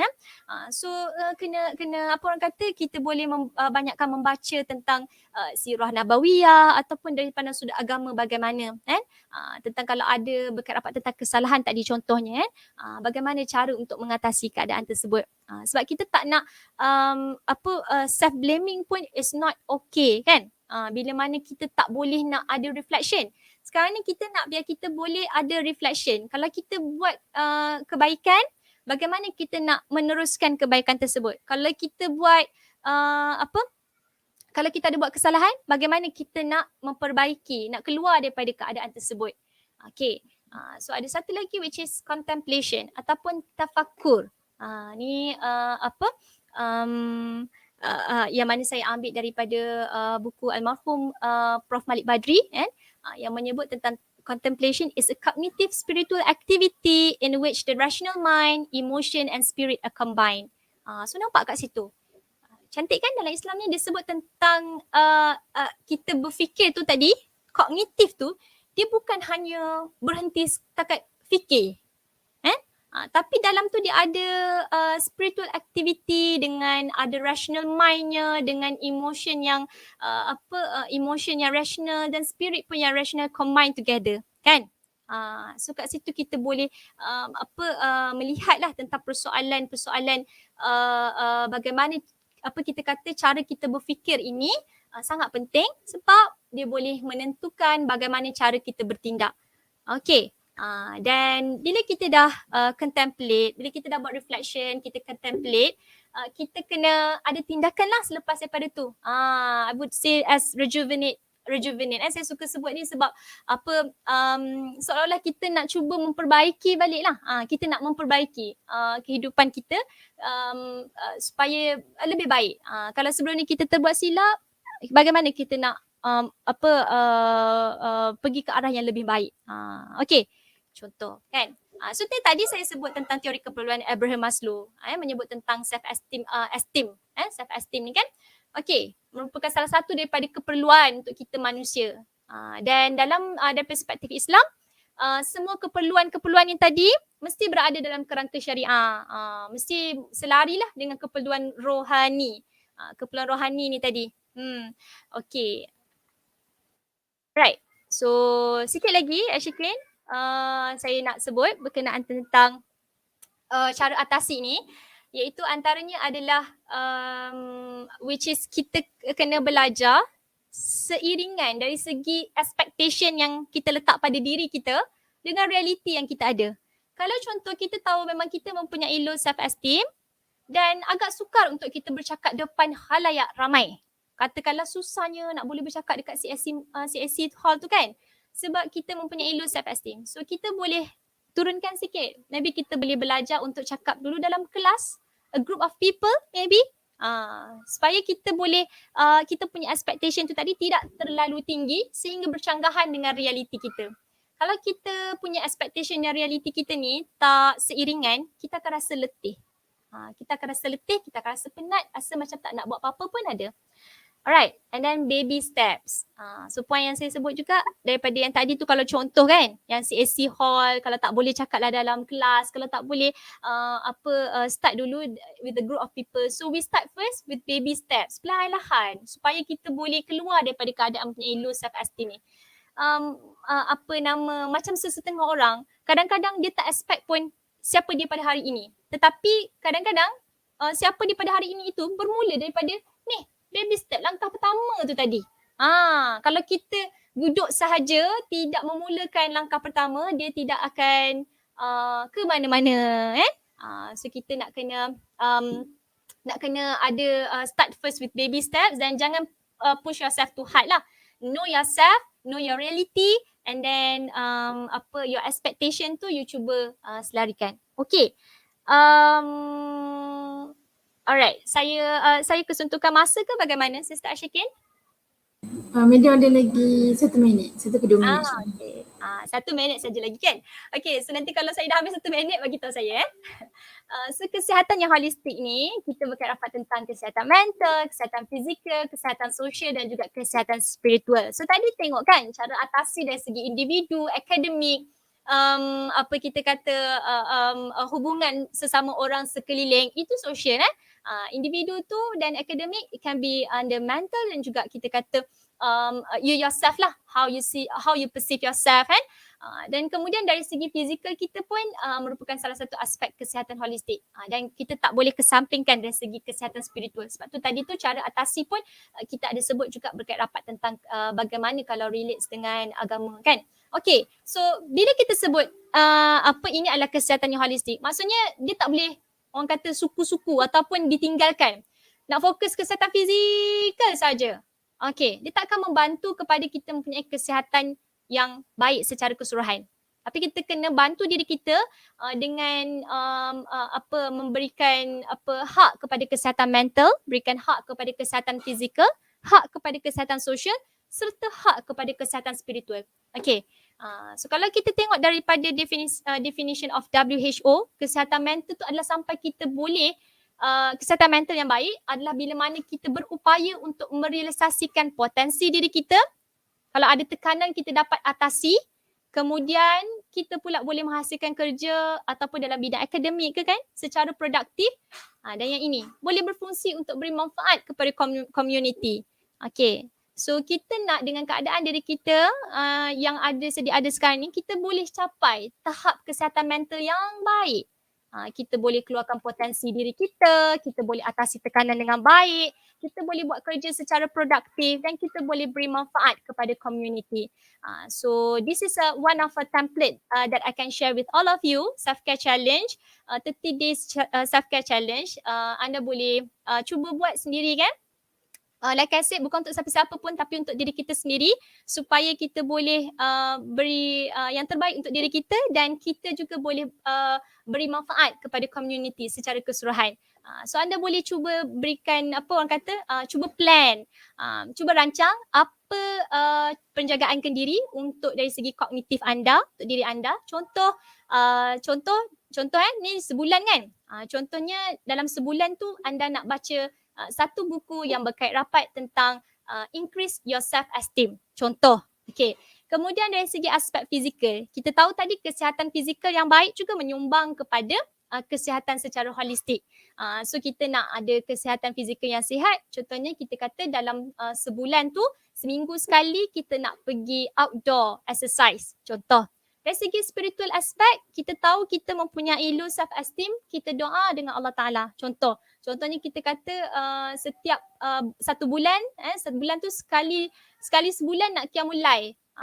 Nak fokus kepada isu yang kita nak encounter dan sebagainya. Dari segi emotion pun, apa contoh yang boleh membantu kepada self-care. Contohnya mungkin kita kata nak belajar tentang relaxation technique dan mengamalkan relaxation technique tersebut. Okay. So kata Imam Al-Ghazali, jangan resah andai ada yang membencimu. Kerana masih ada yang banyak mencintaimu di dunia ini. Tetapi resah dan takutlah andai Allah membencimu kerana tiada lagi yang mencintaimu di akhirat. Dan seperti saya sebut tadi, kita fokus kepada apa yang Allah suruh dan tinggalkan apa yang Allah larang. InsyaAllah kalau kita berada dalam keadaan tersebut, kita berada pada keadaan yang Allah akan menyayangi kita kan. So jangan put the blame on you. Kalau kita ada buat salah, Allah masih lagi bagi peluang kepada diri kita untuk kita improvise ourselves. Alright, thank you Sister Ashikin. Hopefully saya tak melebihi 1 minit tadi. Saya kembalikan kepada Sister Ashikin. Silakan. Terima kasih Madam Mahira. Alhamdulillah. Mungkin terlebih 1-2 minit tetapi tidak mengapa sebab perkongsian yang Madam Mahira share kat kita semua ni sangat-sangat memenuhi apa yang kita punya audience nakkan macam tu. Kat sini kita nampaklah perkongsian Madam Mahira berkaitan dengan cara untuk kita atasi masalah kurang keyakinan diri itu daripada pelbagai sudut, bukan sahaja dari sudut individu untuk kita perbaiki diri kita, tetapi bersama orang lain juga, ataupun untuk akademik kita dan juga dari spiritual kita, dari segi agama kita. Dan satu lagi apa yang kita dapat lihat, dan saya percaya audiens kita juga dapat lihat, untuk menaikkan ataupun memperbaiki kita punya self esteem ni bukan sahaja kita perlu berusaha sendirian, tetapi kita kena serahkan juga dekat yang mencipta kita. Maksudnya kena seiringlah individu dan agama kita. Betul madam? Betul. Alright, jadinya kita beralih kepada soalan yang ketiga. Tapi sebelum kita beralih kepada soalan yang ketiga, saya ingin mengingatkan kita punya penonton di YouTube, kalau jika anda semua ada sebarang soalan yang ingin diajukan kepada Madam Mahira, boleh ajukan soalan di komen di YouTube, dan pada akhir nanti kita akan bacakan soalan-soalan anda kepada Madam Mahira, insyaAllah. Jadi kita beralih kepada soalan ketiga. Soalan ketiga kita berbunyi, apakah peranan individu itu sendiri ataupun ibu bapa, masyarakat dan pakar dalam membantu mereka yang mempunyai masalah low self-esteem? Silakan Madam. Okay. Alright. Terima kasih Sister Ashikin. Saya share screen sekali lagi. Okay. Boleh Madam, silakan. Alright. Okay, boleh nampak dah ke Sister Ashikin? Boleh. Nampak? Okay, Alhamdulillah.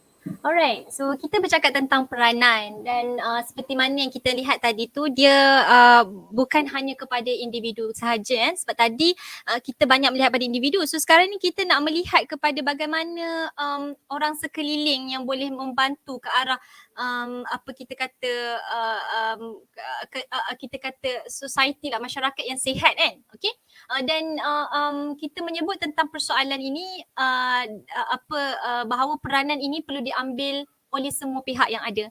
Contoh dalam peristiwa musibah banjir yang berlaku pada tahun lepas, saya kira cukup cantik bila mana masyarakat ini memberikan sokongan, dokongan kan, orang kata untuk membantu mereka-mereka yang berhadapan dengan isu banjir ni. At first tu mungkin kita semua terkesima, kita semua terduduk ataupun tak tahu nak buat apa dan sebagainya. Tapi tak lama lepas tu kita semua bangkit kan? Kita semua bangkit dan cuba memberikan apa orang kata memainkan peranan kita, apa yang kita boleh buat. Dan kalaulah perkara tersebut berlaku dalam banyak keadaan, masya-Allah, kita akan hidup dalam keadaan yang sangat harmoni kan. Dan kalau kita tengok hari ni pun, saya agak letih juga dengan media sosial ni kan. Saya agak letih in terms of kadang-kadang kita melihat komen-komen netizen dan sebagainya yang kadang-kadang boleh saling meruntuhkan antara satu sama lain. So kalau boleh kita keluarlah daripada keadaan tersebut. Kalau kita pernah melakukan perkara tersebut, benda yang lepas kita put it aside, so we start balik. Start semula dengan sesuatu yang lebih baik kan. That's why contemplate tadi tu penting. Bila mana kita try to be rational at everything lah kan. Dari segi mind kita, spiritual kita, kita try to be ready dan kita rejuvenate balik bagaimana perjalanan kehidupan kita ini. Macam contoh dalam isu perkahwinan. Ada orang bila mana dia berkahwin memang akan berhadapan dengan isu-isu yang apa orang kata, isu-isu dalam perkahwinan ni lah. Orang dulu kata sedangkan lidah lagi tergigit kan. Itulah so kita nak kata dekat sini memang akan ada berlaku keadaan-keadaan tersebut. But the thing is bagaimana pasangan itu tadi memainkan peranan untuk improvise diorang punya ikatan perkahwinan tersebut. So dalam aspek isu isu perhargaankan diri ini, letak duduk peranan tersebut bukan hanya sekadar pada individu itu semata-mata. Kalau environment itu as a whole memang tidak membantu, sudah tentu dia boleh memberikan kesan kepada individu itu tadi. Takkan nak suruh individu itu tadi duduk dalam gua kan? Tapi kita ni orang sekeliling ni kena belajar saling memberi sokongan yang baik antara satu sama lain. So let's say for individu, bagaimana kita nak memainkan peranan untuk diri kita sendiri ni. Pertama, kita kena lihat diri kita ni berada di mana. Diri kita ni berada pada situasi yang kita low self esteem tadi ke, ataupun kita berhadapan dengan kenalan kita yang mempunyai low self esteem. Kalau diri kita yang berhadapan dengan isu low self esteem ini dan kita rasa dia dah sehingga mengganggu fungsi seharian kita, sehingga banyak beri kesan kepada hubungan kita dengan orang sekeliling, sehingga banyak mengganggu urusan-urusan akademik kita, urusan kerjaya kita, maka apa yang kita perlu buat adalah kita perlu membantu diri kita sendiri. Tadi saya ada sebutkan, saya ada temui satu booklet, wellbeing booklet, yang mana dalam wellbeing booklet ni, nanti anda pun boleh cuba cari, dia menyebut tentang, dia ada memberikan beberapa kita panggil template, template yang kita boleh gunakan untuk kita bantu diri kita sekiranya kita berhadapan dengan keadaan self esteem ni. Contohnya, dia minta untuk kita senaraikan apa 10 positif quotes, 10 contohnya 10 perkara positif yang kita nampak pada diri kita lah. Contoh.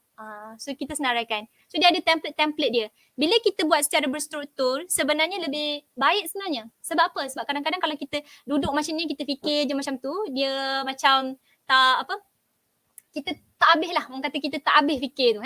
Dia fikir, lepas tu kita tak ingat dah apa kita fikir tadi. Tapi bila kita buat secara berstruktur, secara rigid tu tadi, secara berstruktur, kita ambil kertas, ambil a piece of paper, then use the template from wellbeing tu ke, ataupun mana-mana template yang yang ada exercise untuk membantu anda to increase your self esteem.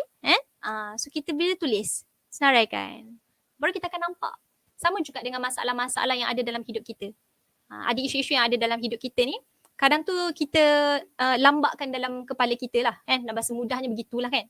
So sekarang ni bila kita take a piece of paper dan kita cuba senaraikan 1, 2, 3, so kita akan lebih mudah nampak. Dan kemudian kita cuba tanya pada diri kita, isu mana yang paling mengganggu diri kita. Okay. So isu yang paling mengganggu ni lah kita cuba try to cope first. Okay. Itu kalau isu lah. Berkenaan tentang diri sendiri ni tadi, kalau kita yang low self esteem, kita kena bantu diri kita. Itu yang pertama. Kalau kita rasa kita tak boleh bantu diri kita, pergi dapatkan daripada siapa? Mereka yang profesional. Yang ni nanti dapatkan bantuan daripada mereka yang profesional. Yang ni nanti kita akan sebut apa dan bagaimana mereka yang profesional ni boleh membantu.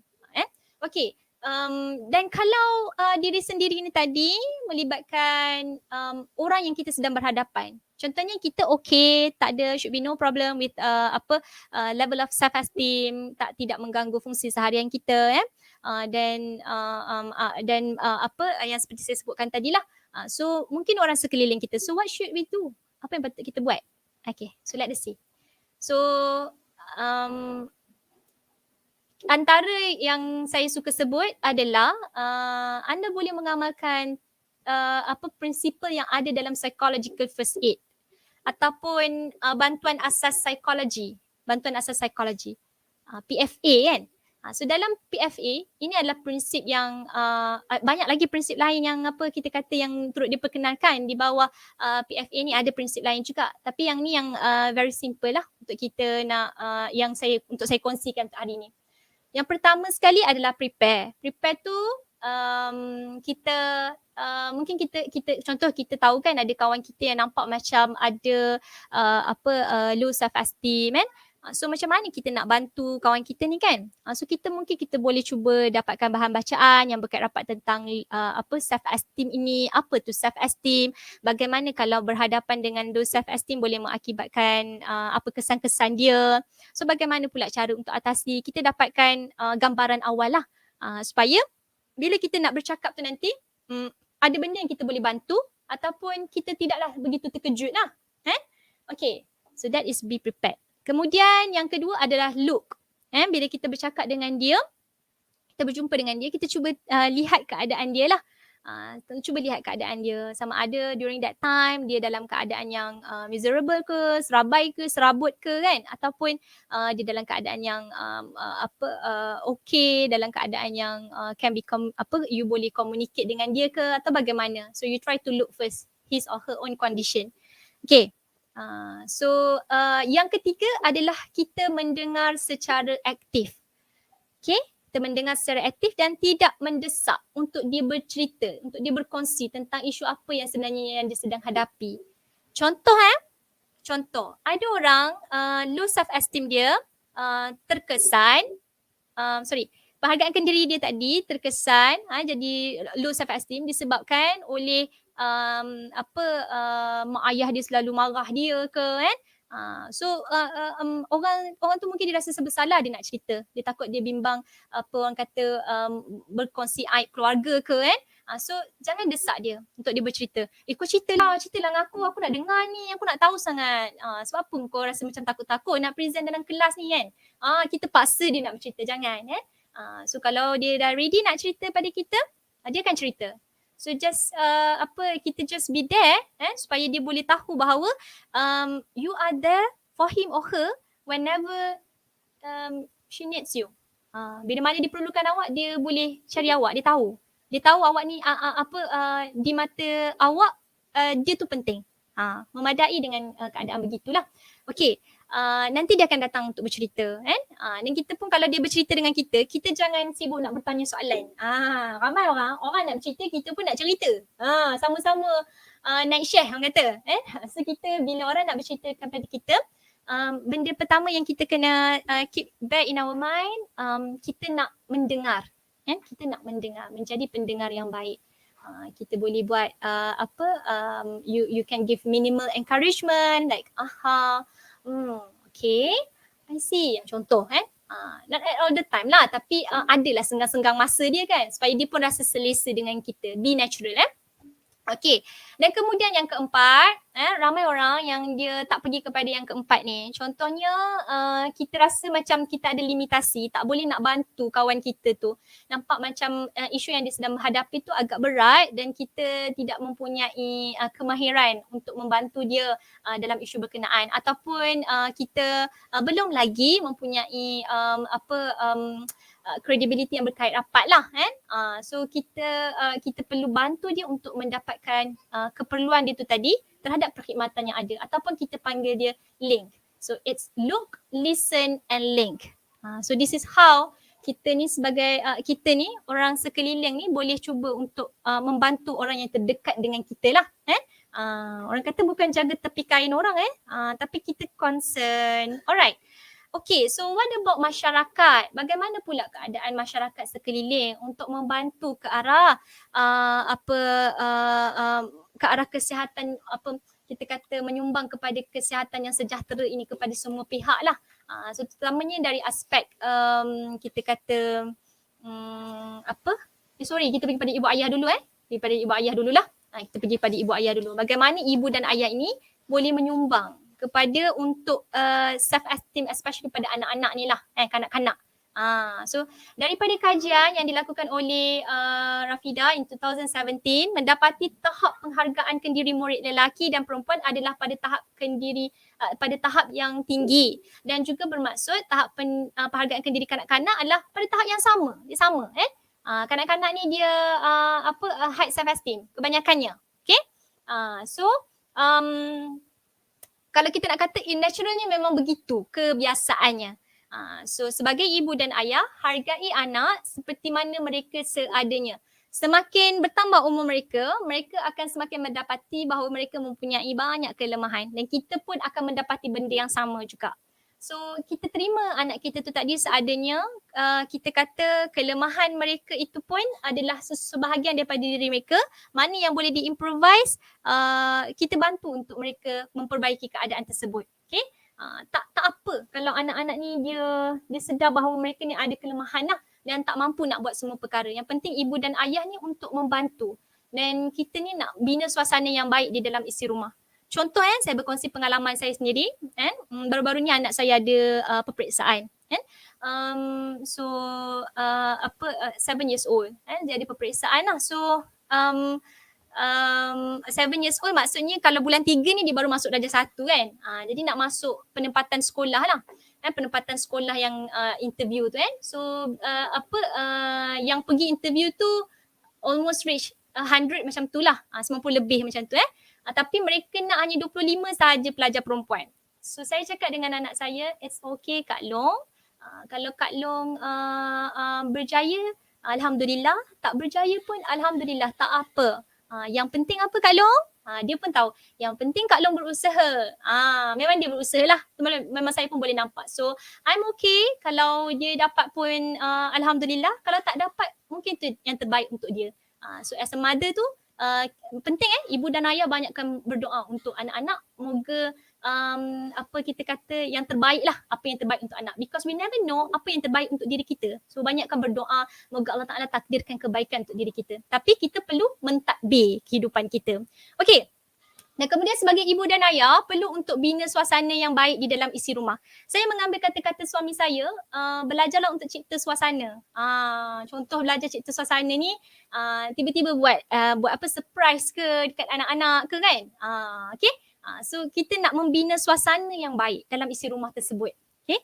Kalau sebagai seorang Muslim, of course lah kita nak membina suasana keluarga Muslim yang baik dalam isi rumah. Kemudian, saya sebut benda ni elakkan membuat perbandingan. Tetapi tidak dapat tidak, bila mana kita menjadi parents ni, kadang-kadang boleh berlaku keadaan tersebut. So kalaulah ibu dan ayah dia ada buat perbandingan antara anak-anak tu, contoh anak pertama dengan anak kedua, belajar to say sorry. Kalau anda buat silap, tak ada masalah pun untuk kita minta maaf dengan anak-anak kita. Okay? So penting sebenarnya untuk elakkan daripada membuat perbandingan, sebab dia boleh beri kesan kepada perkembangan kita kata penghargaan ke diri mereka tu tadi. Bila kita marah anak kita, bila ibu dan ayah dia marah anak-anak itu tadi, dia takkan benci ibu dan ayah dia. Dia akan tetap sayang ibu dan ayah dia. Sebab itulah ibu dan ayah dia. Tetapi siapa yang dia akan benci? Dia akan benci diri dia sendiri. Dia boleh develop rasa benci pada diri dia, rasa tak hargai diri dia, rasa macam aku ni teruk ke? Dan itu pun antara benda-benda yang ada disebut oleh klien-klien saya yang mana kita kata ada mempunyai traumatic childhood lah. Okay? Dan penting untuk sebagai ibu dan ayah mempunyai gaya keibubapaan yang baik. Parenting style tu saya kira sekarang ni dah banyak sangat pendedahan. Dan ibu dan ayah kena faham anak kita ni dia macam mesin fotostat lah. Dia akan, apa yang dia nampak kita tu, itulah yang dia akan ikut juga sebenarnya. Kalau kanak-kanak yang kecil so kalau bila dia dah dewasa tu, kadang-kadang dia akan rasa aku ni begini agaknya sebab masa kecil-kecil dulu macam tu kot. Macam tu kot ibu dan ayah aku didik. Kadang-kadang dia terasa begitu kan. Sebab apa? Sebab boleh berlaku itu kita sebut sebagai modeling tu. Dia boleh sebagaimana anak kecil tu tadi lihat ibu dan ayah dia, seperti itu jugalah dia boleh apa orang kata keadaan dia tu tadi keadaan dia tu tadi boleh terkesan. Okey. So kalau kita tengok kepada struktur otak, kalau kita pergi kepada biological aspect, okey. Dan setiap struktur otak ni Allah Ta'ala jadikan dia ada fungsi-fungsi dia tersendiri. Fungsi-fungsi dia tersendiri. Contohnya frontal lobe ni berkembang dari umur 6 tahun hingga dewasa, dan dia berfungsi untuk melibatkan pergerakan, pemikiran, emosi, personality dan pertimbangan. Okey. Dan kalau kita lihat pun very detail related dengan structure of brain ni yang kita kata berkait rapat tentang emosi dan bagaimana kita memberikan tindak balas lah dan tindakan ibu bapa boleh memberi kesan kepada perkembangan otak anak. So ini satu kajian yang pernah dilakukan oleh Profesor Bruce di Perry pada kanak-kanak yang berumur 3 tahun. Seorang kanak-kanak yang dia punya parenting style dia secara normal saja ibu dan ayah dia kan. So ni kanak-kanak yang normal lah. So dia punya brain dia pada struktur otak dia ni normal lah. Tapi yang ini extremely neglect. Mungkin dapat neglectful parents kan. So mengakibatkan kepada struktur otak tu tadi dia pun terkesan juga. So kat sini kita perlu faham bahawa setiap tindakan kita dia akan memberikan kesan-kesan tertentu. Kalau tindakan yang baik, insya-Allah akan menghasilkan kesan yang baik. Okay, so penting ke gaya keibubapaan ni madam? Okay, penting ke Puan Maira gaya keibubapaan ni? Ya, sangat penting. Di mana-mana pun kalau kita sebut tentang gaya keibubapaan ni adalah perkara yang penting. sama ada dari aspek pandangan barat ataupun dalam aspek pandangan Islam, kan? Okey. So ini antara salah satu kajian yang dijalankan pada tahun 2020 di artikel 2020. Okey, kajian ini menunjukkan bahawa 20%, 1/5 daripada remaja yang mempunyai masalah kesihatan mental. Okey. So 20% masalah yang punya masalah yang mempunyai isu-isu yang berkaitan tentang kesihatan mental ni, mereka ni adalah yang faktor sosioekonomi yang rendah, ibu bapa yang terlalu mengawal dan mempunyai harga diri ataupun self esteem yang rendah. So kesimpulannya, penting untuk kita ibu dan ayah ini memberikan tumpuan kepada gaya keibubapaan kita itu, supaya gaya keibubapaan kita itu adalah parenting style yang baik. Okey, sebab dia boleh memberikan kesan psikologi kepada development anak-anak tu tadi. So kalau kita dan berdasarkan daripada kajian ni juga turut disebut bahawa high self esteem high self esteem dalam ataupun dikata meningkatkan harga diri dalam kalangan remaja ini juga boleh menyumbang kepada kesihatan mental yang baik dan kesejahteraan mereka. So kita nak anak kita ni tidaklah berhadapan dengan isu-isu yang berkait rapat tentang masalah ataupun isu-isu yang berkait kesihatan mental ini. So yang ni gaya keibubapaan parenting style lah. Saya kira ramai sahaja yang tahu kan. So kita tengok balik, try to check kita dulu membesar dengan gaya parenting style yang mana. Kalau ibu dan ayah kita adalah yang pernah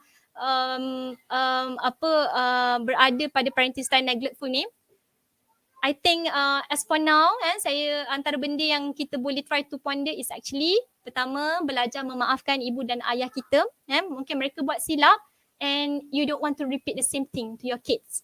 Okay? Dan anda nak bantu diri anda untuk keluar daripada kesan negatif disebabkan parenting style yang sedemikian.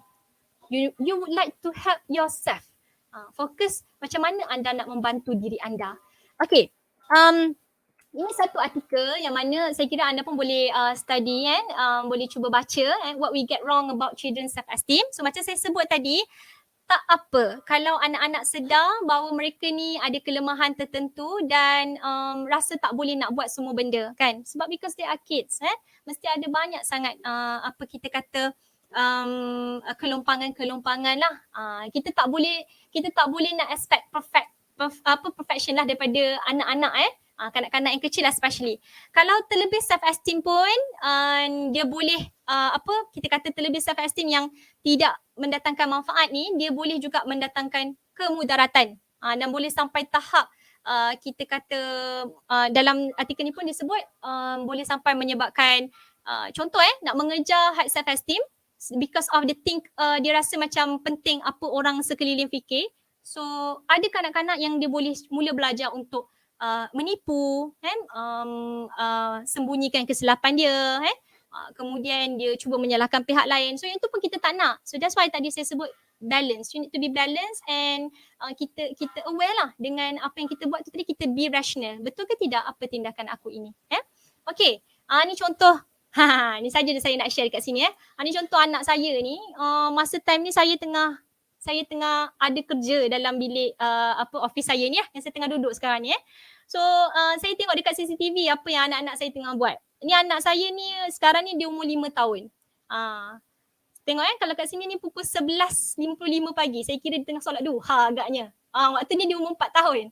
So memang praktis dekat rumah ni alhamdulillah selagi ada kesempatan untuk buat solat sunat duha, kita buat solat sunat duha Tapi saya tak tahulah dia buat solat apa ni kan. Cuma nak cakap modeling tu is very important untuk kita mengekalkan keharmonian dalam rumah tangga kita. It's our choice actually. Sama ada kita nak membawa environment yang baik kepada keluarga kita ataupun bagaimana. Yes. Minta maaf, kita ada lagi 3 minit insyaAllah. Okay. Saya rasa insyaAllah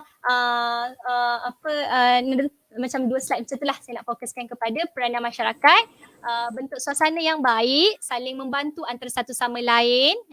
Kita kena kurangkan kepada memberi sumbangan kepada stigma masyarakat yang negatif ni terhadap isu kesihatan mental supaya stigma terhadap diri sendiri itu pun dapat dihapuskan. Some people, dia punya stigma masyarakat tu dia boleh abaikan, tapi dia terlalu banyak stigma dia terhadap diri sendiri. Contohnya kalau dia pergi dapatkan rawatan kesihatan mental, nanti orang rasa dia begini-begini. Sedangkan masyarakat tak ada pun stigma tu. So sekarang ni kita sebagai masyarakat kena membantu ke arah tak ada ni stigma masyarakat ataupun stigma terhadap diri sendiri ni. Kalau ada orang yang perlukan untuk mendapatkan bantuan kesihatan mental, then kita encourage dia. Okay. Right. So kemudian kena belajar saling mendoakan antara satu sama lain. Kalau sebagai lecturer, kita doakan pelajar, pelajar doakan lecturer. Macam saya, tadi sebelum session tadi saya ada tag saya punya klien. Saya cakap saya nak live sekejap lagi ni. So saya kata saya berdebar ni. Minta dia doakan kan. So dia doakanlah, klien saya doakan. Benda ni adalah suasana yang sihat dalam kalangan kita. Dan yang ini bukan rapat tentang profesional. So dalam Islam itu sendiri pun menyebut bahawa kalau kita tak pasti, kita rujuklah kepada mereka yang arif kan. So sama juga dalam isu kesihatan mental ini, dalam isu kesihatan fizikal ke kan, kita rujuk kepada mereka yang dalam bidang tersebut. So apa yang biasanya kita tawarkan yang berkait rapat tentang perkhidmatan profesional ini. Anda boleh kalau contoh anda dapati bahawa low self esteem ini dah affect anda punya kemurungan, stres dan juga anxiety, anda boleh buat ujian saringan DAS ataupun PHQ-9 ke ataupun apa-apa ujian saringan yang berkait rapat yang anda rasa anda perlu untuk bantuan dan sebagainya, dan bawa pergi berjumpa dengan doktor. Talk to doktor, dan insya-Allah nanti doktor akan bagi rujukan kepada hospital yang terdekat, dan penilaian akan dilakukan bila berada di hospital tersebut, dan rawatan yang akan diberikan adalah berdasarkan kepada penilaian tadi. Sama ada kalau ada sudut biologically, dia akan berikan ubat-ubatan, sosial, ada rawatan tersendiri, psikologi mungkin dia akan berikan terapi ataupun counselling. Sebab memang ada orang yang mempunyai low self esteem sampai memberikan kesan kepada psikologi dia kan. So mungkin diperlukan kepada terapi ataupun counselling untuk dibantu. Termasuklah daripada aspek spiritual pun akan disarankan juga sekiranya berkaitan. Okey. So sebagai penutup penutupnya untuk hari ini, mungkin nanti kita pergi kepada Q&A session. So sebenarnya semua pihak perlu mainkan peranan untuk memberikan sokongan dari segi psikososial ini. Sokongan daripada semua pihak, dan kita kata kalau dari segi organisasi memainkan peranan atas kapasiti dan kekuatan setiap organisasi sendiri. Kalau anda adalah NGO yang berkait rapat tentang isu kesihatan mental, so bagaimana anda try to encourage people to seek for professional help, dan secara persendirian tindakan dan usaha untuk membantu datang daripada diri sendiri. Kalau you yourself tak nak membantu diri anda, kita tak boleh nak buat apa-apa. So belajar kenali diri kita dan bantu diri kita pada kelompangan-kelompangan yang kita ada. Okay? Alright. So terima kasih Sister Ashikin, dan saya serahkan kembali untuk sesi Q&A. Okay, insyaAllah. Terima kasih Madam Mahira di atas perkongsian yang sangat menarik dan mendalam tentang peranan sesetengah pihak bagi membantu mereka yang mempunyai masalah kurang keyakinan diri, iaitu low self-esteem. Kita boleh kata perkongsian hari ini masya-Allah sangat-sangat padat. Sebab apa? Sebab bukan sahaja kita dapat belajar macam mana untuk kita bantu diri kita sendiri, tetapi kita boleh belajar macam mana nak bantu orang lain juga. Bukan sebagai kaunselor atau bukan sebagai seseorang yang profesional, tetapi sebagai diri kita sendiri yang hidup bermasyarakat, kita kata macam tu. Menjadi diri sendiri, dan in the future menjadi seorang parents, kita boleh belajar apa point-point dia, macam mana kita nak buat dekat dalam talk kita pada hari ini yang dikongsikan oleh Madam Mahira. Alhamdulillah. Okey. Alhamdulillah kita berada di sesi soal jawab di mana kita akan menjawab, Madam Mahira akan menjawab beberapa soalan dari penonton setia kita di Facebook. Kita akan raikanlah beberapa soalan daripada mereka. Silakan. Untuk soalan yang pertama, soalan ini berbentuk situasi daripada saudara Muhammad Adib Azhar. Dia kata, saya ada satu soalan. katakan family ada problem yang sangat besar dan kita selalu salahkan diri kita padahal perkara itu tidak membabitkan kita. Tapi kita keep blaming diri until we goes down and keep drowning. Jadi soalannya, boleh minta pendapat, boleh minta pandangan apa yang boleh dibuat untuk elakkan perkara itu. Silakan madam. Okey, terima kasih kepada saudara Adib Azhar untuk persoalan tu tadi kan.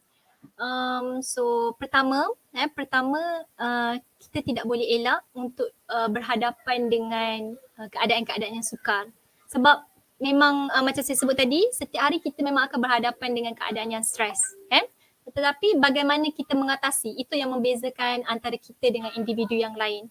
So kalau kita rasa stuck, tak tahu macam mana nak bantu diri kita try to explore dulu. Cuba explore dulu. Apa perkara yang boleh membantu kita dalam isu tersebut. Okay? Kalau kita rasa macam perlu untuk tulis, buat.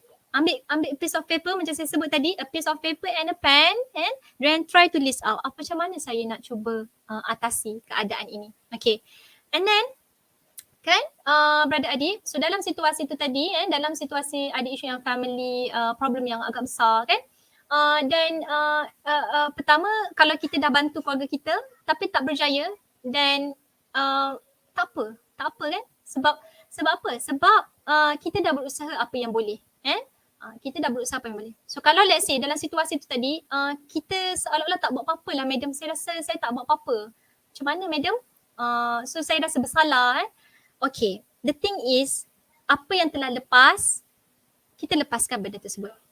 Kita belajar daripada pengalaman itu supaya dia boleh mematangkan kita di masa akan datang. So kalau berlaku lagi keadaan seperti itu, apa tindakan yang kita boleh buat? And for the time being pula, apa benda yang kita boleh cuba buat to cope with that situation? Okay, alright. So kalau lah Adi, so family problem tu dah lepas lama dah, tapi kesan dia sekarang awak rasa dalam situasi tersebut individu tu selalu salahkan diri walaupun benda tu tak membabitkan diri you keep self blaming, then sampai bagi kesan kepada kesihatan mental secara keseluruhan lah, rasa down rasa sedih yang melampau, murung dan sebagainya kan. So kita kena belajar untuk keluar daripada keadaan tersebut. Macam mana nak belajar tu Madam Maira? Okay, so yang itu kita kata kita kena belajar relaxation technique, kena belajar stress management buat perlahan-lahan. Ingat tadi saya sebut baby steps. Kena perlahan-lahan, jangan push diri kita terlampau sangat lah sampai kita rasa kita letakkan high expectation, saya akan berjaya. Tak semestinya mungkin kita akan gagal. Kalau kita tengok kan siapa yang cipta mentor tu berapa kali buat eksperimen sampai akhirnya baru berjaya. So apatah lagi kita dalam kehidupan kita pun begitu juga keadaan dia. Ada benda-benda yang kita dah cuba buat tapi tak berjaya. Macam tadi kan Sister Ashikin sebut, serahkan kepada yang menciptakan kita. Yang penting kita ada urusan kita mentakdir dan kita berusaha. And you need to keluar daripada keadaan self blaming tu. It's really not healthy kalau dalam situasi tu tadi kan Brother Adib share tu, memang kena keluar daripada keadaan tu. Kalau kita rasa I have put effort, saya dah cuba apa yang boleh tapi tak mampu, then during that time memang kita kena pergi bercakap dengan someone yang professional lah. Kalau contoh for IIUM students, we have counselling unit ni kan, CCSI ni, so boleh pergi berjumpa dengan pegawai-pegawai officer yang ada di situ, dan insyaAllah benda tu tadi boleh diatasi. Setiap penyakit tu dia ada ubat dia, dan setiap penyakit itu, setiap keadaan, setiap situasi itu dia ada cara untuk mengatasi dia. Okay. Terima kasih, saya serahkan balik kepada Sister Aisyah. Alright. Okay, sangat kita kata step by step. Kalau kita tak dapat buat yang jauh, kita buat yang sikit dulu, iaitu kita keluar dulu daripada situasi menyalahkan diri sendiri, insyaAllah. Yes. Kita bergerak kepada soalan kedua. Pada soalan kita daripada Sister Nurul Adalah Zulkafli. Pada pandangan madam, macam mana pula dengan parents yang ambil mudah dengan makna minta maaf? Maksudnya mereka minta maaf hanya sebagai syarat nak sedarkan hati anak tu saja. Macam mana madam? Okay, ni Sister Adalah ni my student. Rindu nak jumpa dengan ex-student saya yang ambil practical internship sekali dengan saya kan. Okay, dan okay, berbalik kepada persoalan tu kan. Macam mana bila parents yang ambil mudah dengan makna minta maaf ni kan. Okay, pertama di mana posisi kita? Satu, posisi kita sebagai anak ke? Kedua, posisi kita sebagai parents kan. Kita ambil dulu letak duduk kita sebagai parents. Okay. Parents yang baik, dia akan improvise from time to time. Contohnya dia kerap marah anak dia. So dia tahu lepas ni kalau dia marah dia kena control. Kalau dia minta maaf dia kena betul-betul memaknai maksud minta maaf itu. Dia kena betul-betul mendalami apa yang dimaksudkan dengan erti maaf tu tadi dan apa tindakan selepas daripada itu. Selepas dia minta maaf tu, apa tindakan seterusnya? Okay, contohnya dia peluk ke dan kemudian dia tak repeat the same thing. Contoh buat perbandingan tadi kan. Dan kemudian dia tak repeat lagi the same thing. Dan itu antara keadaan-keadaan from the side of parents lah. Yang kedua, kalau dari segi anak tu tadi, macam mana kan? Kalau dari segi anak, bila mana kita berhadapan dengan parents yang kita rasa macam parents ni ambil mudah saja kan. Pertama, sejauh mana kita apa kayu ukur kita lah yang meletakkan bahawa parents tersebut dia tidak begitu mendalami makna minta maaf tu tadi. Okay? Sebab mereka pun manusia biasa yang ada kecenderungan untuk melakukan kesilapan dan mungkin juga ada kecenderungan untuk mengulangi kesilapan tersebut tapi dia ada improvement sepatutnya. Okay. So sebenarnya saya pun sebagai parents, saya sangat banyak benda yang saya belajar daripada anak-anak. So I think parents pun melalui benda yang sama juga. Parents yang baik pun dia akan melalui benda yang sama. Dia banyak belajar daripada anak-anak dia. So kalau macam dalam situasi kita rasa macam parents kita tidak meminta maaf dengan apa orang kata sesungguhnya lah ataupun dia tidak begitu betul-betul mendalami minta maaf tu tadi sebab dia repeat balik, perbuatan dia repeat balik. So kita sebagai anak tidak ada masalah untuk menegur parents kita. Cuma dalam Islam kita ada beberapa teknik-teknik komunikasi yang mana kalau teknik komunikasi dengan parents ini kita sebut sebagai qaulan karimah. Walaupun kita nak menegur parents kita, apa maksud qaulan karimah?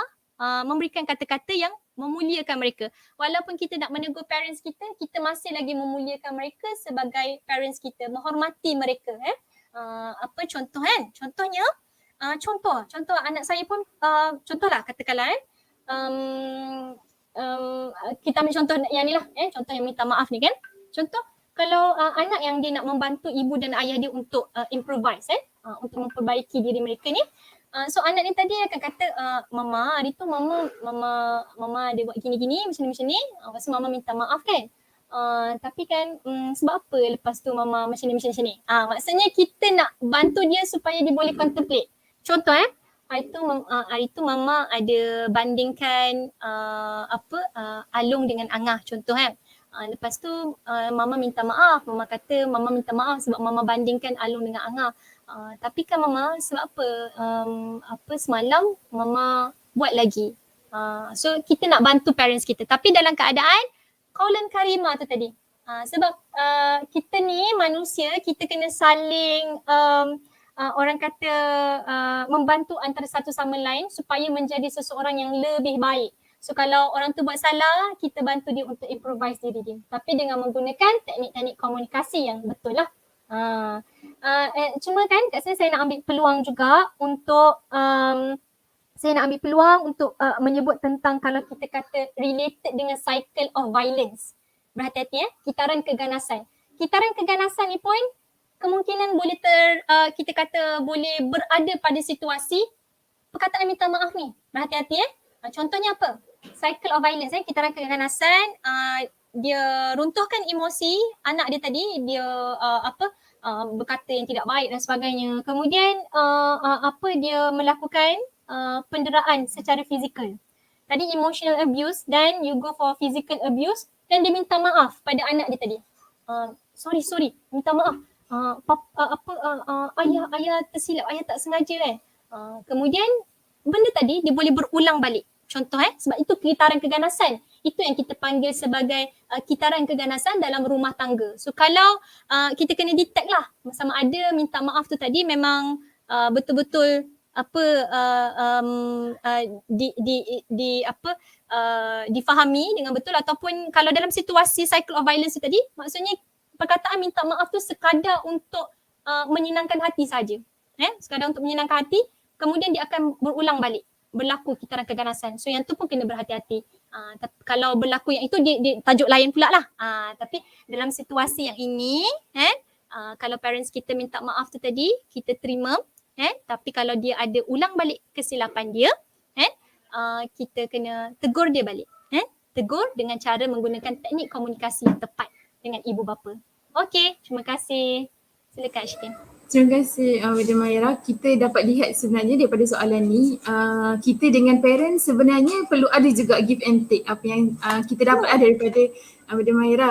Sebab kadang-kadang parents kita tidak jelas apa yang kita perihal parenting yang kita jelas, misalnya, ataupun kita sendiri tak jelas apa yang parents kita tahu, apa yang terbaik untuk kita, contohnya.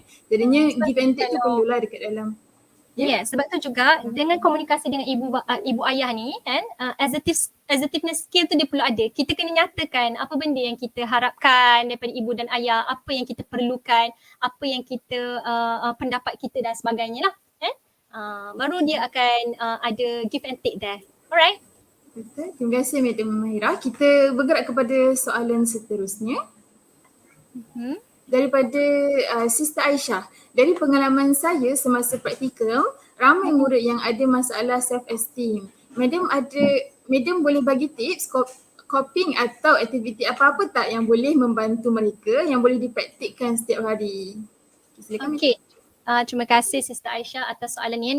Very good question, because nanti pun you akan menyumbang kembali kan, maksudnya akan pergi balik kepada sekolah ni untuk memberikan kita kata you boleh menyumbang lah kan sedikit kepada para pelajar ni anda boleh memberikan manfaat pula tadi kepada community. This is very good question, because memang berdasarkan daripada kajian pun tadi kita tengok isu kesihatan mental dalam kalangan kanak-kanak ni tinggi kan. 400,000 lebih angka yang melibatkan isu kesihatan mental kanak-kanak. So ni bukan perkara main-main lah. Dan isu bully sekarang ni dengan cyberbully dan sebagainya. Dalam isu ini juga dia ada berkait rapat tentang self-esteem. Dalam isu body image pun banyak berkait rapat tentang self-esteem, dan dalam kalangan para pelajar isu ni pun banyak kita kata banyak disebut jugalah tentang isu self-esteem ini, di mana kalau kita sebagai kita lihat begini, posisi kita di mana, sama ada sebagai guru yang mengajar subjek ataupun sebagai kaunselor sekolah. Kalau sebagai kaunselor sekolah, saya rasa very clear kita ada aktiviti-aktiviti yang kita boleh buat kan, contoh sebagai aktiviti pencegahan, prevention kan, aktiviti remedial kan, anda boleh buat counselling session, sama ada individual session ataupun group counselling kan. Dan setiap pelajar itu, cara untuk kita kongsikan tips dan coping itu tidak samalah. Secara in general tu boleh, tapi kita perlu kita sebut sebagai setiap isu anak murid kita ini, isu klien kita ni dia bersifat unik. Dia tak sama antara satu sama lain, dan mungkin tips itu bersesuaian dengan dia ataupun mungkin tidak bersesuaian dengan dia. So kita kena formulate berdasarkan apa yang bersesuaian dengan condition anak murid kita itu tadi. Okay? Dan kita boleh sebut juga banyak aktiviti-aktiviti kempen kesedaran yang kita boleh lakukan. Ni sebagai seorang kaunselor kan. Okay, itu kaunselor. Kalau cikgu biasa, tak boleh ke Madam Maya untuk nak berkongsi atau nak membantu antara satu sama lain? Yang ni subjek yang saya mengajar para pelajar di UIA, Counselling Skills for Teachers kan? Yang mana kita berkongsi tentang dalam silibus Counselling Skills for Teachers ni adalah kemahiran counselling yang boleh dipelajari oleh para guru. Dan saya kira ilmu ini sangat penting untuk siapa-siapa pun yang berada dalam bidang pendidikan khususnya kan? Sebab dengan ada counselling skill ini, dengan ada kemahiran counselling ini sebagai langkah awal untuk kita boleh menjadi pendengar yang baik, attend to the issue, attend to the student kan, dan kemudian kita boleh melakukan exploration of the issue kan, dan kita boleh kita ada action skills. Lepas daripada tu apa tindakan yang kita nak buat dengan student tersebut. So kalau dalam cuma sebagai seorang cikgu yang mengajar silibus, mungkin kita ada kekangan, sama ada kekangan waktu ataupun mungkin juga kita ada kekangan dari sudut kemahiran yang kita ada. So kalau kita rasa itu di luar daripada limitasi kita, dan kita buat referral lah macam tadi kan, look, listen and link. So you link the student tu tadi kepada school counselor ataupun anyone yang professional from mental health issue ini. Okay, so kalau macam tadi Sister Aisyah saya sebut tips coping dan juga aktiviti tu dia saya lebih suka sebut secara general, kita dia bersifat unik. You need to understand the issues underlying for the self esteem issue tu tadi, dan kemudian baru kita boleh help dia. Tapi kalau secara general sama macam yang tadi tu lah, sepanjang talk tadi tu apa yang saya berkongsikan tentang bagaimana cara untuk kita atasi, sama ada secara individu, contoh individu kita try to help dia untuk reframing dia punya thought ke kan. Okay, kemudian kalau dari sudut hubungan dia, kita cuba hubungkan dia dengan orang yang dia sayang kan. Kemudian hubungan dia dengan pencipta pun kita cuba bantu untuk explore, dan mungkin kita can try to give suggestion yang related kan, yang boleh membantu dia to strengthen lah keadaan dia. Alright, so hopefully I'm answering the question from Sister Aisyah. Okay. Baik, terima kasih Madam Mahira, sangat jelas dan membantu, insyaAllah dapat membantu guru-guru, bakal-bakal guru di luar sana insyaAllah. Okey, maka dengan itu, dengan berakhirnya jawapan bagi persoalan daripada Sister Aisyah itu tadi, maka tamatlah sesi soal jawab kita pada slot yang kedua ini.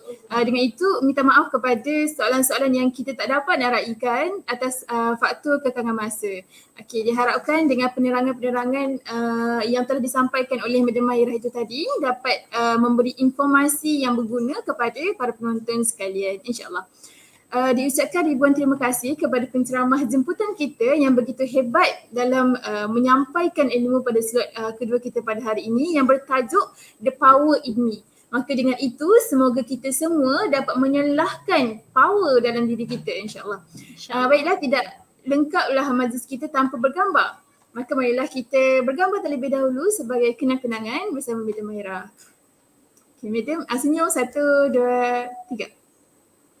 Freestyle Madam. 1, 2, 3.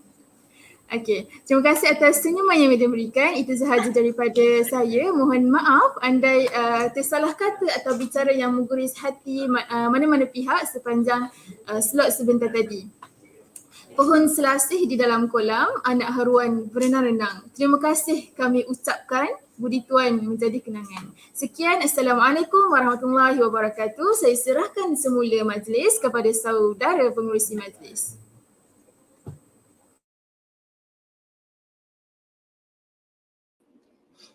Alright, thank you to our moderator and our brilliant speaker, Madam Mahira, for the fruitful talk throughout this slot. Really hope our audience will learn something beneficial from this slot. Therefore, we have ended our second slot with the title, The Power in Me.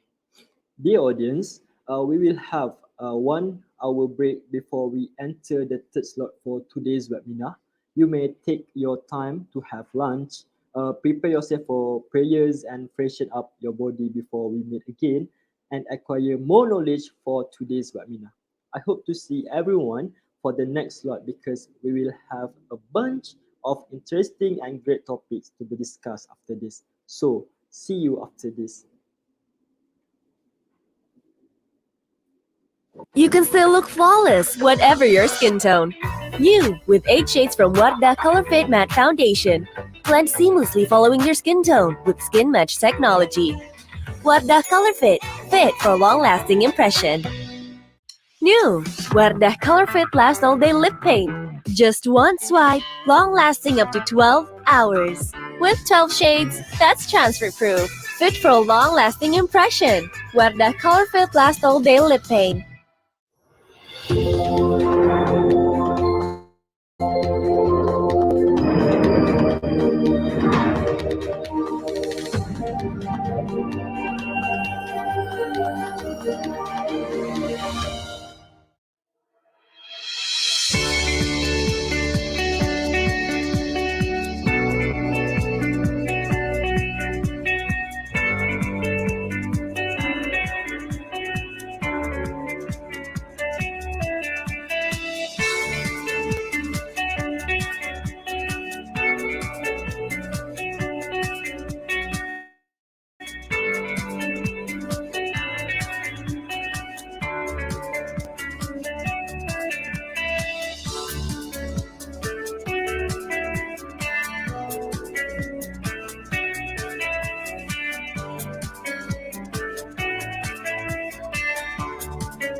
You can still look flawless, whatever your skin tone.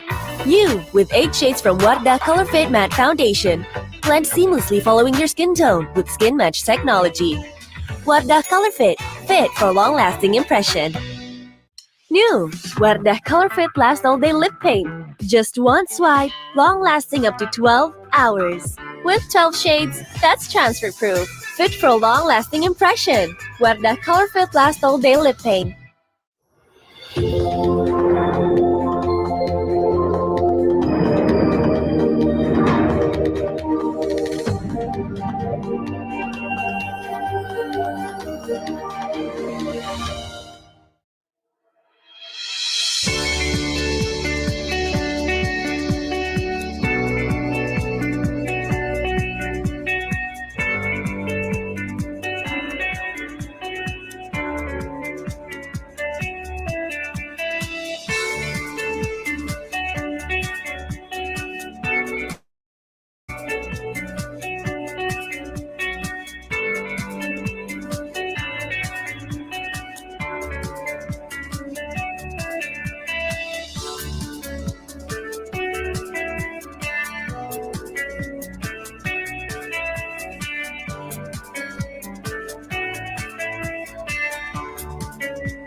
You can still look flawless, whatever your skin tone. You, with 8 shades from Wardah Color Fit Matte Foundation. Blend seamlessly following your skin tone with Skin Match technology. Wardah Color Fit, fit for a long-lasting impression. New, Wardah Color Fit Last All Day Lip Paint. Just one swipe, long-lasting up to 12 hours. With 12 shades, that's transfer-proof. Fit for a long-lasting impression. Wardah Color Fit Last All Day Lip Paint.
You can still look flawless, whatever your skin tone.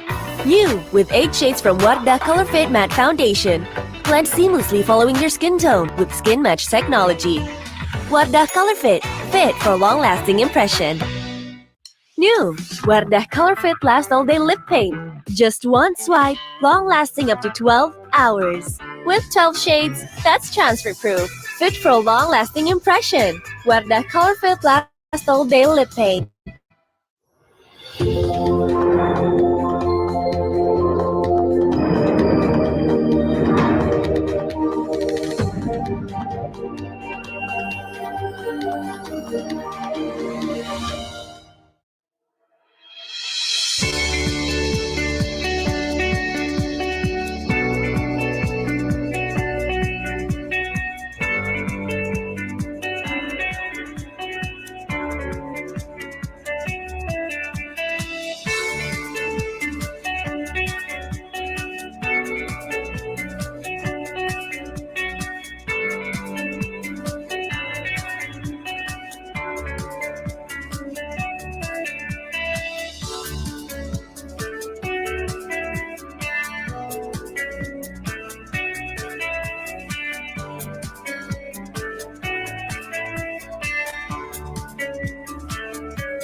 You can still look flawless, whatever your skin tone. You, with 8 shades from Wardah Color Fit Matte Foundation. Blend seamlessly following your skin tone with Skin Match technology. Wardah Color Fit, fit for long-lasting impression.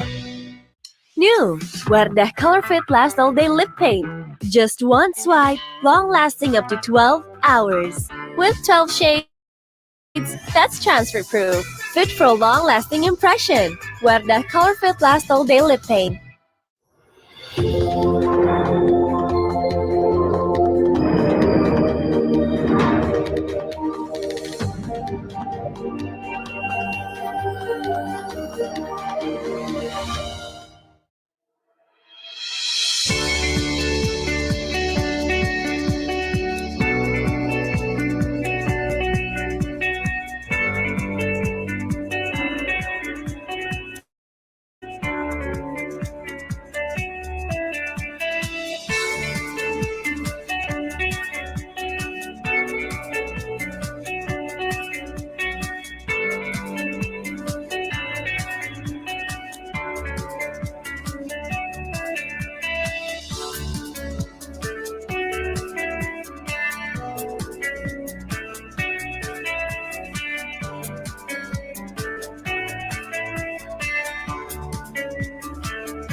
You can still look flawless, whatever your skin tone. You, with 8 shades from Wardah Color Fit Matte Foundation. Blend seamlessly following your skin tone with Skin Match technology. Wardah Color Fit, fit for a long-lasting impression. New, Wardah Color Fit Last All Day Lip Paint. Just one swipe, long-lasting up to 12 hours. With 12 shades, that's transfer-proof. Fit for a long-lasting impression. Wardah Color Fit Last All Day Lip Paint.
You can still look flawless, whatever your skin tone.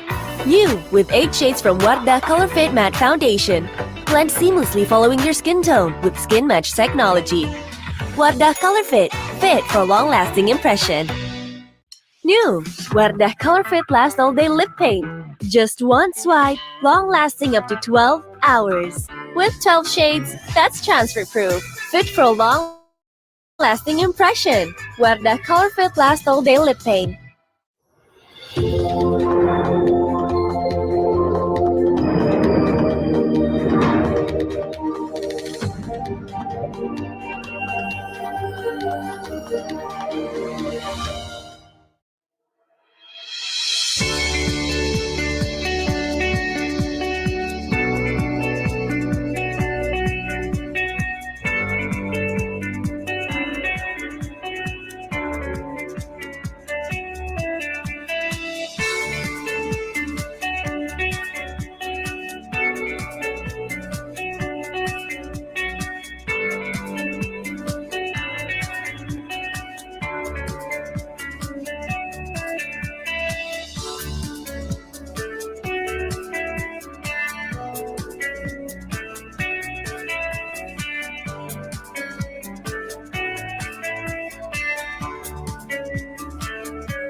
You can still look flawless, whatever your skin tone. You, with 8 shades from Wardah Color Fit Matte Foundation. Blend seamlessly following your skin tone with Skin Match technology. Wardah Color Fit, fit for long-lasting impression. New, Wardah Color Fit Last All Day Lip Paint. Just one swipe, long-lasting up to 12 hours. With 12 shades, that's transfer-proof. Fit for a long-lasting impression. Wardah Color Fit Last All Day Lip Paint.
You can still look flawless, whatever your skin tone.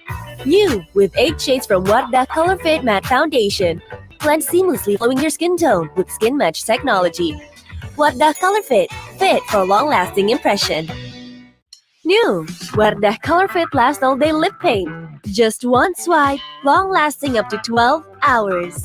With 12 shades, that's transfer-proof. Fit for a long-lasting impression. Wardah Color Fit Last All Day Lip Paint.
You can still look flawless, whatever your skin tone.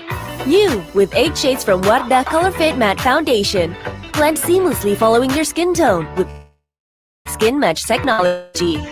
Wardah Color Fit, fit for a long-lasting impression. New Wardah Color Fit Last All Day Lip Paint. Just one swipe, long-lasting up to 12 hours. With 12 shades, that's transfer-proof. Fit for a long-lasting impression. Wardah Color Fit Last All Day Lip Paint.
You can still look flawless, whatever your skin tone. You, with 8 shades from w.b.t Color Fit Matte Foundation. Blend seamlessly following your skin tone with Skin Match technology. w.b.t Color Fit, fit for long-lasting impression. New, w.b.t Color Fit Last All Day Lip Paint. Just one swipe, long-lasting up to 12 hours. With 12 shades, that's transfer-proof. Fit for a long-lasting impression. w.b.t Color Fit Last All Day Lip Paint.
You can still look flawless, whatever your skin tone. You, with 8 shades from w.b.t Color Fit Matte Foundation. Blend seamlessly following your skin tone with Skin Match technology. w.b.t Color Fit, fit for a long-lasting impression. New, w.b.t Color Fit Last All Day Lip Paint. Just one swipe, long-lasting up to 12 hours. With 12 shades, that's transfer-proof. Fit for a long-lasting impression. w.b.t Color Fit Last All Day Lip Paint.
You can still look flawless, whatever your skin tone. You, with 8 shades from w.b.t Fit Matte Foundation. Blend seamlessly following your skin tone with Skin Match technology. w.b.t Fit, fit for a long-lasting impression. New, w.b.t Fit Last All Day Lip Paint. Just one swipe, long-lasting up to 12 hours. With 12 shades, that's transfer-proof. Fit for a long-lasting impression. w.b.t Fit Last All Day Lip Paint.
You can still look flawless, whatever your skin tone. You, with 8 shades from w.b.t Fit Matte Foundation.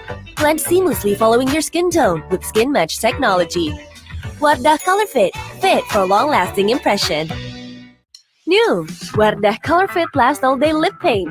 Just one swipe, long-lasting up to 12 hours. With 12 shades, that's transfer-proof. Fit for a long-lasting impression. w.b.t Fit Last All Day Lip Paint.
You can still look flawless, whatever your skin tone.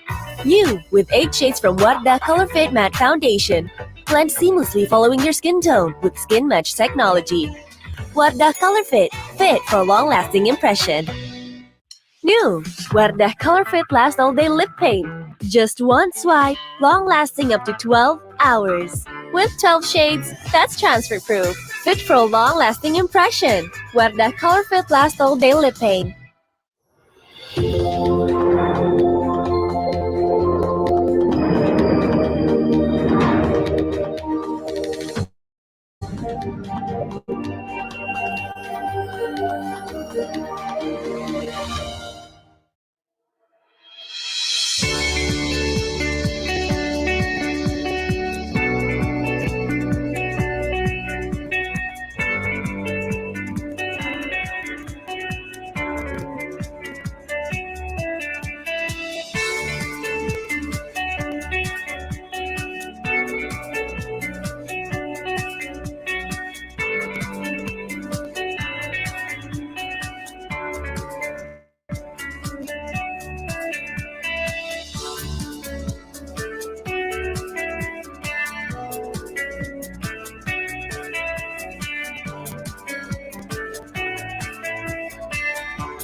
You can still look flawless, whatever your skin tone.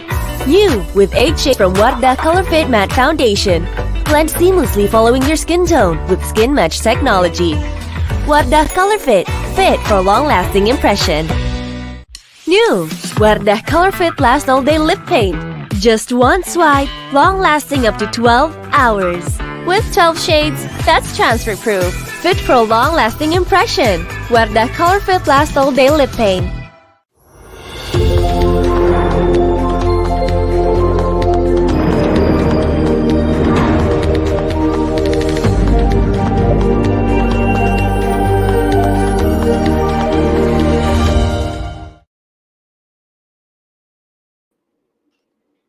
Dear audience, we will now enter the third slot, which is the last slot for today's counseling webinar. So we hope everyone will pay attention throughout this session because there will be tons of information to be gained in this slot. Don't forget to grab your pencil and paper as we don't want you to lose important points. Also, I would like to remind again to those who have not filled in the attendance form, you may do so as we have provided in the comment section. With the title Struggling to Shine, I welcome our moderator, Sister Tuan Nurul Ifah, to lead this slot. Please welcome.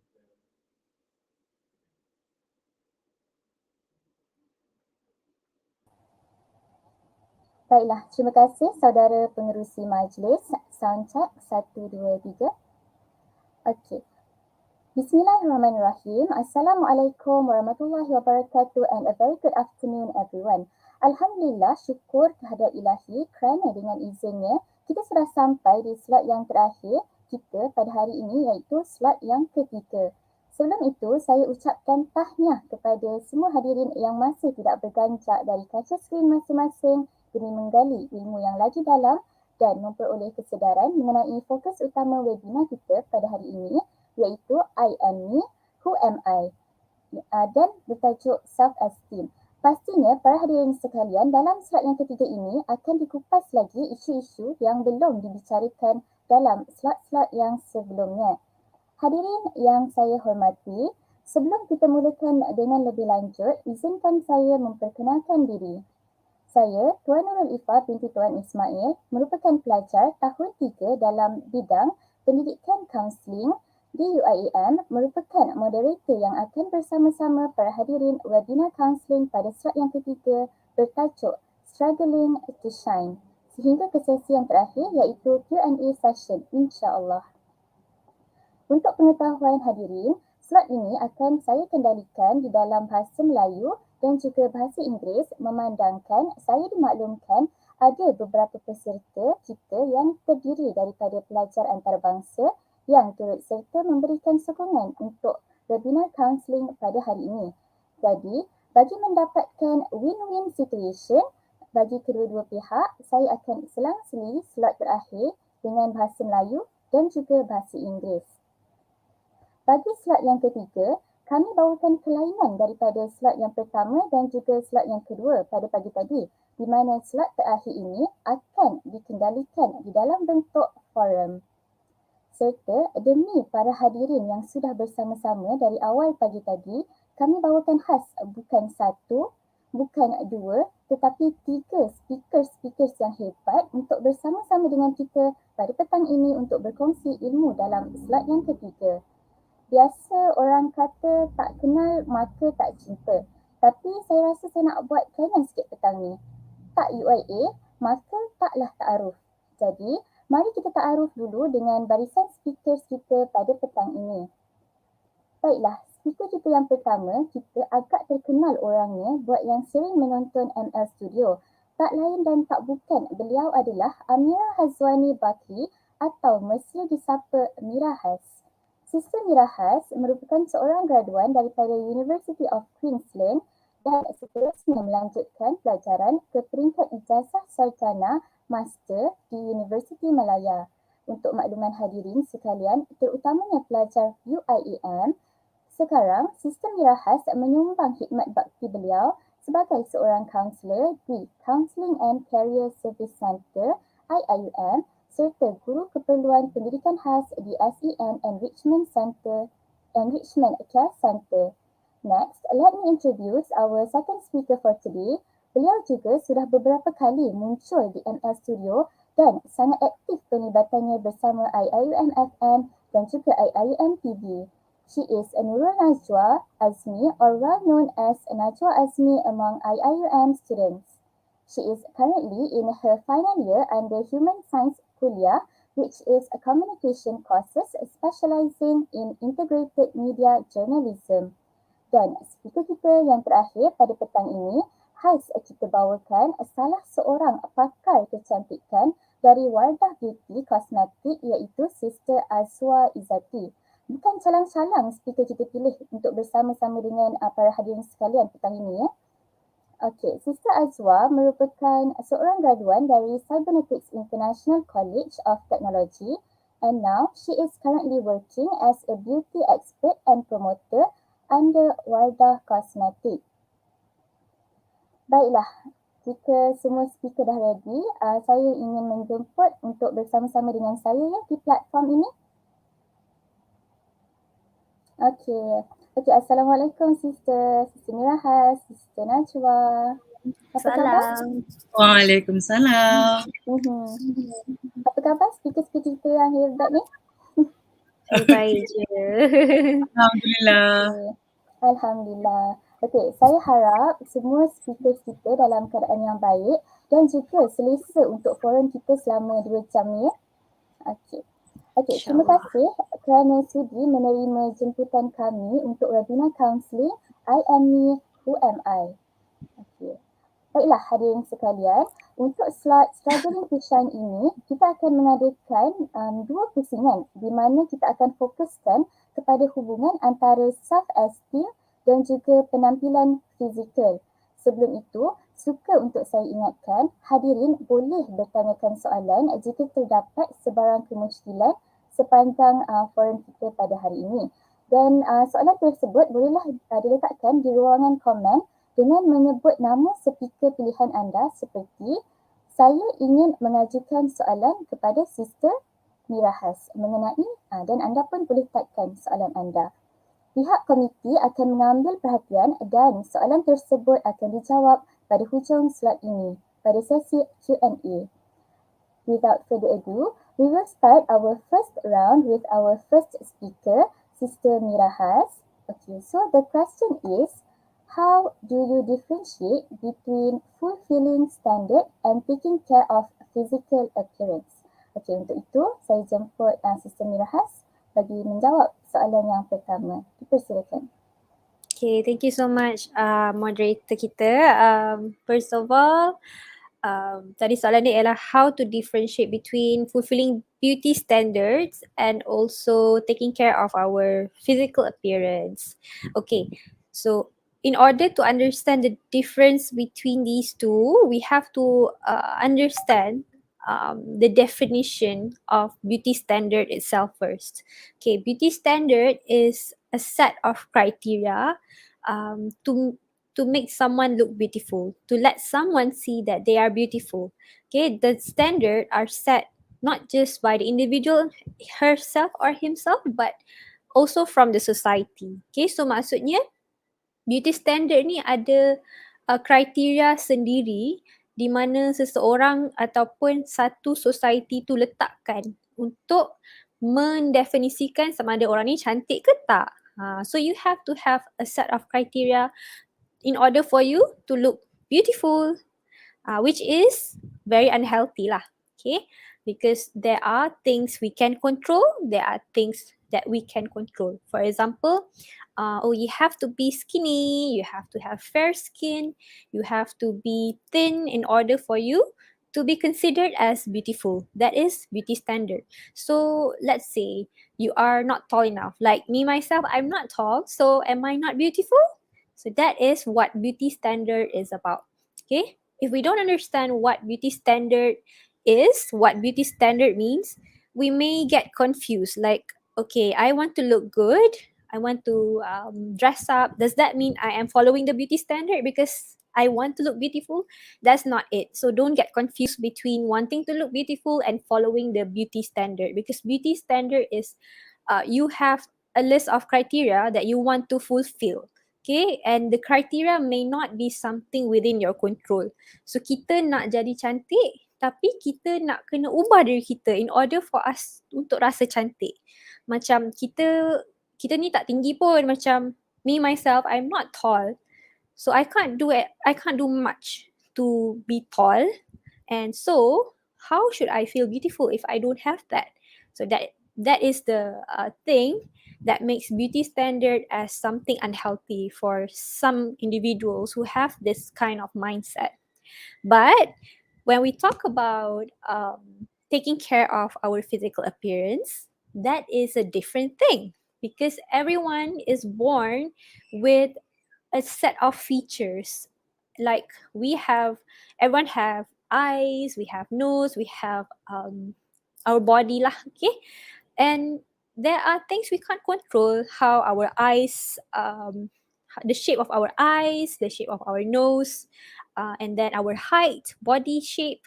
Those are things we can't control, but we do have some control over some aspects of it. For example, we can take care of our skincare routine in order to improve how we look like. So for example, mungkin kulit kita berminyak, we have oily skin. So we can use skincare to help with that.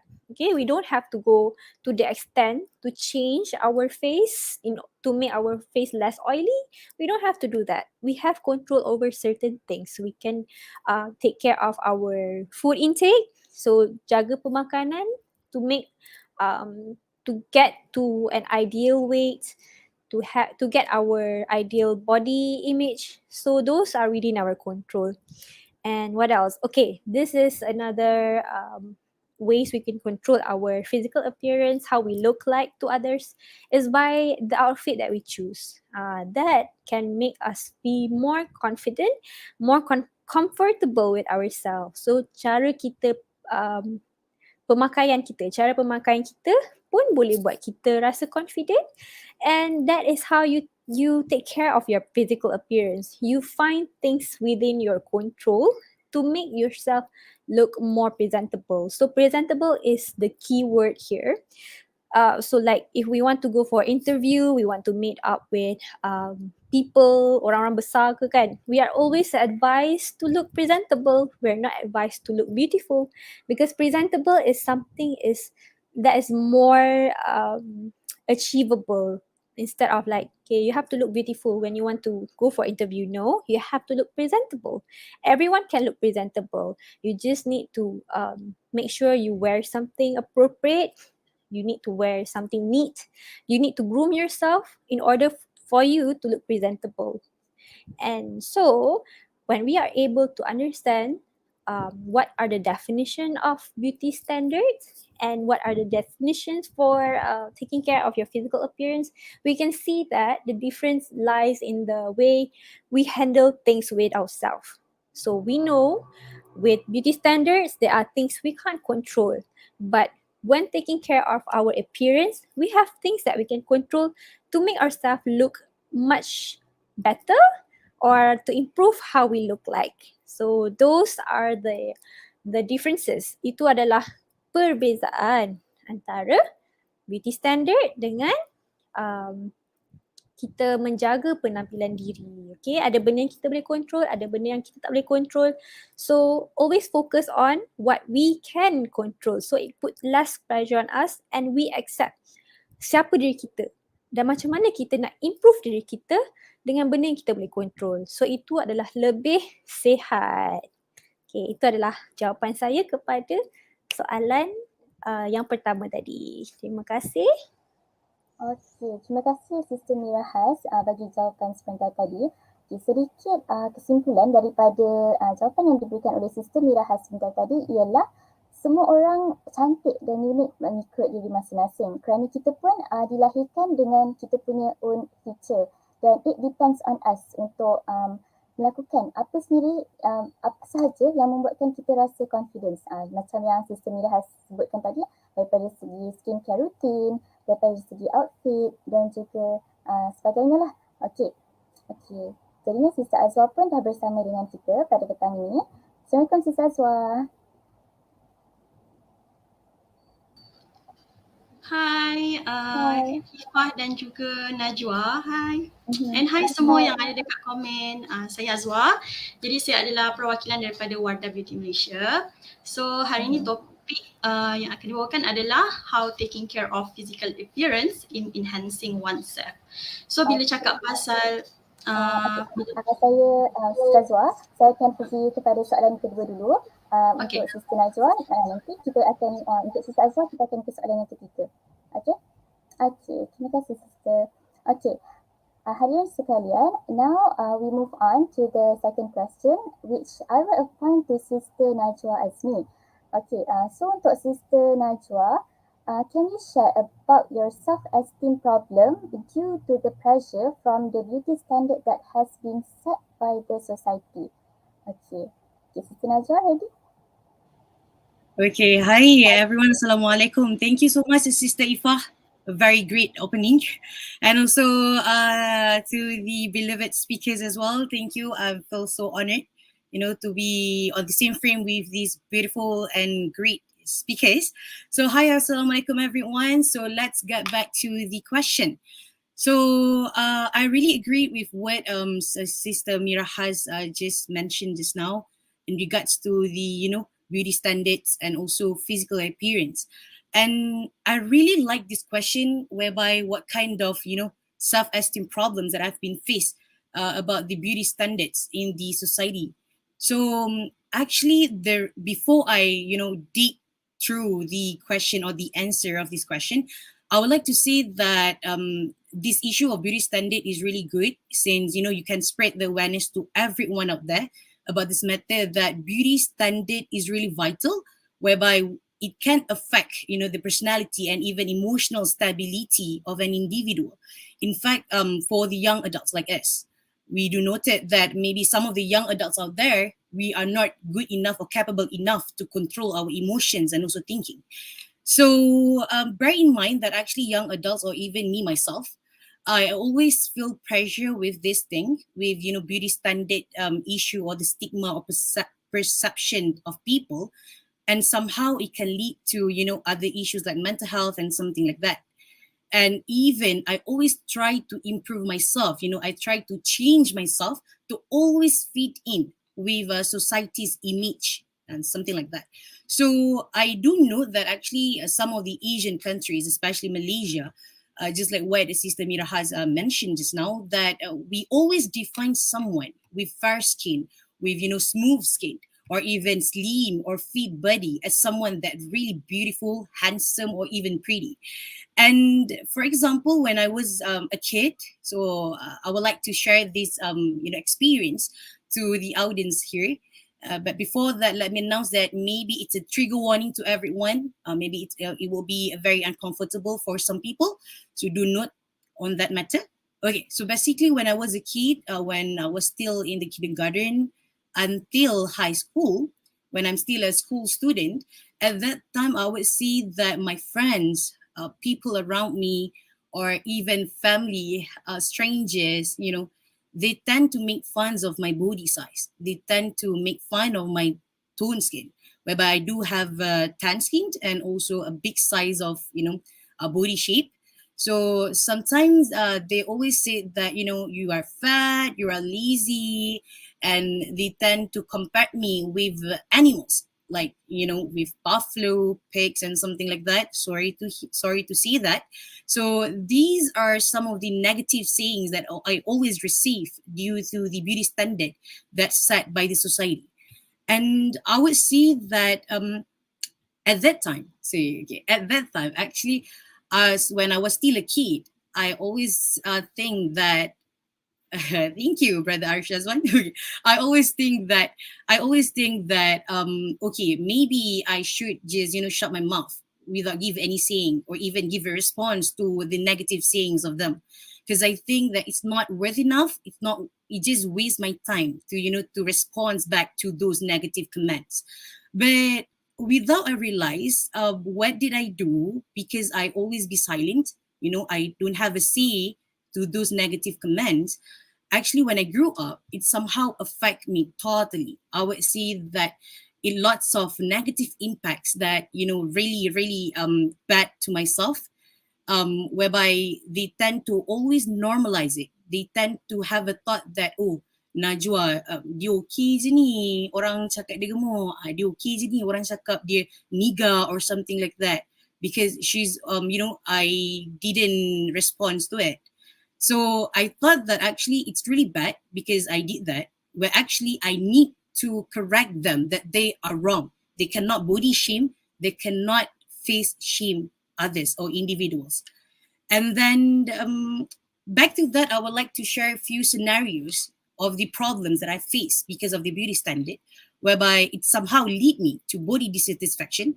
I'm always feel ungrateful with myself, with what I had, with with my size, with my skin tone and something like that. And even I wanted to have a very I would say that fast changes, fast transformations with the fast results, whereby I decided to lose weight. I decided to lose weight at one point.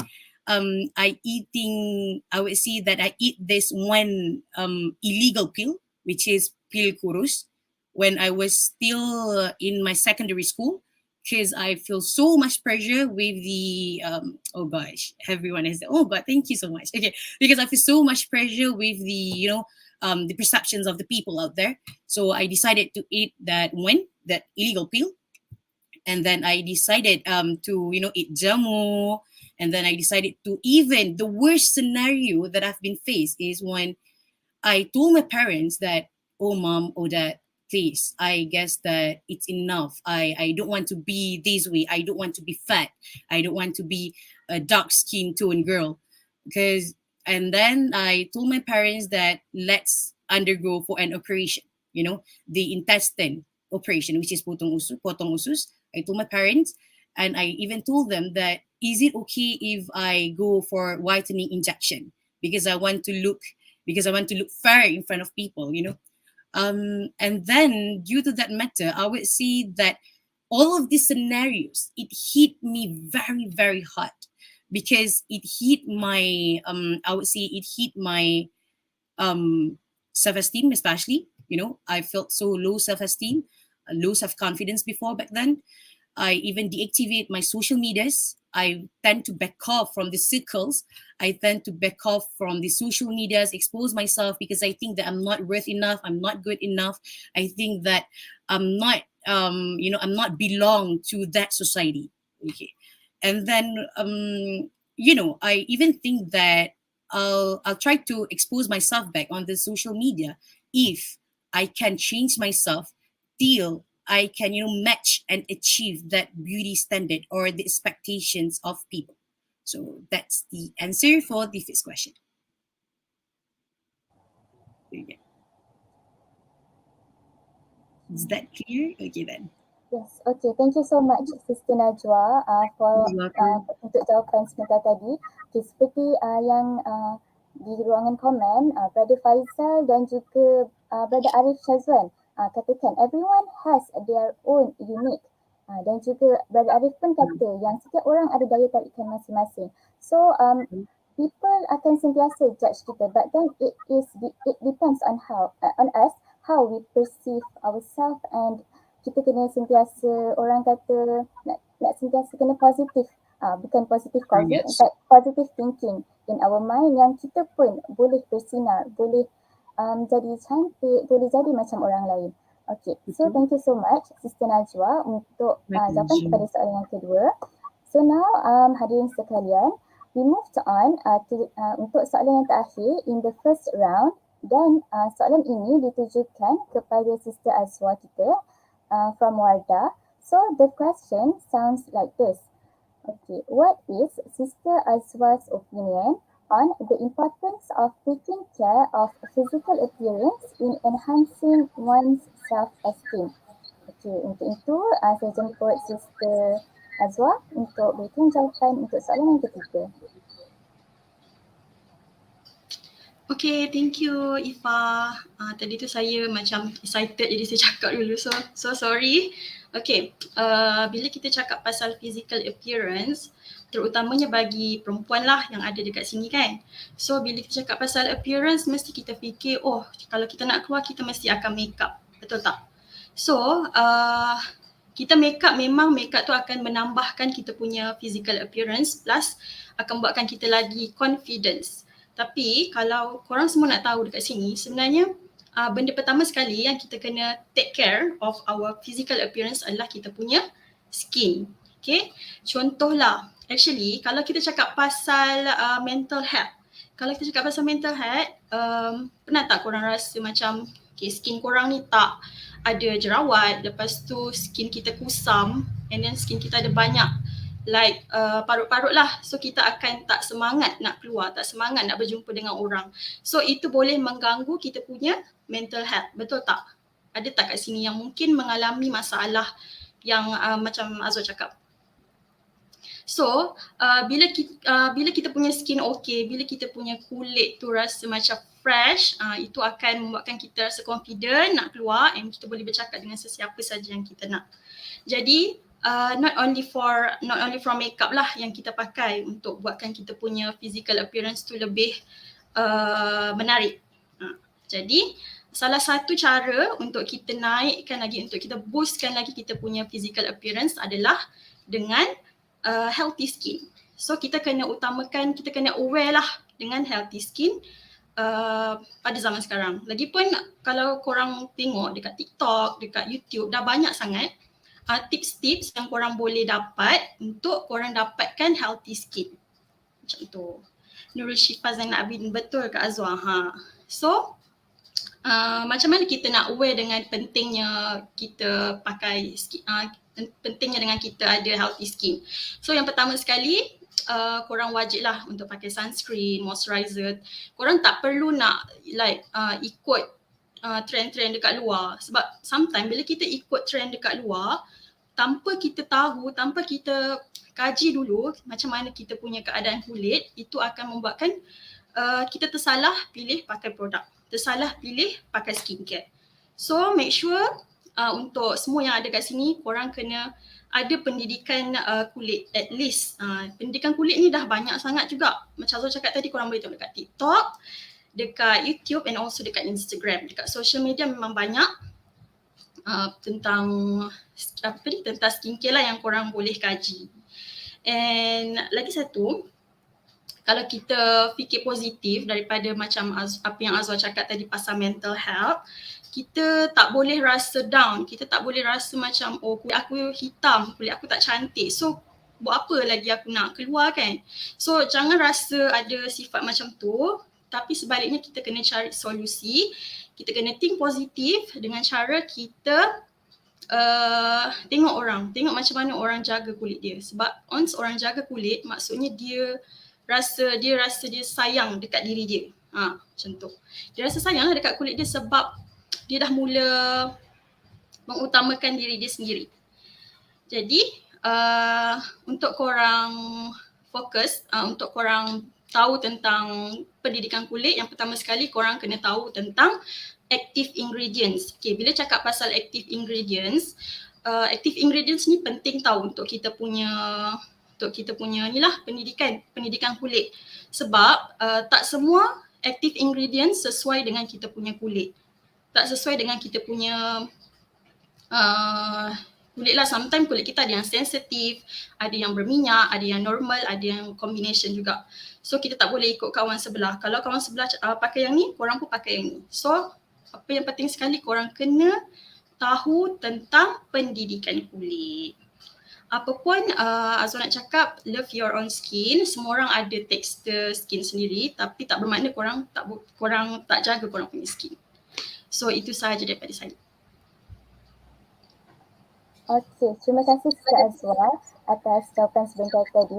Okey, saya tertarik dengan satu perkataan daripada Sister Azwar, iaitu everything takes time. Dan untuk menyayangi diri sendiri, untuk rasa confidence, to boost our confidence, bermula dengan penjagaan kulit kita. Di mana bila kulit kita pun sihat dan kita sayangi kulit kita, keyakinan diri itu pun akan muncul. Dan daripada perkongsian Sister Azwar sebentar tadi, saya adalah dapat macam 3 steps. Di mana yang pertama, kita cari solusi. Yang kedua, we think positive. And yang ketiga, sayangi diri sendiri dan accept who we are dan jaga kulit kita. Okay, so thank you so much Sister Azwar. Okay, berakhirlah sudah pusingan pertama kita pada petang ini. Pelbagai jawapan dan juga kesimpulan telah kita dengari daripada barisan speaker kita yang hebat-hebat sebentar tadi. Para hadirin, jangan ke mana-mana lagi kerana kita akan memulakan pusingan kedua dengan soalan yang pertama kepada Sister Mira Has. Okey, untuk Sister Mira Has, soalannya berbunyi, how taking care of physical appearance can play important role to increase self-esteem. Okey, untuk itu saya jemput Sister Mira Has untuk menjawab pertanyaan ini. Dipersilakan. Okay, thank you so much to our moderator again, Ifa, and thank you so much for this to all the speakers as well for sharing your points. They are very, very useful for me and I believe to all the audience as well. Okay, for me, the question is how to boost your self-esteem when you take care of your physical appearance. Okay, just now I've shared the differences between fulfilling beauty standards and taking care of your physical appearance. So I hope the differences help you guys to identify what is beauty standard and what do I need to do in order to feel confident without going for the beauty standard. So kalau kita faham perbezaan ni, kita akan kita tak confuse lah sama ada ni aku ni ikut beauty standard ke ataupun aku ni memang nak nampak cantik, nak nampak attractive, nampak presentable. Okay, I think there's a question, maybe still confused about that. So later on during Q&A session, I'll answer that question. So let me share about how the differences juga kot, so that it's clear how going towards beauty standard will affect you and how taking care of your physical appearance can also improve your self-confidence. Okay, so let's talk about beauty standards first. So apa yang berlaku if you are going for beauty standards so much, you need to follow the trend, you need to follow the standards that you need. Yeah, like you have to be like this in order to look beautiful. For example, you have to look skinny, kalau tak cantik. So if you are focused on that, is that something you can control at the moment? Of course, you can be skinny if you take healthy diet, but it will be a process. So are you going to hate yourself when you are still going through that process? So it's a lot of pressure if you follow the beauty standard that one set on you or you yourself set for yourself. Okay? So when you are thinking too much about beauty standard, kita terlalu ikut beauty standard, itulah yang mencetuskan kepada mental health problems. Sebab kita tak boleh control benda tu, tapi kita nak juga benda tu. Unless you are willing to go to the extent that I need surgery. Macam tadi speaker kita, Sister Najwa cakap kan, dia sampai develop that kind of thinking. Nak pergi surgery. Okay? That is something yang macam, you know, people feel so desperate. I need to look beautiful, so I need to do this procedure. When in fact, you don't have to do that, right? Okay. And then we also, kalau kita terlalu fokus to get that beauty standard, kita akan in conflict with ourselves. Like, I don't love myself because I need to follow this beauty standard. So benda-benda tu sangat-sangat memberi kesan kepada our mental health. Okay. Okay, so now let's talk about taking care of our physical appearance pula. So when we take care of our physical appearance, we look presentable to ourselves and to others. Okay, just by having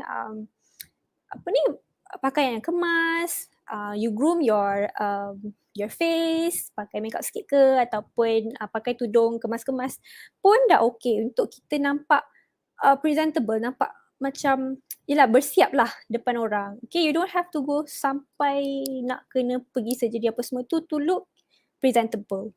And bila kita tahu, we know that there are things that we can control to look nice for ourselves and for others, we feel more confident because okay, I can do things that can make me look beautiful. I don't have to change who I am just to look beautiful. Okay, macam contohnya you wear nice clothes, you wear a bit of makeup, that makes you feel confident. You feel comfortable. I'm so comfortable in my own skin. I can accept myself and I can still look beautiful. Okay, and bila kita accept diri kita sendiri, in a way we also inspire others. Like, oh, dia sangat confident. Walaupun beauty standards cakap macam ni, when I look at this person who doesn't fit into that beauty standard, I feel inspired to accept myself. So you are not just accepting who you are influencing others to accept themselves also. And I like to share this advice. I don't remember where I learned about this, but it really sticks in my mind. Dia cakap macam ni tau, whenever we want to compliment others, we don't compliment them based on their appearance because that is something they already have and they can't change it. For example, cantiknya kulit awak cerah. Is that something we can change? No, right? But we can compliment them you can compliment them in a way that the things that they can control. Contohnya, cantiknya tudung yang awak pakai ni, cantiknya cara awak style tudung awak ni, cantiknya outfit awak, cantik makeup awak. So those things are the things we can control and make us look nice. So bila kita puji orang dengan cara macam tu, we are teaching them that you look nice, but not because of what you already have, but what you can control. And this is something that parents, maybe inshallah one day all of us will be parents, we need to practice this once we have kids. We don't want to like make them see beauty is only through physical structures, our body shape. Sebab some people they don't realize bila kita compare physical appearance, not physical appearance lah, macam bentuk muka ke, bentuk badan ke, it will affect one's self-esteem. Contohlah parents compare adik-beradik, cuba tengok adik tu kurus, bila awak nak macam adik, contohnya. That really affect children, okay? Bila dah besar dia akan ingat benda tu. And bila dah besar baru kita nak cakap, it's okay, you can accept yourself. But those kind of things already is already in their mind since kecil. It's not easy for you to like suddenly make them change that kind of thinking. So biasakan untuk compliment others based on what they can control rather than what they already have. Okay, so that will really help others to accept themselves, to also inspire others to accept themselves lah. Okay, so I hope that helps and that answers the question. Okay, thank you so much Sister Mirahas. So daripada perkongsian sebentar tadi, keywordnya dekat sini ialah presentable. Am I right?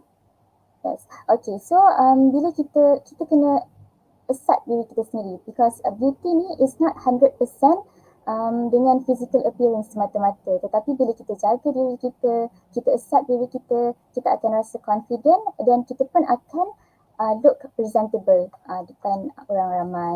Okay, so next kita akan teruskan kepada soalan kedua kita bagi sesi yang kedua, dan soalan ini saya tujukan kepada speaker kedua kita iaitu Sister Najwa Azmi. Okay, untuk Sister Najwa, soalannya, how did Sister Najwa Azmi gain the confidence and have a high level of self-esteem until you can be what you are now? Okay, persilakan Sister Najwa. Okay, thanks once again, Sister Ifa, for that question. So basically, I would say that for the second question in regards to how I gain the confidence or high self-esteem to be where I would say that di mana saya berada sekarang, tidaklah ke mana-mana pun. Tapi Alhamdulillah, I would say that since I like to expose myself on social media, despite having those scenarios, the worst case and stuff like that, I like to expose myself on social media, creating content, something like that, whereby I do note that it would be have a very big possibility that I will receive more negative comments, more perceptions of people or public. But then, despite having support from my families, especially my families, parents, close friends, trying to improve my appearance that comforts me, obviously, like what our speakers mentioned, pakai makeup, that really comforts me to look more presentable. Okay, itu adalah antara benda yang mungkin I buat, but I'll try to give this one tips that maybe some of the audience are not really aware of this, because I do note that self-esteem, confidence, and something related to it is actually started with positive. The key word or the main word is positive.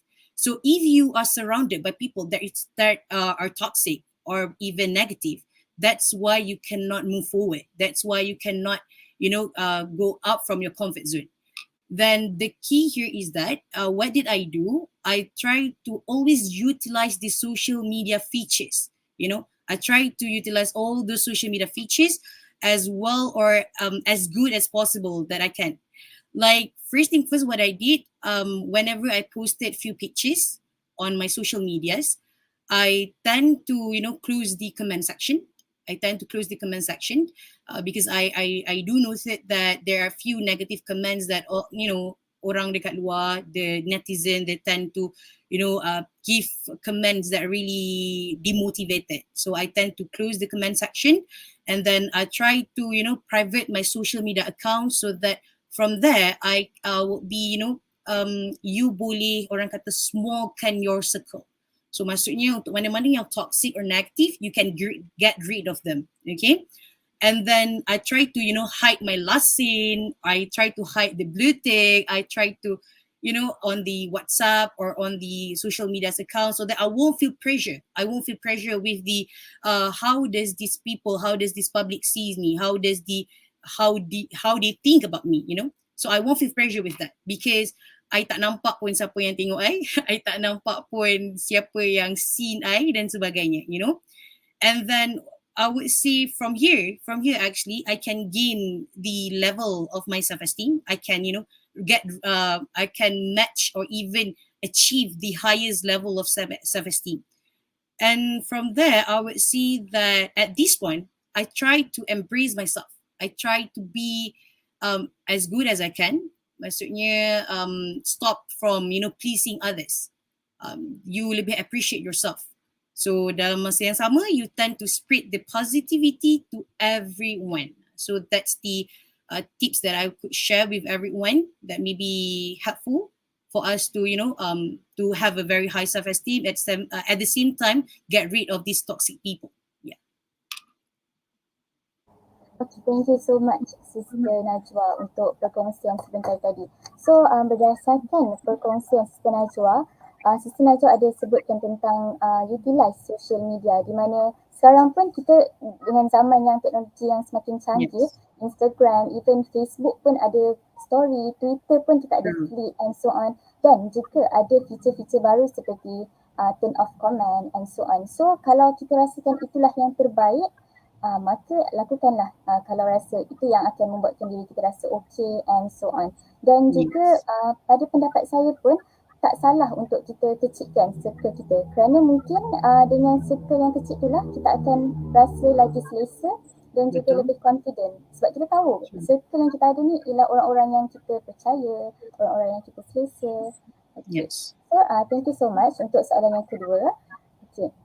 Untuk para hadirin sekalian, saya ingatkan sekali lagi, anda boleh bertanyakan soalan di ruangan komen dan di soalan itu anda boleh mention nama speaker yang anda ingin tanyakan beserta soalan, dan kita akan bacakan soalan pada sesi yang terakhir iaitu Q&A session. Okey. Seterusnya kita akan beralih kepada soalan yang ketiga bagi slot yang kedua. Okey, jadi soalan ini untuk Sister Azwa Izzati, iaitu soalan terakhir untuk pusingan yang kedua ni. So the question is, can Sister Azwa share on how to take care of physical appearance regardless of whether we are in a formal or informal situation? Okey, dijemput Sister Azwa bagi soalan yang ketiga. Okay, terima kasih moderator. Okay, first thing first, Azwa akan cakap dulu pasal formal situation. Okay, bila kita dekat formal situation, pernah tak korang rasa macam korang jadi orang lain? Sebab kita tak, mungkin ada setengah orang yang dia tak pernah pun dekat tempat yang macam contoh dia kena present kan kat depan. Dia akan jadi jadi orang lain. So, untuk formal situation, apa yang perlu kita buat pertama sekali adalah kita jadi diri sendiri tapi make it professional. Kita jadi diri sendiri tapi kita jadikan diri kita professional. And salah satu daripada cara untuk kita jadi diri sendiri tapi make it professional adalah dengan cara kita tengok pada pakaian kita. And kalau kita berada di tempat yang mungkin kita tak pernah jumpa lagi orang dekat sana, orang takkan tahu, orang tak kenal kita. So kita kena tunjukkan first impression yang baik lah, yang at least boleh buat diorang ni trust to us. Bukan bermaksud kita nak paksa diorang percaya ke kita, tapi at least kita nak buat mereka ni tahu yang kita ni boleh berada dekat hadapan, kita boleh present sesuatu. Kalau untuk yang pertama sekali, kita boleh start daripada kita punya cara pakaian. Okay, korang boleh tengok dekat Google, korang boleh tengok dekat Pinterest, pakaian-pakaian formal yang korang boleh pakai. And korang mungkin dekat sini ada yang jenis introvert, dia tak jenis yang dia tak suka pakai baju yang warna bright. Mungkin untuk satu hari yang mungkin korang boleh, waktu korang present, korang boleh tukar korang punya mood baju. Sebab warna actually dia memainkan peranan penting bila kita berada di hadapan, bila kita pakai. Contoh, untuk korang ada first interview, mungkin korang boleh pakai baju like warna pink, tapi tak terlalu pink yang obvious lah, takut nanti orang, siapa tu pink sangat, tapi jangan pedulikan cakap orang sebab ini diri kita, so kita tak perlu pedulikan pun pasal orang lain. Okay, yang kedua, kita start dengan kita punya facial expression. Okay, bila kita berada di tempat yang mungkin orang tak kenal kita tak boleh lah, janganlah pula buat muka yang macam sombong, tak boleh lah, at least kita kena senyum. And mungkin korang boleh korang boleh berada di luar comfort zone, at least korang boleh tanyakan dulu. Kita tak boleh rasa macam kalau aku tanya mesti dia tak balas, mesti dia takkan respond. Korang jangan ada perasaan macam tu.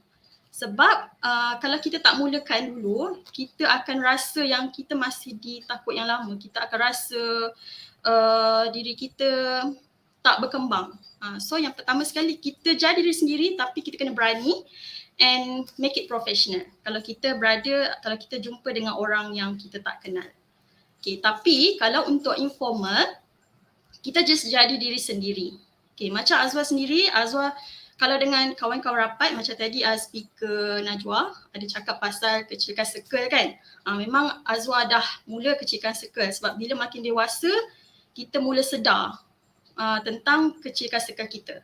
So kita boleh je jadi goofy and at the same time kita jadi diri sendiri bila kita bersama dengan kawan-kawan kita.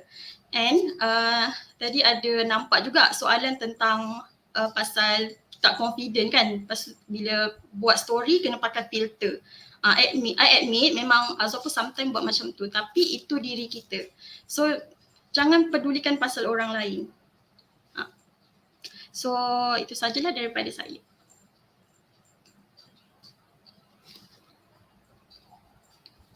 Okay, thank you so much Sister Azwa untuk jawapan bagi soalan yang ketiga.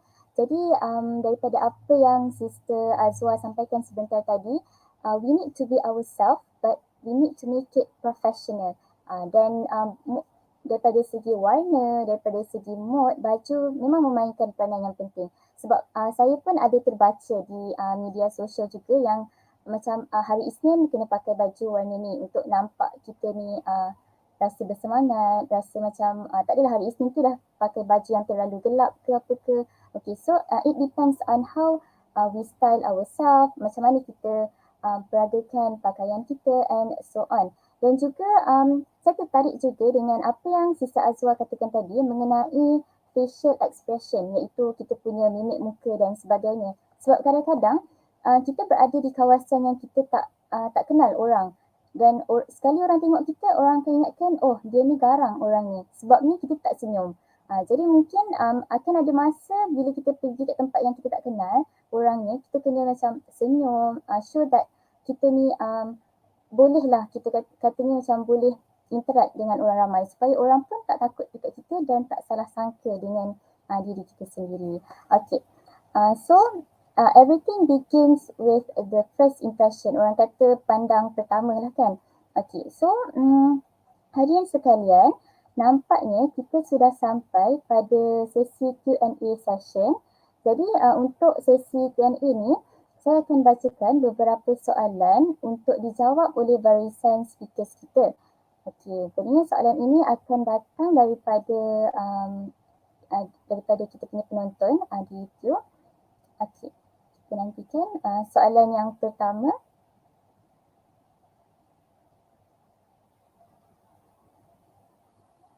Okey, soalan yang pertama ditujukan kepada Sister Mirahas.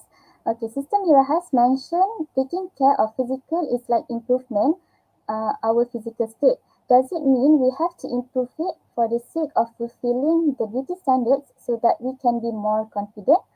Okay, jadi untuk soalan ini saya paskan kepada Sister Mirahas. Okay, thank you so much. Thank you Syamimi for the question. That's why in the beginning, I mentioned you have to differentiate first the definition between beauty standards and taking care of your physical appearance. So when you follow beauty standards, you have a list of criteria you need to fulfill, like being tall, being skinny, being fair. So those are like specific list of criteria. But when we want to take care of our physical appearance, it also includes like taking care of our hygiene. Because by taking care of our hygiene and also like taking healthy diet, that will lead to good appearance, I would say. Macam bila kita jaga kebersihan, jaga pemakanan, of course kita akan improve our kulit, improve our get to ideal weight. So those are the things we do for ourselves, not because we want to achieve that beauty standard. So you have to differentiate between these two, okay? And then you also have to ask yourself, what makes me feel confident? Okay, if you feel confident because of the beauty standards, for example, I feel confident because I fit to one of the beauty standards because I'm tall, for example. So that already means that you have beauty standard that you set for yourself. But if you say, okay, I want to look confident, I look confident because of the outfit that I wear or because of the makeup that I put on. So that is something that you can control. Okay, that is something you do to improve your physical appearance. It's not because you improve your physical appearance just to go for that beauty standards. So you don't have to have a set of criterias by following the beauty standards, but you yourself set, okay, I look confident when I wear this. I look confident when I style my tudung macam ni. So there are many ways for you to feel beautiful without even following the beauty standard people have set for the society, for women, for men. Okay, so that's my answer for your question. I hope it helps. Okay.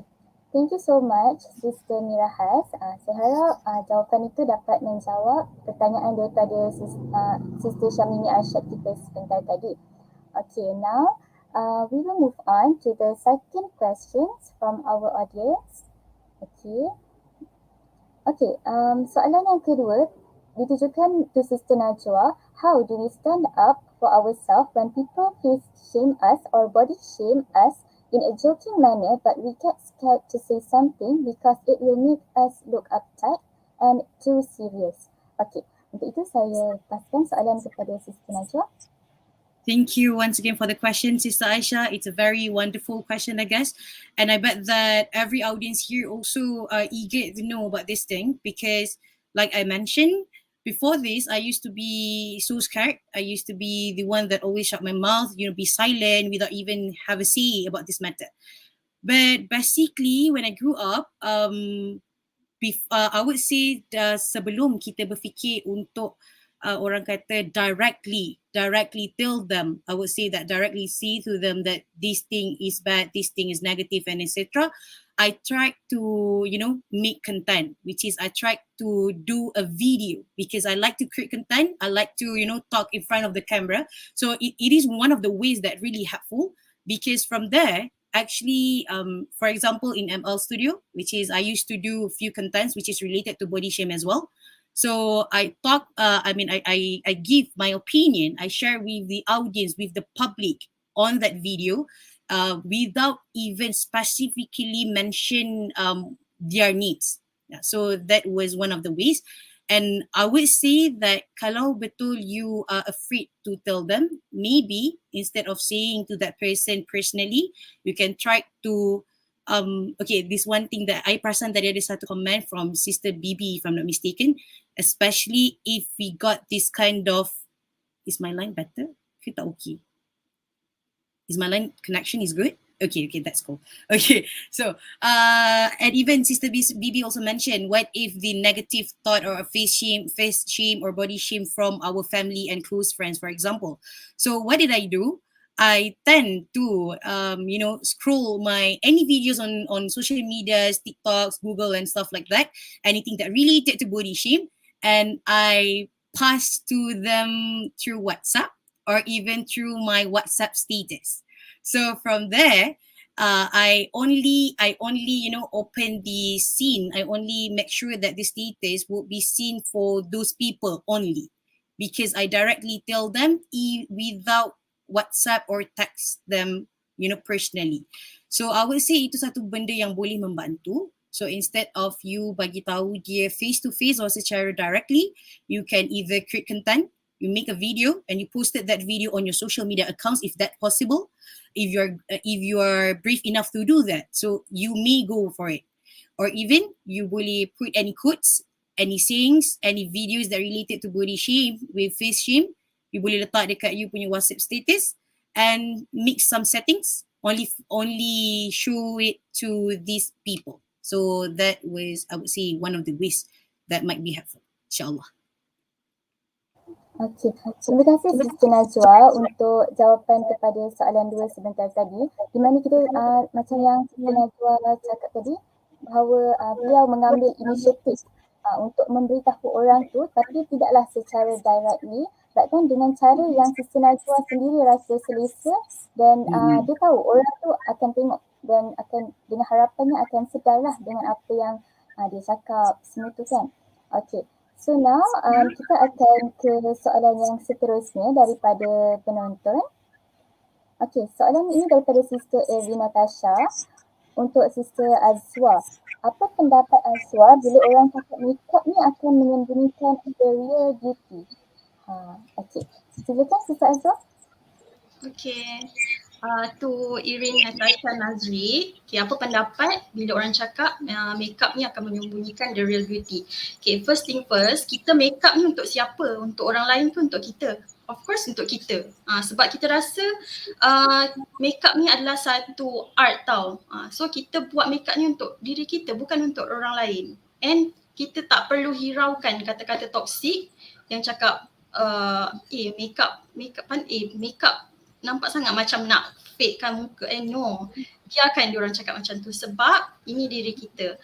And kita mungkin boleh think positif daripada diri kita yang tak semestinya kalau tak makeup ni, tak makeup means kulit dia cantik. Tak makeup means kulit dia okey lah.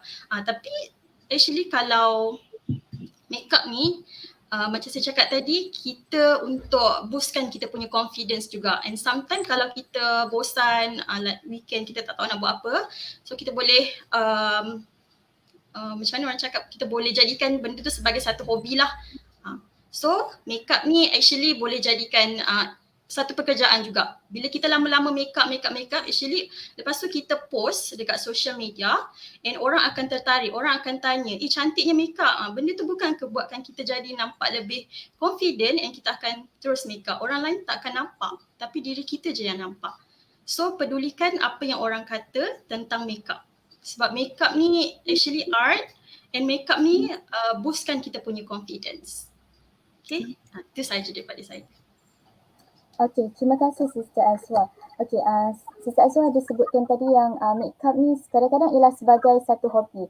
Saya akuilah sebab macam dalam kalangan kawan-kawan saya pun saya lihat memang ada yang menjadikan makeup tu hobi, bahkan ada yang menjadikan makeup ni macam seolah-olah terapi.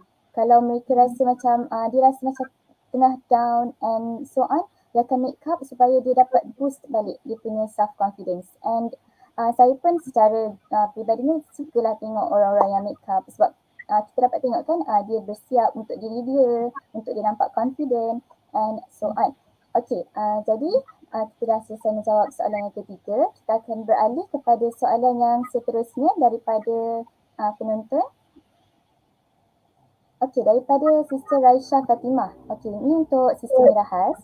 Okay, what is your opinion on how right now people say they claim they love themselves but they eat fast food? Then when they are fat, they say it's their beauty standard to be fat. So, is it okay? Okay, jadi untuk soalan ni, saya serahkan kepada Sister Mirahas. Okay, thank you Raisha for this question. Okay, this question kita boleh nampak this person is actually confident, memang confident. They love themselves. It's good. Yes. But you have to understand, although you are confident, you need to know what is healthy and what is not. Okay, because okay, you I can see you can accept yourself because you can love your body, but is it okay to be fat?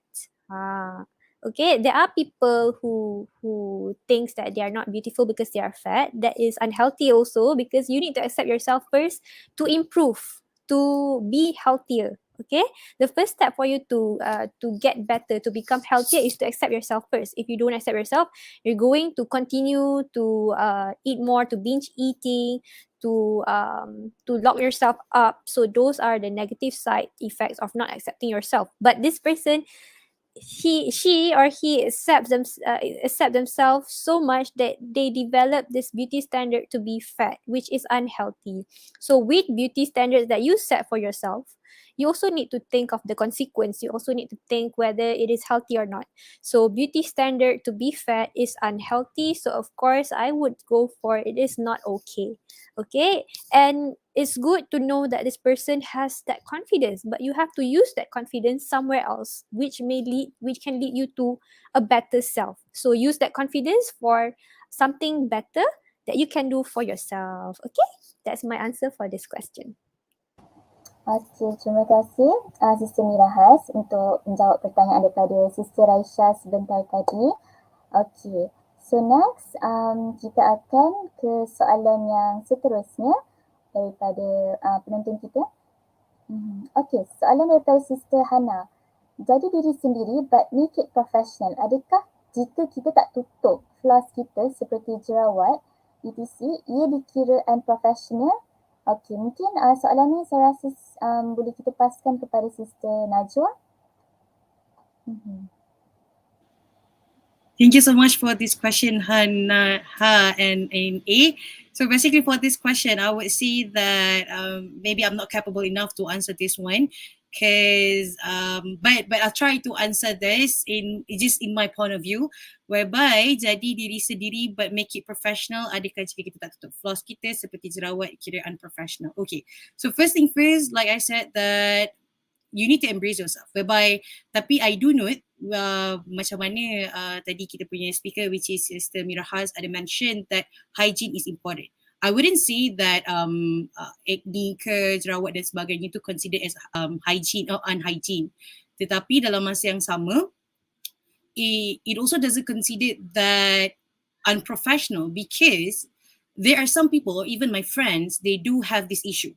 Tetapi sebenarnya orang yang ada masalah begini, diorang yang lagi menjaga diorang punya skincare routine and even something like that. But they been tested with this kind of thing. So dalam masa yang sama, I would say dia bukanlah unprofessional, tetapi macam kita nak kata first thing first adalah untuk tukar mindset orang yang berfikir bahawa ini adalah unprofessional. Because adanya jerawat ke, badan besar ke dan sebagainya, benda itu dikonsiderkan sebagai orang kata benda yang kita tak boleh control, benda yang memang uncontrol. Macam mana Sister Mirahas kata pun benda tu uncontrol. Tapi dalam masa yang sama, kita boleh cuba untuk improve. Maksudnya kita boleh gunalah apa-apa yang boleh digunakan, tetapi dalam masa yang sama, you kena spread the awareness, you kena betulkan balik mindset orang-orang yang fikir bahawa jerawat, berat badan dan sebagainya adalah considered sebagai unprofessional. Sebagai contoh, if you guys tak kisah untuk saya mention, kita tahu macam Sister Shasha Madu, they are one of the influencers on the social media that she also face this kind of thing. Tapi apa yang dia buat adalah untuk spread the awareness and fight for it, whereby untuk bagi tahu dekat orang luar bahawa masalah jerawat ni benda yang memang tidak boleh dikontrol, benda yang di luar kawalan kita. Kita dah cuba tapi tak boleh. So so from there you akan slowly build up the confidence, and from there juga orang akan slowly faham. Tapi untuk mana yang still lagi ada mindset yang sebegitu, we cannot get rid of that. Tapi kita kena focus on ourselves, dan dalam masa yang sama improve mana yang kita boleh improve kan. I hope that answer the question, but just in case mungkin Sister Azwa boleh tambah sikit ke untuk yang ni in regards to professional? Okay, thank you. Okay, jadi mungkin Sister Azwa ada nak tambah apa-apa and share your opinions regarding this question? Bagi saya dah cukup okey daripada speaker Najwa bagi tahu. Okay. Jadi terima kasih kepada Sister Najwa dan juga Sister Azwa untuk jawapan kepada soalan daripada Sister Hana. Okay, next kita ada banyak soalan petang ni daripada audience kita, dan kita akan ke soalan yang seterusnya daripada Ainul Mardiah. Okay, soalan ini untuk Sister Azwa. Macam mana nak rasa confident dengan diri sendiri bila beauty standard zaman sekarang terlalu tinggi? Okay, untuk itu saya paskan kepada Sister Azwa. Okay, untuk Ainul Mardiah, macam mana nak rasa confident dengan diri sendiri bila beauty standard zaman sekarang terlalu tinggi? Okay, Azwa sendiri pernah mengalami rasa macam kita ni tak cukup cantik, kita ni tak cukup macam orang lain, sebab orang lain bergaya, cantik, muka bersih, lepas tu kita pun rasa down. Tapi kita kena jadikan benda tu sebagai penguat untuk kita bangkit, untuk kita jadi diri sendiri. Tapi kalau daripada side Azwa, Azwa akan jadikan satu influencer Azwar akan pilih satu influencer yang Azwar rasa boleh bagi Azwar semangat, boleh bagi Azwar nak jadi macam dia, tapi bukan 100% nak jadi macam dia. Azwar nak ikut dia tapi jadi diri Azwar sendiri. Faham tak maksudnya macam mana? Maksudnya contoh Azwar ambil satu influencer iaitu Sharifah Rose. Okay, kat sini mesti kenal kan Sharifah Rose. So Sharifah Rose tu dia memang cantik yang sangat cantik and kita mesti akan tengok dia she's perfect. Tapi kita ikut dia, kita tengok macam mana dia confident dengan diri dia. Sebab sometimes pun bukan semua orang akan rasa diri dia perfect. Semua orang akan rasa diri dia semua orang tak rasa diri dia perfect lah. Jadi yang penting sekali kita ikut, kita jadikan salah satu orang yang kita admire sebagai kita punya penguat. Tapi kita jadi diri sendiri. So dari situ kita akan sayangkan diri kita dengan cara kita sendiri, kita akan bersyukur dengan diri kita and orang akan appreciate kita. Bukan semua orang tapi orang tertentu akan tengok kita confident, dia akan nampak diri kita. Orang yang betul-betul ikhlas akan nampak diri kita macam mana. So yang penting sekali kita sayangi diri sendiri. Kita jangan rasa down sebab tak semua orang perfect dekat dalam dunia ni. So itu sahaja daripada saya. Hopefully membantu. Okay, terima kasih Sister Azwar. So ini ialah sayangi diri sendiri. Macam yang dekat TikTok kan Imran Bat kata love yourself. So sangat penting untuk kita sayangi diri kita sendiri sebenarnya. Okay, next kita akan ke soalan yang seterusnya daripada penonton kita, daripada Brother Faizal Izham Muhammad. Okay, sekarang ni persaingan beauty standard sangat tidak sihat dalam kalangan remaja terutamanya. Tak ikut trend, tak beauty. Okey, soalan ini untuk Sister Mirahas. Apa pandangan Sister Amirah dari segi psikologi untuk isu persaingan yang tidak sihat ini? Okey, dipersilakan Sister Mirahas. Okay, thank you Brother Faizal. Itulah, I think the beauty standard sekarang ni because kita ada social media, everyone especially the teenagers, kita semua pun pakai social media. So sometimes kita sendiri tak sedar kita ni macam terikut-ikut. Orang buat macam tu, kita pun nak kena buat macam tu. Orang pakai macam ni, kita pun nak kena pakai macam ni. So it comes to the individual itself tau. So kalau kita ni ada pendirian kita sendiri, we're not going to be easily influenced by what we see in others. Okay, so our self development tu sangat-sangat penting. So we need to build our confidence first before we look at others. Okay, sebab saya sendiri banyak sangat dapat klien yang ada low self confidence, sangat-sangat ada yang benci diri sendiri, cannot accept themselves not because of the beauty standard sahaja, tapi how the society itself yang tengok orang ni, dia kalau cantik dia kena macam ni. It's very, very toxic actually tau. So macam yang Brother Faizal ni pun cakap, persaingan ni memang tak sihat.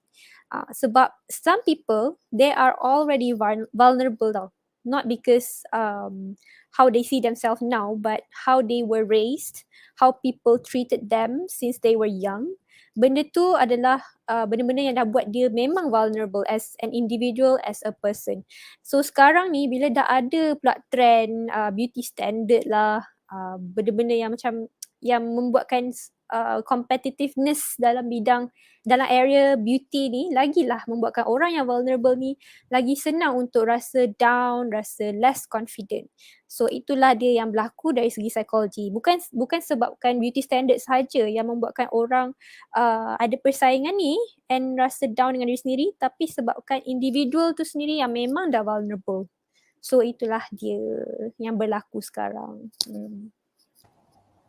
Okey, terima kasih Sister Mirahas. Okey, saya harap jawapan itu dapat menjawab pertanyaan daripada Brother Faizal Izham kita. Okey, next kita ada lagi masa, so kita akan teruskan lagi dengan soalan daripada penonton, daripada Brother Luqmanul Hakim. Untuk Sister Najwa, pernah tak Sister Najwa deal dengan someone yang cakap dia akan nampak lagi lawa kalau kurus? Okay, so if pernah, how did you react to that questions? To that kata-kata tu. Okay, kita silakan. Okay, thank you so much for the question, Brother Luqmanul Hakim. I really like this question because I've received this question like a lot, from friends especially and even my family. Okay lah, kalau orang kata jawapan yang paling simple that I've been said to them adalah kalau aku gemuk pun dah lawa, kalau aku kurus mesti kau tak lawa. Macam tu lah. That one is a very harsh punya jokes lah for these people. Tapi macam mana I react to it adalah first thing first, I take it as a positive, in a positive way, because I memang realise that actually being fat adalah benda yang orang kata is unhealthy. Just like what again our speaker said, that dalam masa yang sama these unhealthy things we need to improve and also kita kena correct lah if it's wrong kan.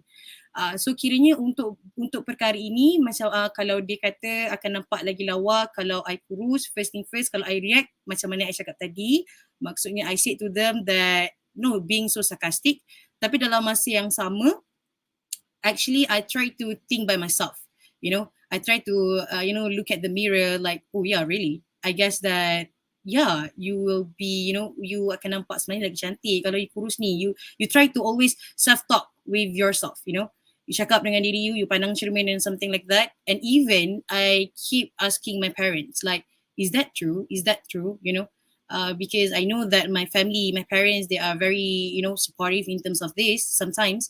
So I always talk about this with them, and my parents always give, I would say, few jawapan yang sangatlah pleasing untuk kita dengar, yang mana parents I selalu cakap yang actually you are good enough, but at the same time you need to take care of yourself. If you are obese, if you got diabetes and something like that, you bukan sahaja susahkan diri you, but you will susahkan orang sekeliling you juga. So maybe you need to slowly lose weight. So my parents always cakap macam tu dengan I lah. Tapi to answer this question, macam mana I react to it, I memang akan cakap sama ada Alhamdulillah ataupun tengok badan besar pun dah cantik, kalau kurus apa tak lagi, macam tu lah. Tapi diorang tak tahulah yang actually at the same time I'm still working on it, to lose my weight. So that's the thing. Hopefully it's helpful. Okay, terima kasih Sister Najwa, dan harapnya dapat menjawab pertanyaan daripada Brother Luqman. Okay, next kita akan ke soalan yang seterusnya daripada Aisyah untuk Sister Azwa. As a beauty consultant, have you ever felt like the beauty industry is making money from people's insecurities? Okay, apa pandangan Sister Azwa? Okay, Aisyah, siapa cakap macam tu? Okay, kalau daripada Azwa sendiri, Azwa tak pernah terfikir making money from people insecurities, langsung tak terfikir. Tapi sebaliknya, Azwa rasa sebagai beauty consultant, kita nak tolong orang dekat luar untuk dia lebih confident berada di hadapan orang ramai. Macam sometimes Azwa sendiri pun ada je orang yang minta saranan, minta pendapat macam mana dia rasa down, and dia nak minta pendapat lah macam mana supaya dia boleh naikkan confidence dia. So cara dia adalah kita jadi diri sendiri.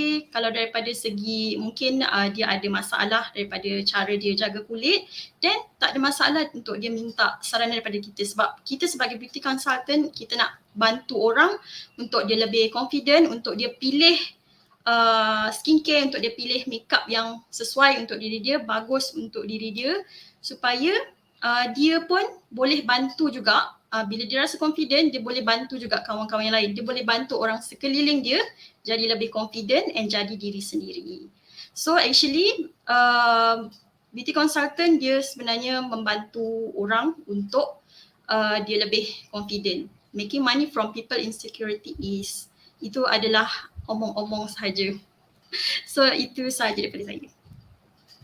Okay, terima kasih Sister Azwa untuk jawapan dan juga untuk clearkan statement itu sebentar tadi. Okay, kita masih ada lagi masa dan kita akan teruskan lagi dengan sesi Q&A. Soalan daripada Brother Muhammad Farid Daniel for Sister Mirahas. Beauty is in the eye of the beholder. What do you think this means? And do you agree with it? Okay, untuk itu saya persilakan Sister Mirahas. Okay, thank you, Brother Farid Daniel. Okay, this idiom, beauty is in the eye of the beholder, memang selalu kita dengar. Kalau dalam bahasa Melayu pula kita cakap cantik tu terletak pada orang yang memandangnya, macam tu. So I really agree with this sebab kita sendiri rasa beauty is subjective. Contohnya, for me, I rasa orang tu attractive kalau dia ada this set of features. Contohlah kan. And some people mungkin tak agree with what I think as attractive. So itulah maksud dia kat situ. So sebab itulah bila adanya beauty standard is very unhealthy. It distort other people's thinking of what attractiveness is really like when in reality semua orang ada preference sendiri. So contohlah kan, kita sendiri rasa macam kalau lelaki tu cabi-cabi sikit, kulit dia hitam manis, aku suka lah orang macam tu. Tapi bila ada beauty standard, aku ni tak normal ke sebab aku suka lelaki macam ni? Faham tak? So that's why we need to have this mindset lah, beauty is in the eye of the beholder. Dia lagi sedap untuk kita dengar and lagi comforting to know that however I look like, there will be someone who thinks I'm beautiful. But what is more important is that I myself feel I'm beautiful. Nanti ada orang yang akan nampak kita cantik je sebenarnya. So first we have to find ourselves as beautiful.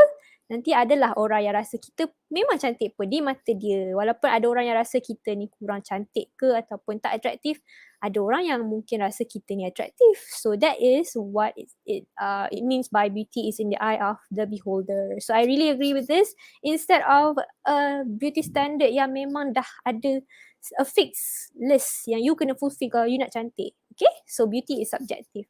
I really agree with this. So that's my answer for this question. Okay, thank you so much Sister Mirahas. Okay, so kesimpulannya nak katanya kita akan cantik di mata orang yang tepat. Okay, so next kita akan teruskan lagi dengan soalan. Okay, untuk Sister Najwa ya. Okay, boleh Sister kongsikan apakah ciri-ciri orang yang kita perlu include dalam circle kita dan apakah cara untuk kecilkan circle kita dan dalam masa yang sama kita kecilkan hati kawan-kawan yang sedia ada. Okay. Okay, thank you. Okay, thank you so much, Sister Kalisa, my beautiful friend actually here. So I guess that you are still in my circle. Okay, I'm just kidding. Okay, so macam mana ciri-ciri orang yang kita perlu includekan dalam circle? I would say it's very simple. You need to have a friends or you need to have a circle that very positive. You know, someone that boleh bagi you vibe yang orang kata for you to move forward, to move further. Bukan orang yang buat you demotivated, bukan orang yang give a very toxic punya friendship. So benda tu yang you kena elakkan. And for the second question, macam mana nak kecilkan circle kita dalam masa yang sama tak kecilkan hati? Okay, so I would say yang kecilkan hati ni memang satu benda yang agak susah because whatever that we do, tak kisahlah either kita secara directly or indirectly, benda tu akan nak tak nak orang akan perceive benda tu negatively. So antara benda yang mungkin saya buat, yang I buat adalah orang kata bukanlah lose contact, but it depends on both parties juga. Because why bila I kata I kecilkan circle, bila saya kecilkan circle adalah bila mana kawan di side sana pun dia slowly orang kata tak give in. Tak give in dalam friendship tersebut. So from there, lama-kelamaan kita akan lose contact and something like that. So from there, kita akan mula realize that, only these people yang stay dengan kita. So from there, you dah tahu yang these people je yang you akan give in, put effort untuk maintain the relationship or friendship. Macam itulah. Hopefully benda tu membantu Sister Kalisa. But you are still in my circle. Just kidding. Thank you. Okay, thank you so much Sister Najwa untuk jawapan bagi soalan daripada Sister Halisa Adila sebentar tadi. Okay, next kita akan ke soalan yang seterusnya. Untuk Sister Ajwa daripada Sister Nur Anissa Zarid. Can Sister Azwa share with us how to be more confident to wear makeup if that person never wear makeup before because she is afraid if the makeup will look weird on her. Okay. Dipersilakan Sister Azwa. Okay, how to be more confident to wear makeup if that person never wear makeup before because she is afraid if the makeup will look weird to her. Okay, pertama sekali kalau kita tak pernah cuba makeup and kita baru nak newbie, kita nak pakai makeup, pertama sekali kita boleh kita boleh pakai makeup tu dalam rumah dulu. Okay, kita boleh try dalam rumah. Kalau kita rasa tak confident lah, sebab kalau kat luar nanti mungkin orang akan cakap something and then kita down terus tak nak makeup kan. So kita start daripada dalam rumah. Bila kita makeup tu, kita mungkin boleh tanyakan dekat kita punya family. So kita tanya pendapat, okay tak makeup macam ni? So mungkin akan ada family kita yang bagi support ataupun mungkin kita boleh tanyakan dekat kita punya kawan baik kita. Kita tanya, okay tak makeup macam ni? So kawan kita mungkin boleh bagi pendapat and mungkin daripada diorang pun akan bagi support supaya cantik lah, nanti try lah makeup dekat luar. So dari situ kita boleh start. Contoh kita bila kita nak keluar, kita boleh start daripada kita pakai foundation ataupun kita start pakai foundation dengan blusher je dulu. Okay. Lepas tu akan ada orang yang nampak perubahan and akan ada orang yang puji kita. So bila kita rasa confident, even kita just pakai foundation and blusher, nanti bila balik rumah kita boleh try pula makeup yang lain. And mungkin untuk Nur Anissa Zarid mungkin boleh start daripada makeup yang natural. Sebab kalau kita terus ke makeup yang glamour nanti kita akan rasa macam tak selesa pula kan. So kita boleh start daripada makeup yang natural. So itu sahaja jawapan daripada saya. Okay, thank you Sister Azwa. Saya harap dapat menjawab pertanyaan daripada Sister Nur Anissa Zarid sebentar tadi. Dan juga macam yang Sister Azwa kata tadi, tanyakan pendapat rakan-rakan. Dan secara peribadinya pun kadang-kadang kalau saya makeup sikit-sikit kan, or even pakai baju yang baju baru or anything, saya sentiasalah tanya pendapat roommate saya, orang-orang yang dekat dengan saya, because kadang-kadang diorang akan kadang-kadang apa yang dia berikan kata-kata ni, kata-kata yang jujur, and dia akan komen lah if rasa macam benda ni tak kena dengan kita or kena ada improvement sikit-sikit, and senang untuk kita terima sebab mereka ialah orang-orang yang dalam circle kita dan juga rapat dengan kita. Okay, so we will move on to the next questions from our audience. Soalan daripada Brother Amirul Amin untuk Sister Mira. Masa gemuk orang kata kalau kurus mesti handsome. Bila dah diet sampai kurus orang kata kau kurus sakit ni. Hai, macam mana ya nak hilangkan stres kerana kata-kata orang? Okay. Mungkin Sister Mirahas boleh menjawab pertanyaan Brother Amirul? Okay, thank you Brother Amirul. I know you. Actually. Okay, so benda ni kan, macam I have mentioned just now, you have to start with your self-confidence first. Dia macam ni, once you have not developed your own confidence, you don't accept who you are first, and then you suddenly terima apa yang orang cakap, benda tu sangat-sangat akan bagi impact to you tau. So for example, okay, untuk orang yang memang dah ada self-confidence, dia memang dah ada pendirian diri sendiri, whatever people say to them, they can take it as constructive criticism. They can take that as motivation for them to change ke, to improve ke. But for those yang they don't even have self-confidence, they don't even accept who they are, dia senang untuk take this as negative, they senang untuk take this negatively. Because benda ni memang dah negatif tau. Bila orang cakap kurus ni mesti kau ni sakit, benda tu memang negatif. So it's gonna affect you more deeply tau. So what I would say is that you need to work on your self-confidence first, okay?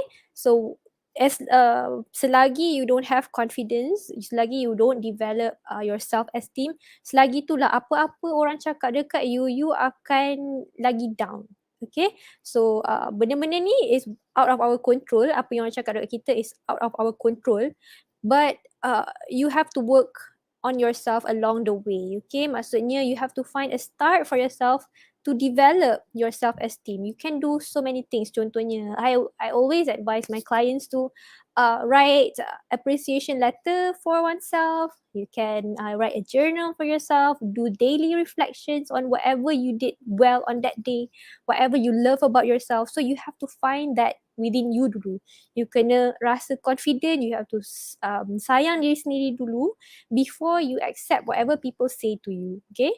Once you dah ada confidence, benda-benda ni kan, apa yang orang cakap, they won't affect you as much as it affects you now because you are at a vulnerable state now kalau you tak ada confidence. Okay, so my advice is you have to work on your self-confidence first. Okay? Okay, thank you so much Sister Mirahas untuk jawapan dan juga pencerahan, dan harapnya dapat membantu Brother Amirul Amin untuk menghilangkan stres kerana kata-kata orang yang orang cakap macam-macam tentang diri kita kan. Okay, so next kita akan ke soalan yang seterusnya.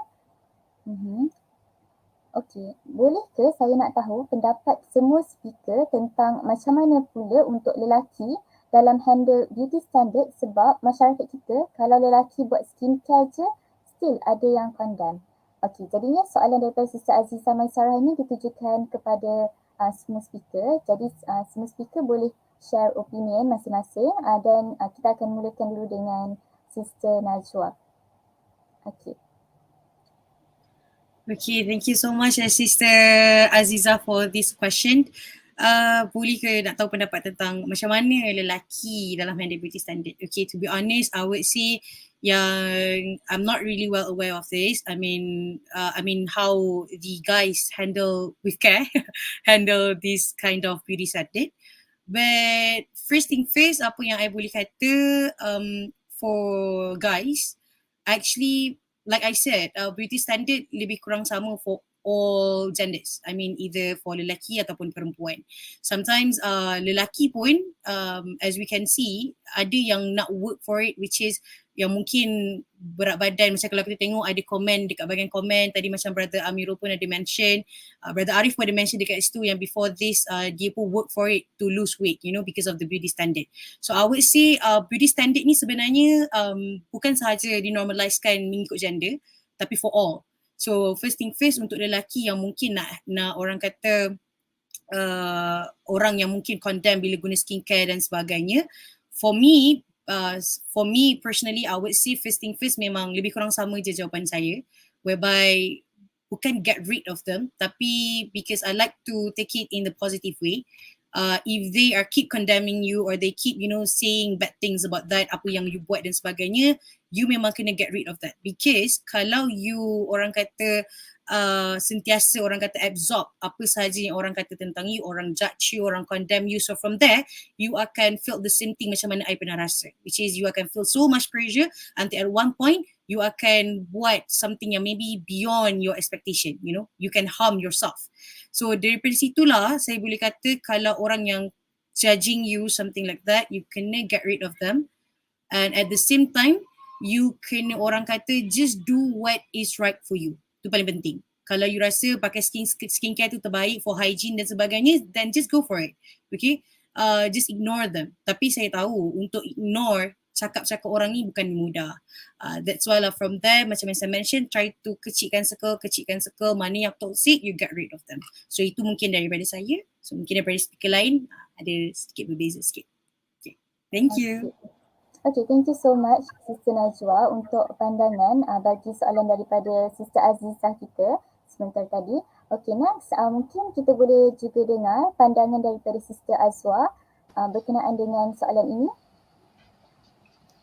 Okay, kalau lelaki dia pakai skincare, maksudnya yang pertama sekali dia sayang kat diri dia. Dia sayang kulit dia berbanding dia sayang orang lain. Tapi mostly dia sayang dekat kulit dia lah. So lelaki ni sebenarnya kalau kita nak bandingkan antara kulit wanita dan juga kulit lelaki ni kulit dia lebih tebal. And mostly lelaki ni dia akan mengalami kulit berminyak actually. Lagi-lagi bila dia seharian buat aktiviti. Jadi bagi lelaki yang mula pakai skincare, maksudnya dia ada kesedaran untuk jaga skin dia. At least dia pakai sunscreen. Itu pun dah cukup dah untuk dia jaga kulit dia. Jadi kalau still ada yang condemn, just hiraukan orang yang kata macam tu. Hiraukan toxic people yang kata macam tu. And also kita boleh jadikan orang yang condemn tu sebagai kita punya penguat yang kita ni boleh buktikan kulit kita akan lebih better and akan lebih sihat. And mungkin mungkin untuk lelaki yang pakai skincare ni, lelaki boleh nasihat jugalah dekat kawan-kawan yang lain betapa pentingnya untuk kita jaga kita punya kulit. Bukannya kita nak minta dia pakai makeup pun, at least pakailah sunscreen. So kita kena beringat sesama sendiri. So itu sahaja jawapan daripada saya. Okay, thank you Sister Azwa untuk pandangan untuk soalan yang daripada Sister Azizah ni. Okay, next kita akan ke Sister Mirahas. Untuk Sister Mirahas pula sharekan opinion tentang soalan daripada kita punya penonton. Okay, dipersilakan. Okay, for me, I don't see any problem at all kalau lelaki nak buat skincare. Even my husband, dia buat skincare yang Korean skincare step tu tau. I lagi suka macam tu. I don't know why people's like questioning lelaki patut ke buat skincare. It's like 2022 kot. Everyone has to take care of their skin. And girls like men who take care of their skin. Kalau dia boleh buat makeup lagi bagus. Tak payah kita nak susah makeup diri kita, suruh je husband kita makeup kan. Macam tu. And I believe that this people yang condemn lelaki trying to go for a certain length untuk nampak attractive, this is what we call as toxic masculinity tau. So lelaki je tak boleh buat tu lah, lelaki je kena macam ni, lelaki kena accept je lah muka kau macam mana pun, contoh lah kan. That is what we call as toxic masculinity lah. So you set that kind of role for genders, okay. So perempuan je boleh buat ni, lelaki je boleh buat ni. That is very, very toxic. So it's not just because of beauty standard, but it's because of this. Okay, and for guys yang jaga skincare, you guys are material, boyfriend material. So jangan risau lah, okay. Itu je my answer for this question. Okay, thank you so much Sister Mirahas, Sister Najwa and also Sister Azwa untuk jawapan-jawapan dan juga pandangan mengenai soalan kita daripada Sister Azizah tadi. Okay, jadinya dengan berakhirnya soalan daripada Sister Azizah, maka berakhirlah sesi Q&A kita pada petang ini. Okay, kepada audiens yang lain, kami minta maaf disebabkan kekangan masa, tak semua soalan lah kita dapat kemukakan pada petang ni. Okay, jadinya diharapkan perkongsian daripada barisan speakers yang hebat-hebat orangnya dapat membantu kita dalam meningkatkan tahap self-esteem, terutama apabila melibatkan penampilan luaran maupun fizikal. Okay, untuk itu, thank you so much Sister Mirahas, Sister Najwa and also Sister Azwa for spending your time with us today.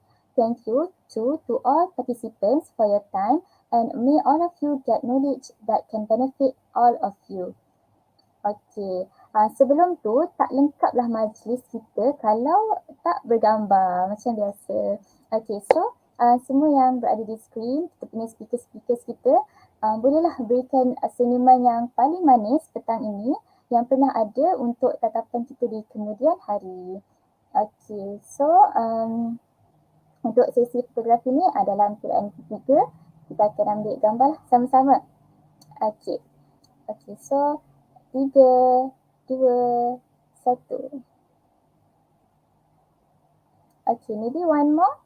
Okay, 3, 2, 1. Okay, terima kasih atas senyuman-senyuman yang diberikan sebentar tadi. Okay, jadi dengan berakhirnya Q&A, fotografi session sebentar tadi, maka dapatlah saya simpulkan daripada kita punya slot 1, slot 2, Q&A dan Q&A tadi, kita dapat lihat perkongsian macam-macam daripada speakers kita dan juga pelbagai persoalan yang telah ditanyakan oleh audiens kita untuk menaikkan self-esteem dan juga self-confidence di dalam diri mereka. Jadi diharapkan agar semua audience, tak kira siapapun anda, semoga kita sama-sama dapat boost our self-esteem dan yakinlah dengan diri sendiri kerana kita semua unik dengan cara kita yang tersendiri. Maka itu sahaja daripada saya untuk petang ini.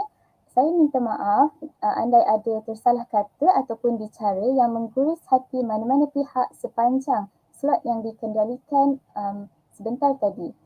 Alright everyone, for now that's all from me and kita akan take a short break after this session di mana kita akan berehat sebentar dan kemudian akan disambung semula pada sesi yang seterusnya oleh pengerusi majlis.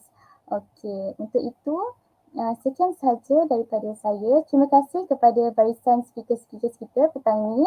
So I hope that we can meet later insya-Allah kalau panjang umur, rezeki. So sekian sahaja. Wabillahi taufiq wal hidayah.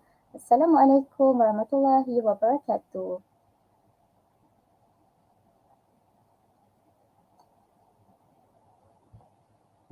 You can still look flawless, whatever your skin tone. You, with 8 shades from Wardah Color Fit Matte Foundation. Blend seamlessly following your skin tone with Skin Match technology. Wardah Color Fit, fit for long-lasting impression.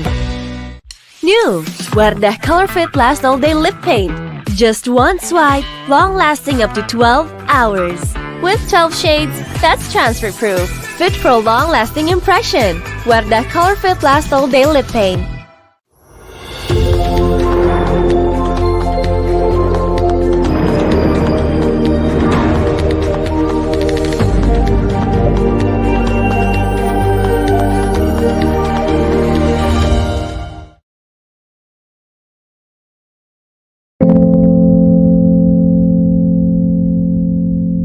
I'll be taking flowers to the cemetery of my heart for all of my lovers in the present and in the dark.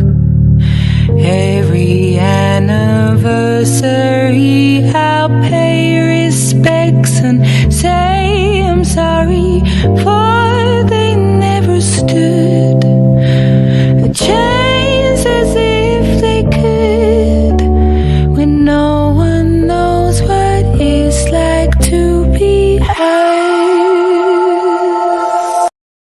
You can still look flawless, whatever your skin tone.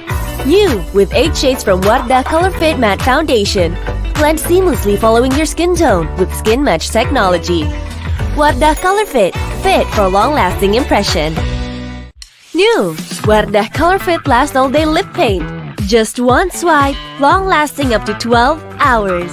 With 12 shades, that's transfer-proof. Fit for a long-lasting impression. Wardah Color Fit Last All Day Lip Paint.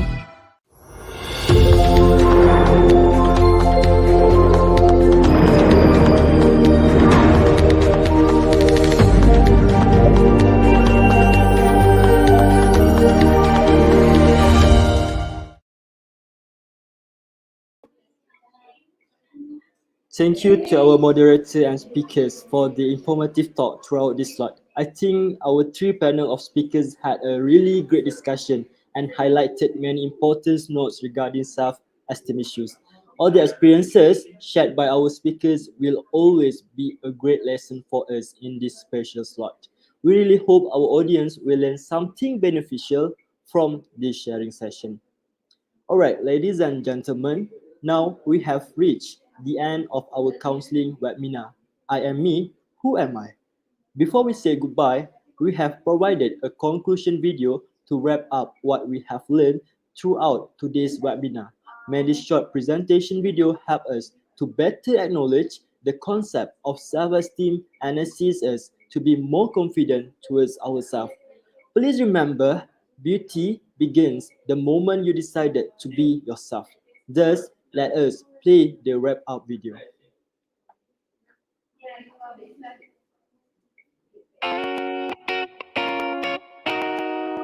Self-esteem is about we believe in ourselves in bring everything. I can say that if we have the best opinion of ourselves, we have high self-esteem. When we don't have any doubt in ourselves, in whatever we're doing. For me, it is someone's belief or confidence about something.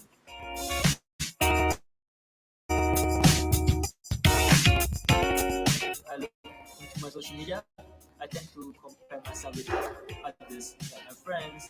So I think sometimes I feel like my classmate will judge me. Social media, because I'm scrolling the social media every day, like Twitter, Instagram, and when I see beautiful and pretty people, I can feel insecure and having a low. I see around me they have that kind of beauty, so that can affect my insecurity, which can affect my self-esteem. One, the people surrounds me, and also number two, what I perceive in the social media. Because I am afraid of people's expectations towards me.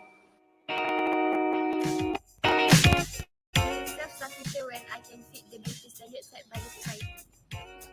I can buy anything that I want. When my outfit is beautiful like me. When I have achieved my dream. By accepting who you are. When I'm being loved by someone. When I finally found a right person. Look at what I have achieved. When I did the things I like. When I have my friends who support me in every situation. When my random videos go out on FYP. When you love yourself. Let me hang out with positive people and not judgmental. Just love yourself first, know your worth, and you know what is the best from you, and you have to get it all out. Inshallah, you will be the best.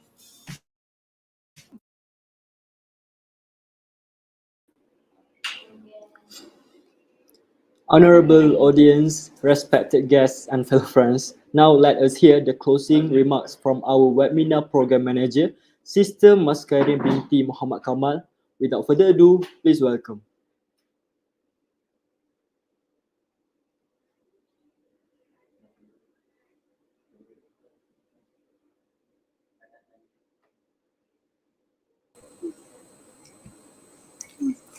Assalamualaikum warahmatullahi wabarakatuh to all brothers and sisters, and especially to our honorable guests and speakers. It has been a wonderful day and a successful event for us today, as we have learned so much regarding self-esteem. Thousands of grateful and thankful words to our honorable speakers, Dr. Abdullah Said Kawi, Madam Mahira, Mr. Amir Hazwani, Sister Najwa Azmi, and Miss Azwa Izzati for the incredible sharing a lesson for us all. Not only that, our greatest appreciation, which we would like to convey to Dr. Shahida, lecturer of EDGC 4013, Seminar in Counseling, for your guidance and assistance in this program. Lastly, the greatest appreciations to our cooperator, Perkama International, for cooperating with us throughout this program. On behalf of this committee, we hope that all of the participants enjoy and receive meaningful information today. As the program manager of counseling webinar, I would like to thank all of the committee who have worked hard to maintain the smoothness of the program and have done an amazing job. Now, we have reached the end of our event. I am now officiating the closing of our Grand Seminar Counseling webinar, I Am Me, Who Am I? As the saying goes, this is the beginning of loving yourself. Welcome home. I hope everyone will be the courage and become the best version of yourself. That is all from me, Mas Khairenn, as the program manager for this Grand Seminar. Thank you so much.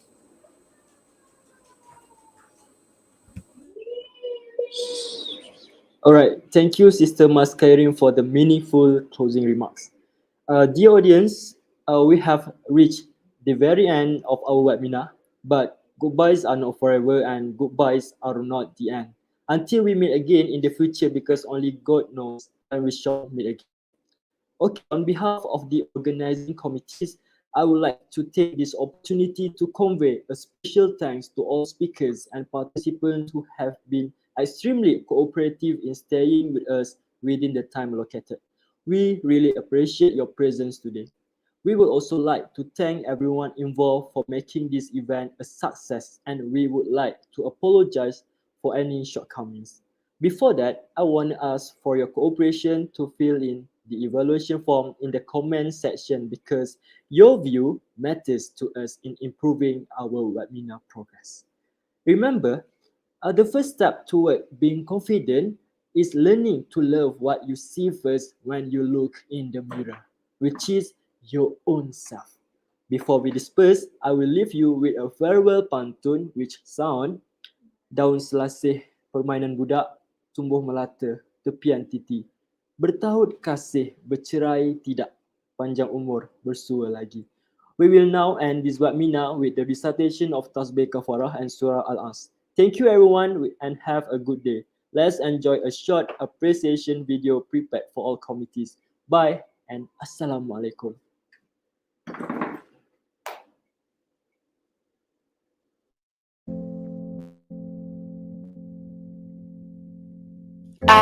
I'll be taking flowers to the cemetery of my heart for all of my lovers in the present and in the dark.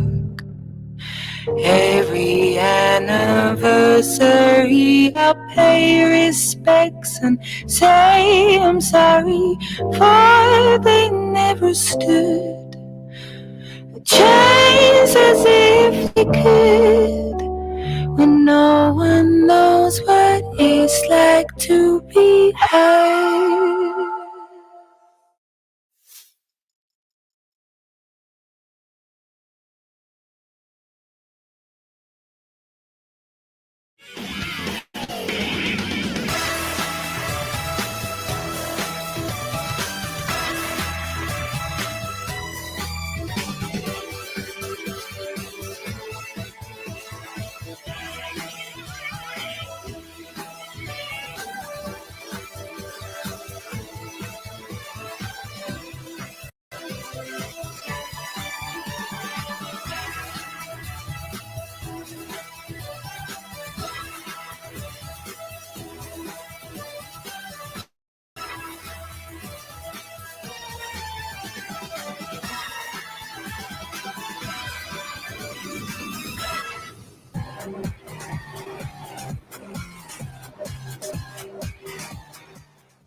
Zubi zubi dubi pampara, zubi dubi parampam. Zubi dubi nache, you pagal stupid man. Zubi dubi pampara, zubi dubi parampam.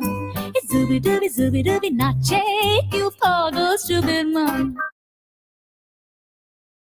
1,000 times I've got no roots, but my home was never on the ground. I've got no roots, but my home was never on the ground. I've got no roots. I've got no roots. I've got no roots.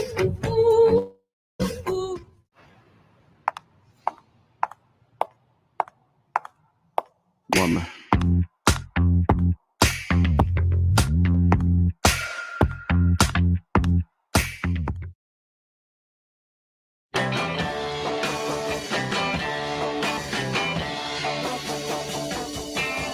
Oh yeah, I'll tell you something I think you'll understand when I say that something. I wanna hold your hand. I wanna hold your hand. I wanna hold your hand. Oh please, say to me, let me be your man. And please, People in the place, if you wanna get down, put your hands in the air.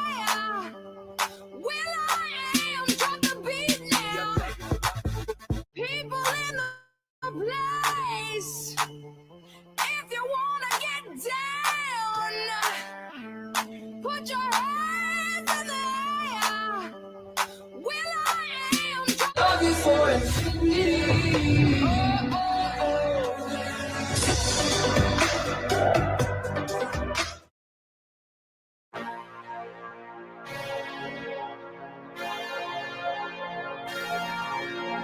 Wipe, wipe, wipe it down. Wipe, wipe, wipe, wipe it down. Wipe, wipe, wipe, wipe it down. Wipe, wipe it down. Wipe, wipe it down. Wipe, wipe, wipe, wipe it down. Wipe, wipe, wipe, wipe it down. Wipe, wipe, wipe, wipe it down. Wipe, wipe it down.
My money moves, money I choose. Sleep my shoes, walking on you. My money rules, my money moves.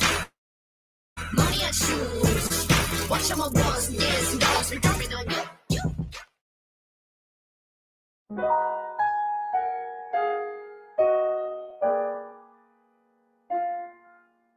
If I could begin to be half of what you think of me, I could do about anything. I could even learn how to love. When I see the way you act, wondering when I'm coming back, I could do about anything. I could even learn how to love like you.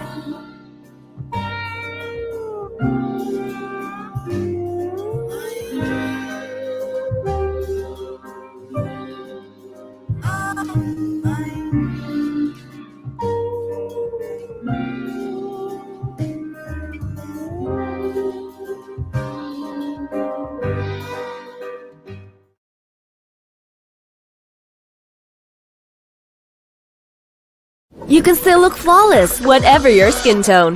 New with 8 shades from w.b.t Color Fit Matte Foundation. Blend seamlessly following your skin tone with Skin Match technology. w.b.t Color Fit, fit for long-lasting impression.